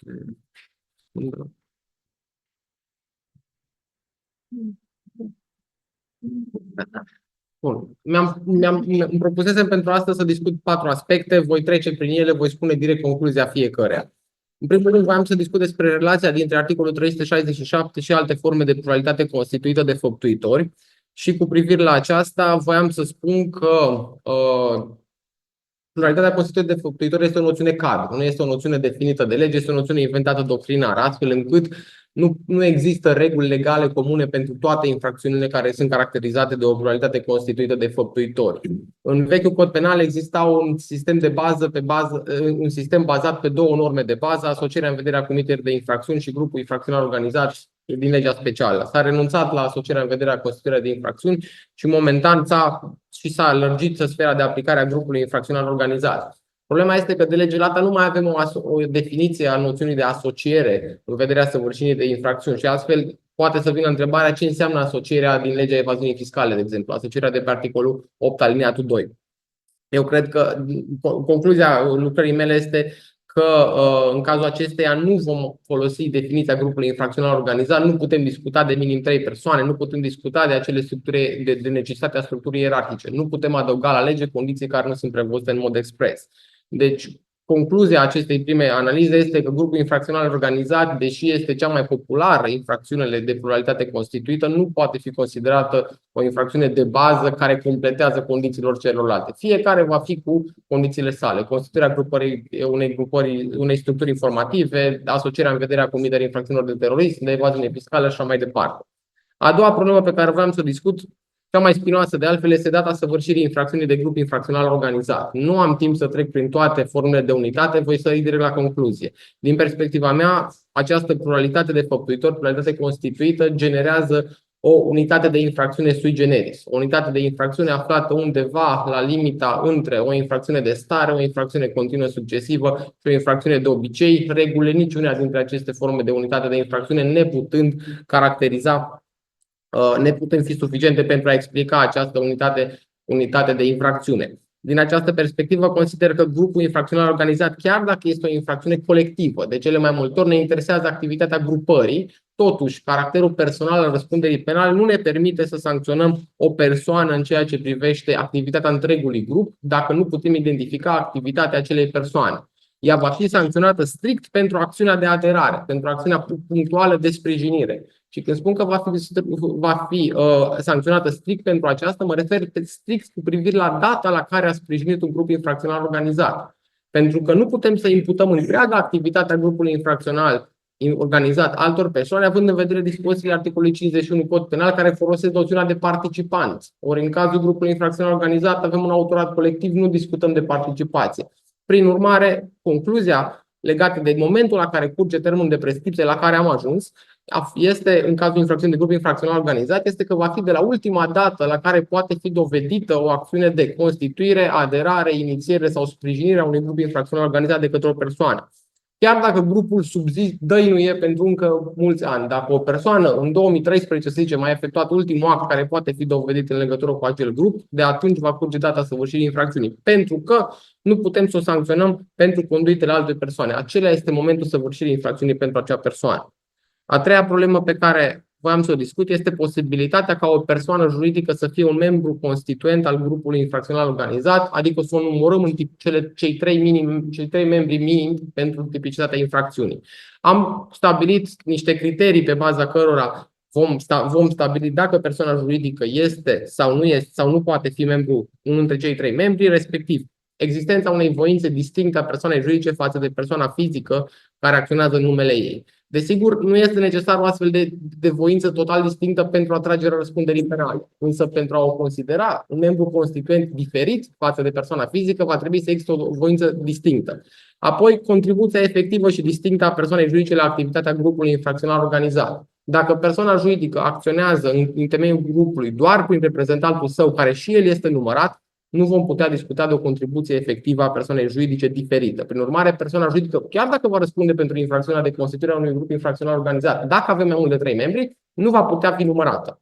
Iar ultima condiție care le leagă și pe celelalte două, posibilitatea stabilirii unei structuri ierarhice între persoana juridică și persoana fizică. Trebuie să vedem dacă în structura ierarhică a grupului putem pune pe alt palier sau putem pune pe poziții măcar alăturate persoana juridică și persoana fizică. Dacă ocupau același rol, aceeași structură, în aceeași structură, atunci nu vor fi membri diferiți. Practic, grupul nu poate fi format dintr-o persoană fizică și persoane juridice constituite de aceasta persoane juridice one-man show. Ultimul punct pe care doar îl voi menționa, mă simt ca într-o misiune de apostolat în care vreau să vă atrag atenția asupra existenței pluralității societare de făptuitori, o construcție juridică pe care am propus-o prin teza mea de doctorat. Voi menționa doar atât. Pluralitatea societară de făptuitori este acea formă, a patra formă, mi-aș dori eu să fie a patra formă de pluralitate de făptuitori, pe lângă cea naturală constituită și cea ocazională, și este formată din persoana juridică și persoanele fizice care îi atrag răspunderea penală într-o oarecare măsură, fie din punct de vedere obiectiv, fie din punct de vedere subiectiv. Vă mulțumesc frumos pentru atenție. Mulțumim și dumneavoastră, stimate domn, v-ați încadrat perfect în termenul pe care vi l-am acordat și dacă sunt întrebări.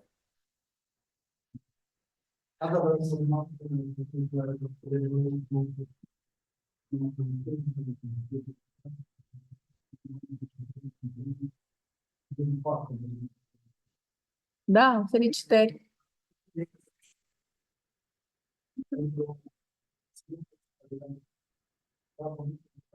Da, aplaudăm. Felicitări. Domnul decan, aveți cuvântul. Eu zic că vă mulțumesc tuturor că ați invitat până la asta. Chiar e ceva. E că de 10 de ore deja. Și sperăm să ne vedem cu bine la ediția următoare. Vă doresc de Doamne. bune. Mulțumim. Vă mulțumesc. Mulțumim tuturor.